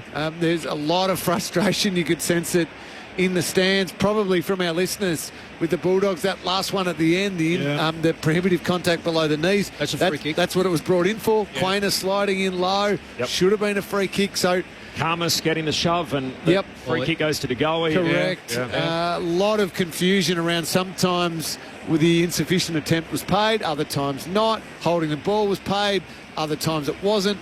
Yeah, that's going to be spoken about, I think, all weekend. Did it cost the Dogs a game? Oh, it's a bit. When you analyse each one of those, if you add them up, it's always harsh to say that those decisions or a decision, but on a collective, I would say yes. Yep. There was a lot of, there's too much. And it denies Collingwood too, because you never know what would have happened if they were. Like, you can't prove the counterfactual, but it was a huge moment in that final term. It was. And the numbers in the end, and there's nothing in the game that says free kick count has to be even. No. But it was... I didn't really notice it much until halfway through the last quarter, where I felt like, gee, and it felt, to be honest, the first 10 minutes, it felt like the Dogs were getting the rub of the green with the whistle, and yet the last 15 minminutes, when the game was on the line, it probably stood out to me. I think at three-quarter time it was 26-12. The count. Yeah. So... 26-12. And what did it end up, Kel? 34 to... I'll tell you in just a second. Hang on. The text machine's going off. That's for sure. You guys. I think we've had a similar message from the same guy about 10 times. I think, which is all to do with around the umpiring. 33-14. 33-14. So even the last quarter was 7-2. Yes. Yeah, and you know, it was just a couple. Even the Nick Dacos one right in front of us. That's as deliberate as you'll get. Yeah, and yet that was Bailey deliberate. Dale gets done over for hitting the ball with his body, and it goes over the line. Now, if both of them are paid or both of them aren't paid, you live with that. But if one is paid and the other one is not, they're the ones that you think just don't make sense. Just on Steele Sidebottom and Scott Pendlebury, they broke a record tonight. They've played more games together than any other pair in the history of the game, and they've just swapped jumpers, which is a beautiful touch. So ordinarily in the history of our game, you're used to seeing the jumper swap, and Nick Dacos has just ruined the beautiful photo too of the pair of them as he's come back from a television interview and jumped between. That's a fan though, just wanting a absolutely. photo. That's exactly what I thought. A fan. He's going to frame that, isn't he? Absolutely. Gets a photo in between the two record breakers tonight, Sidebottom and Pendlebury, the dual premiership players. And so Scott Pendlebury is rolling around with Steele's 22, and Steele Sidebottom has Pendlebury's number 10. He had some big moments, Steele, in that last quarter. Oh. He had that one poor one, which led to a Bulldogs goal. It's almost as though, pardon the pun, he steeled himself from that moment onwards and said, I cost my team a goal there. I'm going to make up for this, because he kicks the goal late, but also I reckon he had 2 or 3 clearances late, won the ball around the contest and just thought, you know what, I'm going to do something about this. He was brilliant. Go back to the third quarter. I think Scott Pendlebury had some huge moments in the third quarter and late in the game where he was able to open it up. So the ability to have a player playing game 334 and another one playing in game number 406, amazingly, that experience was able to help them over the line. We'll have to wait and see over the course of the season whether or not their run and what they can do playing the season out.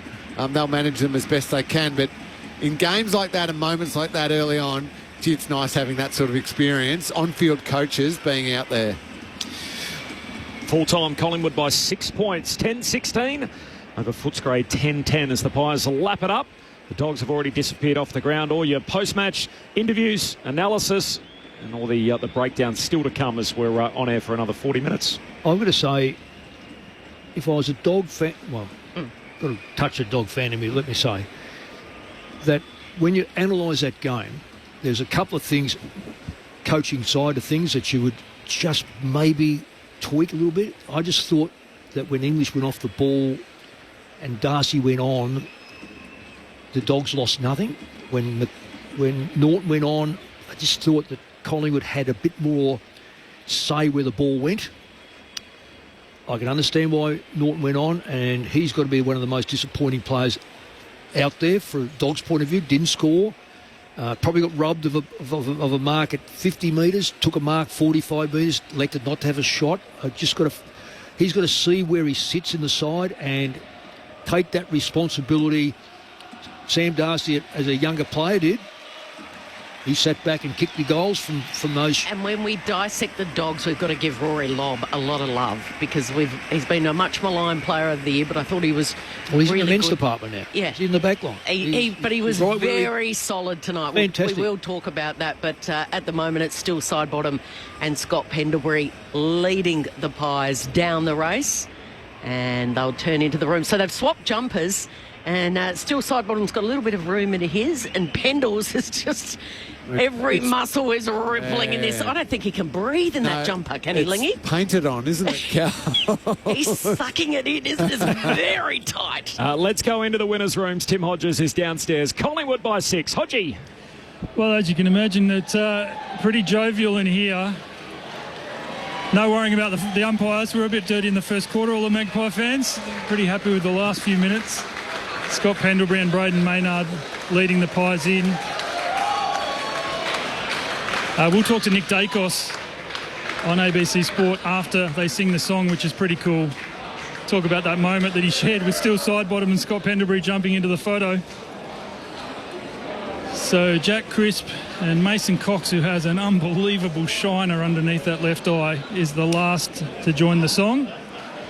They'll gather in, go arm in arm, and then as they do at the Magpies, they go deathly silent. And we've just seen Reef McInnes just walk out of the rooms, actually. He's been in the players' rooms, strapping on that left knee, just repeating the news that they fear. It's a suspected ACL, which is horrible news for the young defender. They're very quiet now. Here's the song.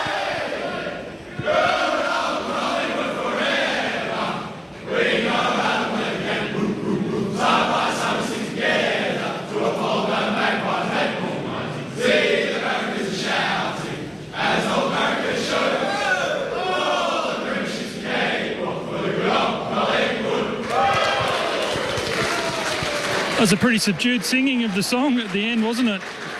Did feel at times like that was more than 4 points, and you can actually see all the Magpie players go up to Reef McInnes now and just check in on him, almost ask him what's wrong, and he's probably breaking the news to them. So the Pies will go in for a short meeting, guys, then we'll be back with Nick Dacos. Thanks, Hodgie. Look forward to it. So we'll get some reaction from the Pies rooms and also see what's happening with the Dogs too after heartbreak on their big night celebrating 100 years in the competition. And a 6-point win for Collingwood with so many flashpoints in that final quarter that I'm sure we'll work our way through in the next 35 minutes. It's such a crucial game for the Bulldogs too, because they are just trying their hardest to almost tread water, hang in there until Bontempelli can arrive back and Treloar can arrive back and Waitman and Jones and all of these players. And if they can...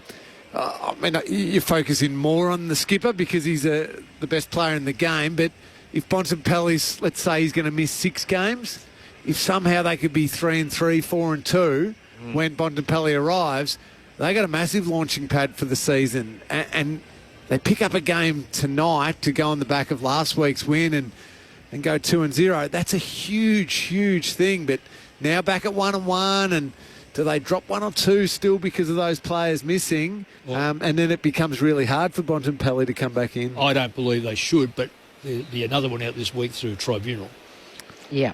Well, there's a whole lot to work through on that front. So, do you mean Rory Lobb on Mason Cox? I hope he doesn't, because I don't know what he's supposed to do when he was going to spoil the ball. I know that... I agree with you, Mick. I agree with you completely, but we just saw during the week that the tribunal doesn't care if it's accidental anymore. So the thing that will help him is Mason Cox put his goggles back on and was ready to come back on the ground. So he did return to the fray. It wasn't as if it ended his night or anything of that substance. But it was a full-blooded spoil that literally knocked the sports goggles off the head of Mason Cox and ultimately busted him up. So I'm with Mick. I don't think in that situation, genuinely trying to spoil the ball, he hasn't changed the direction of his fist at all. It's not a swinging arm either. That's right. Yeah. The other one last week, Ridley? Scrimshaw on Ridley. Yeah, when Ridley was running in, I don't reckon he saw Scrimshaw at all. All of a sudden he was there, and I don't reckon Scrimshaw thought, oh my God, what's happened? So he did swing the arm. Yeah. There was no swing here. This was a direct attempt to punch the ball clear. We have got a contact sport, and we've got to be realistic that there's going to be contact in some instances. The other 2 incidents I'm sure will be looked at, but again, there wasn't huge damage, so you're probably not anticipating sanctions. It's ordinarily on the outcome of the player that leads to the bans. Scott Pendlebury put his head in the hole, and Liberatore came in from the side early in the game and collected the ball. He got his hip or his backside in the hole and collected Pendlebury front on with his head. Pendlebury went off, got a check, came back, was all okay. And the other one is Jack Crisp, who laid a slam tackle on Riley West. Now, West received a free kick. He was right to go. Now, the extra kicker in this is Jack Crisp has played 240 consecutive games. He's 4 away from catching Jim Steins on 244 as the all-time record. So, again, on both occasions, Pendlebury came back, kept playing, and Riley West played out the remainder of the game. No, I couldn't imagine that one going. Not with Crisp. No, I agree again. But this is the thing that frustrates me and a lot of other footy fans is those decisions are made on outcome as opposed to action. Mm-hmm. So if Crisp lays that exact same tackle and Riley West gets knocked out, he's probably looking at 3 weeks. Yeah. Whereas this one, Riley West plays on. I agree. He'll be fine. He'll get off for that. So do we want them to stop the action, or are we going to say, hey, if you do it and you happen to hurt someone, we'll only get you then? So is it as simple as saying... Oh, I'm sorry. Is it simple as saying with Rory Lobb, as you said, came through for the spoil, punched him in the side of the eye, Mason Cox? Look, half the crowd wanted that to happen anyway. Yeah, oh, come on, Mick. Yeah. But so Mason Cox went off. If he would have been tested for concussion, we don't know what the result... No, he did pass. He came back, put the goggles on, sat back in the front row of the bench. Right, so he's passed the concussion test. Yep. So he's fit to play next week, unless there's some sort of fracture or something like that. Yeah. Or delayed concussion. Yep. So we will wait and see if there's delayed concussion or a little crack in there. Mm-hmm. You would think that Rory Lobb will go. Well, but if he's okay and fit to play and there's no injury, no concussion... The first thing Michael Christian needs to do is say, was it a reportable offence? So is it But aren't we waiting on the outcome of the player, of Mason Cox? So technically the first thing Christian's meant to do is say, was it a reportable offence? That is the jumping off point. Is it a reportable offence? I don't want to relitigate the week. Yep. But Tom Lynch's action was worse than Archer's action. Yep, jumping into someone and... Yeah, jumping into somebody and choosing to bump and get them in the head. Yep. he gets 1 week for that because Tom de Koning's fine. Yep. Archer runs into a contest and approaches it at speed and collects Cleary high. Yep. He gets 3 weeks because Cleary unfortunately was knocked out. Yep. But the pure action, I think Lynch's was worse than Archer's. But it was decided upon by the outcome. So what should happen with Rory Lobb?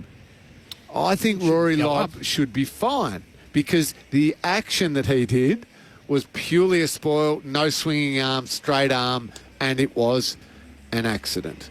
I worry that if who was it, Mason Cox gets delayed concussion, then Lobb gets suspended purely because Cox ended up with a concussion, not based on the action. Yeah, which is keeping a little bit with the court of law. I know it's hard to try and transfer that onto a football field, but if you run a red light and no one gets hurt, the penalty's not the same if you run a red light and you kill someone. Then all of a sudden you've got much more damage. You've got damage on your hand, you've hurt someone, and so you've got a higher penalty as a result.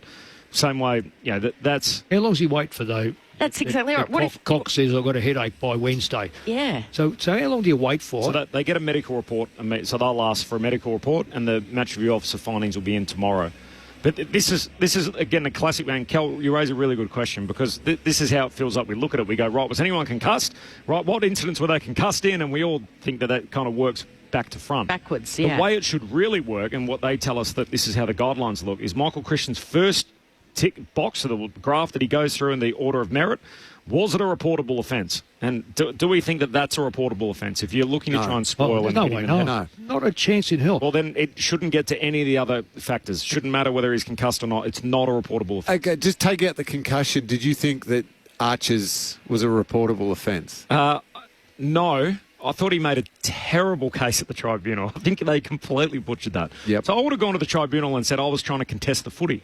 But they went to the tribunal and Archer said I was trying to tackle. And immediately he sort of acknowledged that he was going to be second to the ball. And then it was like, oh, well, if you're second to the ball, that's on you to take more care, and ultimately he failed in his bid. I wanted to hear how the case would have played out if he went there saying, I was attacking the ball. Pick up the ball. Yeah. Whereas they didn't make that point in North Melbourne, which was it almost like that ruined the whole debate for all of us to have by the fact that they, I think, got their defence so wrong. Well, so you got that one. I can't remember seeing the penalty one, quite frankly, but the Pendlebury one was early. The tackle one on Riley West. Yep. That's... Look, I didn't think he really... In fact, I was surprised it was actually a free kick because I thought he just pulled him down. I don't know if he slammed his head. Maybe I've looked at it wrong, but I certainly wouldn't have thought that would be a report either. Let's hear from the two men who are the sole focus tonight in the Collingwood celebration, Scott Pendlebury and Steele Sidebottom, speaking to Seven Sport a short time ago. It's been incredible to share it with someone like this that's basically become a brother of mine, and this one to me almost means more than any individual milestone I've achieved, because to do it with a really close friend and in a game like tonight, it's just been hell of a ride, but I reckon we've got a little bit more left in us. Just now going through it with Dip, but having our family to be a part of all these milestones like this, and to have my kids interact with Dip's kids, and it's a real family club, and it's really nice. It's pretty cool, isn't it, as a milestone? So, as he said, Scott Pendlebury and Steele Sidebottom there, for everything they've achieved in the game, to now have played more games together than any other duo in the game's history. They get to 308 tonight. Andrew McLeod and Tyson Edwards were the previous record holders. Just on Pendlebury, by the way, so this is his 406th game tonight. I wonder how high he can climb. So, you look fourth. He's currently fourth on the all-time list. He'll catch Burgoyne on 407, you'd think. That'll happen as soon as next week. Michael Tuck played 426, and, of course, our mate Boomer Harvey out on top on 432. Let's go into the victorious Collingwood rooms with Tim Hodges. Hodgie. Corbin, Nick Dacos was going to join us. The TV has gobbled him up, but the skipper, Darcy Moore, has been very good to come and join us. We appreciate that. It felt like more than 4 points out there. What a titanic Friday night struggle. It was, wasn't it? A real struggle. That's how it felt. It was like no team could take ascendancy for long periods of the game. I thought, we had some patches of some of our best footy really there, but they looked super dynamic coming back at us and put us under the pump for long periods as well. So felt like a big arm wrestle and a big 4 points. there was some good, but gee, there was some bad, wasn't there, from your team? What, you must take so much out of it to think, how are we going to unpack this? All of us. I mean, everyone has their moments. That's AFL footy. Such high pressure, especially in the early rounds. Like the early rounds, super chaotic. Your body, your mind is still getting used to the pace of the game and performing under the bright lights. So, we all had a few of those moments, myself included. But, AFL footy is about shaking them off. It's like that stuff happens. No one's got through a whole game without making a mistake. So if you can shake it off in a tight game like that, you give yourself more of a chance. And I thought largely we did that pretty well tonight. Talk about Titanic struggles. What about the battle you had with Sam Darcy? He is going to be a rock star of the game, isn't he? Oh, yeah. He's a massive unit, isn't he? He's just long arms are more than a handful, really. And, the way their mids, move the ball and find him and look for him is really, really hard to defend. So, it was definitely a battle. There were times of really high-pressure moments down there, but that's what we love about playing footy. So that's the fun part. And then, obviously, losing Reef as well early in the game doesn't help our back mix as well. So that took a bit of adjusting to as well. So, yeah, it was a very eventful night. Lots of high-pressure moments, but super grateful to, play in front of the Magpie Army again, and they just turned it on. You play in so many big games, but did you feel like they were worked up within an inch of their life because it was such a big night for Footscray and everything with their centenary celebrations? Yeah, they're a super proud footy club, aren't they? I mean, they've, battled with existential crises over their history, so there's a lot to sort of celebrate that they've made it through that. And a 100-year centenary is a big deal. So they're a proud footy club. We knew they were going to come and turn it on and their fans were going to turn up. Fortunately, a lot of ours did too, which always helps. They can always be relied on for that. So, yeah, they're always going to come full of emotion, and we were ready for that. And credit to them, they really pushed us the whole way. A tough start to the year, back-to-back wins. I'll send you upstairs. Very cool to have the captain of Collingwood, Darcy Moore. I'll send you up to Mick Malthouse and Cameron Ling. Darcy, congratulations on the win. Fantastic effort.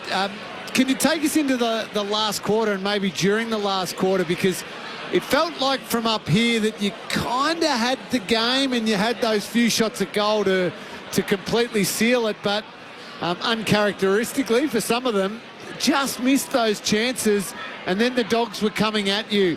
What was the communication like on the ground just to keep everyone calm, even though those chances had gone begging? Exactly right. That was definitely the story of the last quarter. We want to be bold in those high-pressure moments and try and score, but, you still have to defend behind it. So it's about finding that balance. Like you said, we got our way through and then messed up the shot on goal. So, like exactly what you said, we're trying to stay calm behind the footy, trying to set the field up as best we can and be ready for it to come straight back to us because they're trying to win the game. So that's the mental battle of those high-pressure moments. Unfortunately, we've had a lot of them over the years, so we're pretty good at managing them. As you're trying to set up the things you're talking about there, it must be nice to look up the ground through the middle of the ground and see somebody like Steele, who just had a monster last quarter and just started to control things through the middle. Obviously, Scott's there as well. Experience. Sorry, Lingy. Darcy Moore's just been called in, so okay. We've just lost him. So we'll try and grab him back after this meeting, but just been called in by Craig McRae. So it's weird. A second meeting they've been called into. So they went into one straight out of the song that was very brief, and now been called back in there. So I'll stand by and see if we can grab him afterwards. Hodgie, you were just chatting about Mason Cox as well. Is there any word on his health? You'll love the fact that Mason Cox walked past Ben Cameron twice. And do you know what polo shirt Ben's wearing tonight, Corbin? University of Texas, the Longhorns. And both times Mason Cox gave him a bear hug. So, he's got an unbelievable black eye brewing underneath that left eye socket. So he'll be a watch. Although I think he was ready to come back on the ground. So obviously past that HIA, but probably only got his spot in this team because Brodie Myercheck was suffering soreness. So whether he can hold his spot next week, we'll wait and see. I'm more a horns down kind of guy, but I get it. Mason Cox is from Texas originally, and well, can't you tell? Yeah, he'd be pretty happy to see that. There's no doubt about it. Thanks, Hodgie. Great to have him with us in the victorious Collingwood room. So a 6-point win for the Pies, and as we just heard, Darcy Moore ducking out for a little meeting downstairs. We're just getting Hodgie as well on some of our pictures in the box, which I think might be a little bit delayed, which given Steele side bottoms there having a few photos in front of him. I think they're trying to drag Steele into the meeting that Darcy just got called away to, and he's talking to that many family and friends. And it's Jack Kennedy just says, shaking hands with your famous Collingwood board member, doctor, Geez, had a good start to the year, Steel side bottom. Isn't So he? 34 years young, had 31 and kicked a goal last week. And then tonight, in particular, as you touched on his final quarter, 12 disposals and a goal in the last quarter alone. He ends up with 22 and 2 for the night. More importantly, there's one stat there that won't even show, is that tap on right in front of us where he had to put a lot into it. He swung his arm back like he's going a big forearm drive or forehand drive, knocked it into the space where the Collingwood player was able to run onto it. I can't remember. I know the result. I think it might have been to go with it, that it latched onto it. But just smart plays. And I think you were saying, Lingy, before he even received one of those, that football, he already had his body twisted around so that when he received it, he was in a kicking motion towards where he wanted to go. Yep. Well, that's almost 20 years of experience, or 15 years of experience. So he's been an absolute. I reckon 2 years ago, I spoke to a couple of people from Collingwood, and they saying, "What do you reckon?" And I just thought he just dropped off. He wasn't using the ball well. His speed was down. His possession rate was right down. And the question was, can he go back on a half-back flank and start to recreate again? Then last year, I thought, well, the grand final year he was quite good, but last year was very, very good. I think he might have been runner-up best and fairest, actually. Yeah, not sure. Yeah, I reckon he was pretty high. Well, if he wasn't, he was high. And last week he was, I might be mixing up. Anyway, I know last week he got 2 votes. 31 disposals and a goal last week. Well, he's turning back the clock, isn't he? Well, he plays smart, that wing so smartly. And when he drops back to a half-back flank, his use is so good. So he's able to free up players. He was pick 11 in 2008, you'd remember. Oh, Nick. I remember him. I remember him playing on the back of... Derek Hine was a fantastic recruiting officer. And he had him in his mind anyway. But he kicked 10. Kicked 10. And everyone goes, oh, yeah, but look at him the way... He's not that big and he's... I think he had a little bit of weight on and he just... not allowed to record weight. I reckon he's probably lighter now than what he was then. So I was working at Channel 10 with Christy around that time. I remember before the draft at the end of 2007, ringing the AFL and they said, yep, we've got an interview for you. Go up to Congupna near Shepparton. Shepparton, yeah. And interview this young kid called Still Sidebottom. Yo. So we drove up. How long does it take to drive to Shepparton, Mick? Not long. 2.5. Went all the way up to Congupna. The youngest of 5 boys. Yeah. I said he's got a good story to tell. He's setting the Shepparton Footy Club alight up there. So he got in the car and we drove him to the Shepparton Football Club. He did not say boo the entire drive. No. We got out, I interviewed him. He answered yes or no. We drove him back to home. He didn't say boo. We drove all the way back, and it wasn't a very good TV story. Fair to say he's come a long way, still side bottom since that day. I'll never forget that day. I'm not being rude, being on the phone. I'm going to my photographs. Grand final day, end of the game, in the room bomber. Just you love a bit 2010. 2010. You just love a bit of spare room, just space. In walks Nanette, my 4 kids, their partners, with the cup. Going to take one photograph. Of the Moldhouse clan. Yep. And this player from the back seat launches across the photograph. You've shown him before. And it's... With a big smile on his face. And it's Steel Sidebottom. Oh, across the back he comes. Across the back and wrecks the whole photograph. Yes. So the family photograph has got Steel... And he's blurry. Launching from... Yeah, well, he was in motion. He's moving. He was in motion. He's photobombed your photo forever. Well, I've kept it, so I obviously rate it, but you can see how handy he was. He's got his medal in his hand, and he's one of your favourites, isn't he? I know you're not allowed to have favourites, but... But he was, what was he, 18 there? He was the youngest member of the team, yep. There you go. Just younger than Dame Beams, and obviously then he was the second oldest behind Scott Pendlebury when they won it the next time in 2023. Yeah, so. well, and I'll still stand by it. I think if they get their side up and they can manage their team, they're going to be around the mark. Yeah, I agree. Forward line. I was going to talk to you about this on our show, but I know at the end of it's going to be, the ladder's close and this sort of stuff. There's 5 standouts. There's 4 or 5 that you go, maybe we'll fill 7th and 8th, maybe 6th, 7th and 8th. There's 5 that have got no hope, and that's just our competition. And I've got Collingwood in one of those that will make it. So, who are your 5? Well, there's Brisbane, Collingwood, Hawthorn, Geelong, GWS. Yep. Then the next 5 who could surprise us all, Adelaide. The Dogs, if they get their players back on tonight's performance, their bottom 4 or 5 are just not quite there yet. I'll give them some grace, but they're not quite there. And it's hard when you've got those good players out. Sydney. Fremantle. No. Not in the middle 5. I've got no. I just don't know how they've improved. How did they improve from last year? They were no good last year. They're no good this year. I reckon Melbourne. Yep. I was impressed in Melbourne last week. They didn't win, but what they did, they played kids and Suns, that's the big question. And Gold Coast Suns. Yeah. Yep. And that's it. You're down to 10. Yep. And then you got another bracket of three teams and then 5 teams that are no chance. Yeah, and I'd say St Essendon and the Dogs and this sort of stuff, they're probably in that next level. They need a lot going for them. Look, some of them are going to make the 8. But Fremantle, Carlton, all in that little next bracket? That's right. And Port Adelaide? No. In your bottom 5? They're bottom. Okay. So the bottom 5 will be Port. West Coast. Yes. Richmond. Yes. North. Yes. St Kilda. Yep. That's You got Port Adelaide falling that far? Only because of the circumstances. Yeah, right. I just can't see how they're going to hold up, and that's not about Hinkley. It's not about Carr. It's simply there's a confusion there. They were tackle free last week. They just didn't want to go tackling. Their forward line is non-functional. They've got big Dixon's retired and Marshall's now injured, so they've got to find 15 goals. And they're not playing Ollie Lord either. No, they've lost. They've lost players who mean a bit to them. So, no, I haven't got them there at all. Do you feel for the situation that Ken Hinkley's in this year? I totally feel for him. It's another case of a board trying to take pressure off themselves. They've just loaded up the coach. They don't realise it, but they've loaded up the players. Instead of hanging in there with him and walking with him, they've walked behind him with the pitchfork in his back and keep shoving him forward. At some stage, they know they're going to get him.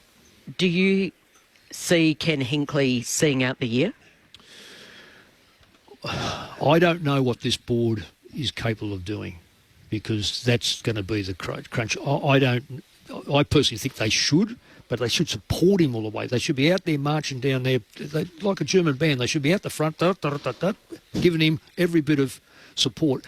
There's nothing it's not coming one little bit that way, and that will reflect on the player group because you remember it's what the player group think of the coach sometimes determine where they end up, and those players he's nurtured a lot of those blokes and they're almost father figure and I think they feel let down by what they're seeing in front of them. It's got again nothing to do with Josh Carr, but I just think that. Because of the pressure over the last 3 or 4 years, got to remember, this is not about this year. It's about the last 3 or 4 years. Because every time he looks like he's going to make it and they fail, bang, he cops it. And then people go, "Well, why did you report him?" So they load up. In this case, the coach. So I reckon I'll have a overall overbearing burden for those players to carry for the year. And you'd know because you've lived it. No, I've lived the other way. See, I was lucky because we, in my case, I think anyway, I had a player group that was committed. They were in fair form. We got on well, and you had more of a runway too, didn't you? I had yes, I did. Look, I know it was Eddie's decision in the end, but I still had support from Eddie, strong support, and I think that was important. Maybe a few other blokes at the football club not. So you administration and board level, but I just dismiss them. Yep. Punch them, but you think. But anyway, you're not allowed to say that to them. You think looking in that Ken Hinkley doesn't have the support of David Koch? Not at all. That's the way I'm reading it. Have you spoken to Ken? Not recently, no. Yep. That must be hard for him to live that. Well, I think it's hard for him to live that because of where did they finish last year? I can't remember where they finished. Top 4. Yeah, top 4, but lost to the Swans in the prelim. Yeah. So it's another prelim, and I just think that is the 4 prelims. It's the hammer that's just belting you on the head. Why can't you? It's like John Longmire, smashed in the last 2 or 3 grand finals they've played in. Really got them there. They didn't play well, but I think that got him in the end. Had they been beaten by 10 points last year, he'd be still coaching. I just think it's to live in a coach's shoes. It's non-stop pressure, winning and losing, unless you are coasting. Very rarely do you coast. We'll talk more about this tomorrow on AFL Saturday. Mick Moldhouse will be there from 12 noon Australian Eastern Standard Time. Or Daylight Time, I think we still are. Australian Eastern Daylight Time, my apologies. So Mick Moldhouse, Luke Ball and myself, Corbin Middlemass. Around the country, you'll have SA Grandstand, you'll have Sports Talk in WA, and of course you'll have Grandstand in Tasmania as well in your local market. The Pies winners by 6 points over Footscray tonight in what was an intriguing game of footy. Steele Sidebottom kicking a goal with 2 minutes to play. It was his second of the night, and on a milestone night for him, he spoiled the party for the Dogs, who were celebrating their centenary celebrations. Let's go into the Western Bulldogs rooms and check in with Tim Hodges, who's jumped across. Hodgie. Hello, guys. Tom Liberatore, the skipper, has been good enough to join us. Tom, thanks for your time. That was a hell of a game, hell of a night for your footy club, and just came up a goal short. Yeah, obviously a great occasion. It was very special to have the crowd we had at the G. It's great for the club. Unbelievable history, 100 years now. So, but unfortunately, as you said, as previously mentioned, Steele and Dacos, that was too good in the last quarter, and couldn't go over the line. It's only round 2. Did it feel like it was almost finals like that, especially that final quarter? It was just helter-skelter. Yeah, a little bit. Probably a bit less contest. It was probably, ball was sort of popping here and there, and felt a bit more free-flowing than, sort of the back end of the year a bit. But, definitely atmosphere, and, the Collingwood fans always turn out, and, it was quite hectic in the end, but, just couldn't get done. We've got Libba for a couple of minutes. I'll just send you upstairs now. We've got Mick Malthouse and Cameron Ling. Libba, bad luck on tonight. A fantastic effort on a big night for the club. We were discussing it up here. This might be a bit hard for you, but we certainly felt like you copped the rough end of it tonight when it comes to the umpiring. Did you sense that out there? There seemed to be a level of frustration that had us all scratching our heads. I think, it's quite obvious. I think the numbers speak for themselves, but I just don't think, it was in particularly critical moments. I felt like it didn't go our way, but, I'm not going to sit here and blame them. So, probably our fault in the end. Libba, congratulations on your game. I thought it was outstanding the way you attacked the football. We're noticing also there was a little bit of hostility towards you. You noticed that at all? There was a little bit off the ball, a little bit of getting into you a little bit, or trying to? No, not really. I don't know what you picked up there, Mick. But to be honest, I actually didn't feel like there was any time compared to usual. So. Well, let's talk about the rucks. I just thought English and Cameron together, virtually, it was round about even. It looked okay. When Darcy went in the ruck, there's no doubt you had the advantage of even against when Cox went in there, and then later in the game, Norton went in against Cox and left Darcy forward. Yeah. How'd you rate that? How did you work with that? Norton v Cox, you mean? Yeah. I mean, it was. We went in going just sort of negate their mids. But to be fair, Naughty gave a fair crack. Naughty was really good. And we had to keep him inside shoulder. But I think Naughty did his job. Tom, I know you got to run. Appreciate your time, and congratulations on the 100 years. I know your family's had a whole lot to do with that over the journey. Oh, good. Thanks, guys. Well done, mate. Tom Liberatore in the Bulldogs room. So Footscray falling 6 points short. They gave it a good crack. Oh, yeah. Multiple times tonight where you felt like Collingwood's about to bust it open and the Dogs would come back. We had 3 lead changes, and then that last quarter they kicked 3 goals on the bounce after they found themselves, 15 points behind. Got scores level. Sidebottom when Collingwood leading by 1, hooked through that goal with 2 to play, put them 7 clear. Then there was a behind, and there was still another minute to navigate for Collingwood, and they were able to do it with Darcy Cameron marking on the bell to deny Footscray tonight in their centenary celebrations. All right, the votes in the ABC Footballer of the Year. Cameron Ling. Tough one for me tonight to do it. I think I've gone against Mick here a little bit, but I may have been swayed by some vision I've been watching. So we'll see how I go. 1 vote. I'm going to go... I don't know how I've left Libra out of this, Mick, but please don't kill me. Please don't punch me. All right? I'm giving 1 vote to Sam Darcy. I just think Kicked 4 goals too, 8 marks, lots of contested marks, just fought hard. I know he didn't maybe finish off in the last quarter, but I don't think that was necessarily because of him. I think they should have used him more there. I agree. He was threatening at times where they just put it in his area to his advantage. So I'm giving Sam the 1 vote. I'm going to give Nick Dacos the 2 votes. Ended up with 39 disposals, 9 clearances, 8 inside 50s, and just some of his run where he's give and goes, where he turns one little handball into then all of a sudden breaking the lines and opening up the game. I'm going to give 3 votes to one of the milestone men, the record breakers, Steele Sidebottom. I think for sheer influence in crucial moments, and maybe I'm weighting this really heavily to the last quarter in particular, Steele has 22 disposals. I know that doesn't compare to 39, but he kicks 2 goals, had a number of score involvements, and just crucial moments in that last quarter, won a clearance or 2. That tap-on that you were referring to in the last quarter, I just thought he controlled as much as it could be controlled in such a close game that last term, and I think that gets him the 3 votes. Yeah, no, I totally agree with you. 3 for Sidebottom, 2 for Nick Dacos, 1 for Sam Darcy. The votes in the ABC Footballer of the Year. What a night. The Bulldogs falling 6 points short, but they do set an attendance record in the process, 78,027, so the most that the Bulldogs have ever had for a home and away game.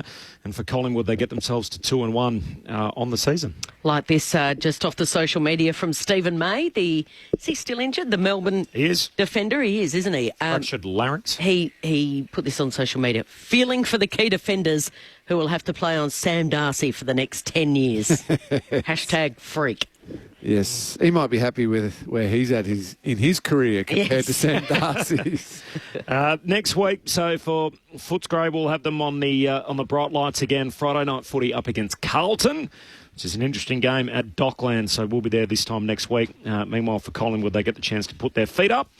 And an interesting quirk, they both play Carlton next, so that'll be the fixture for Collingwood the following Thursday. Corbs, I've just got one from our friend Mitch Cleary. Yep. A definite friend of us here at ABC Sport. He's just put on online. Bailey Smith will be a laid out for Geelong tomorrow night against St Kilda. He's picked up a calf injury. Ooh. Didn't train today. Big setback for the Cats. So he's an out after being best on ground last week. He was red hot, wasn't he? Yeah, he last was. week, first up. Geez, so he won't play against St Kilda. Been a little bit of a bogey team at Docklands for the Cats. They've won the last 3 meetings at the venue.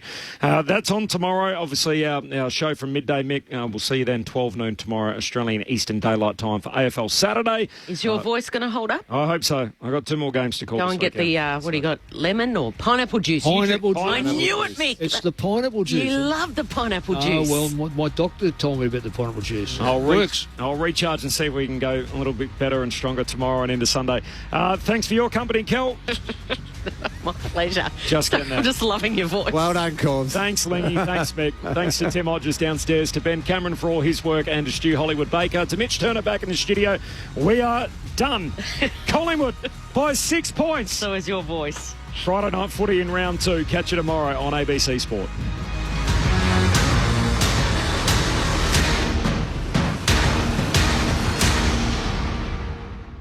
This election, have your voice heard. We'll listen to your viewpoint, we'll ask your questions and hold leaders to account. Australia votes. Your vote, your say. Go to abc.net.au/Australia votes. ABC, home of the election.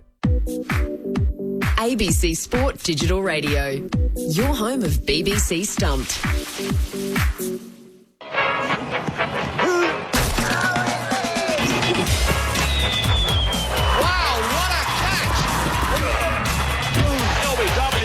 First ball. Tremendous catch, tumbling forward. From the BBC World Service, in association with ABC and Akashvani, this is Stumped. Hello and welcome to Stumped, your intercontinental hit of news, features and debate from the world of cricket. I'm Nikesh Ragani in sunny Leicester in England, where my home county of Leicestershire this week signed Pakistan captain and former stump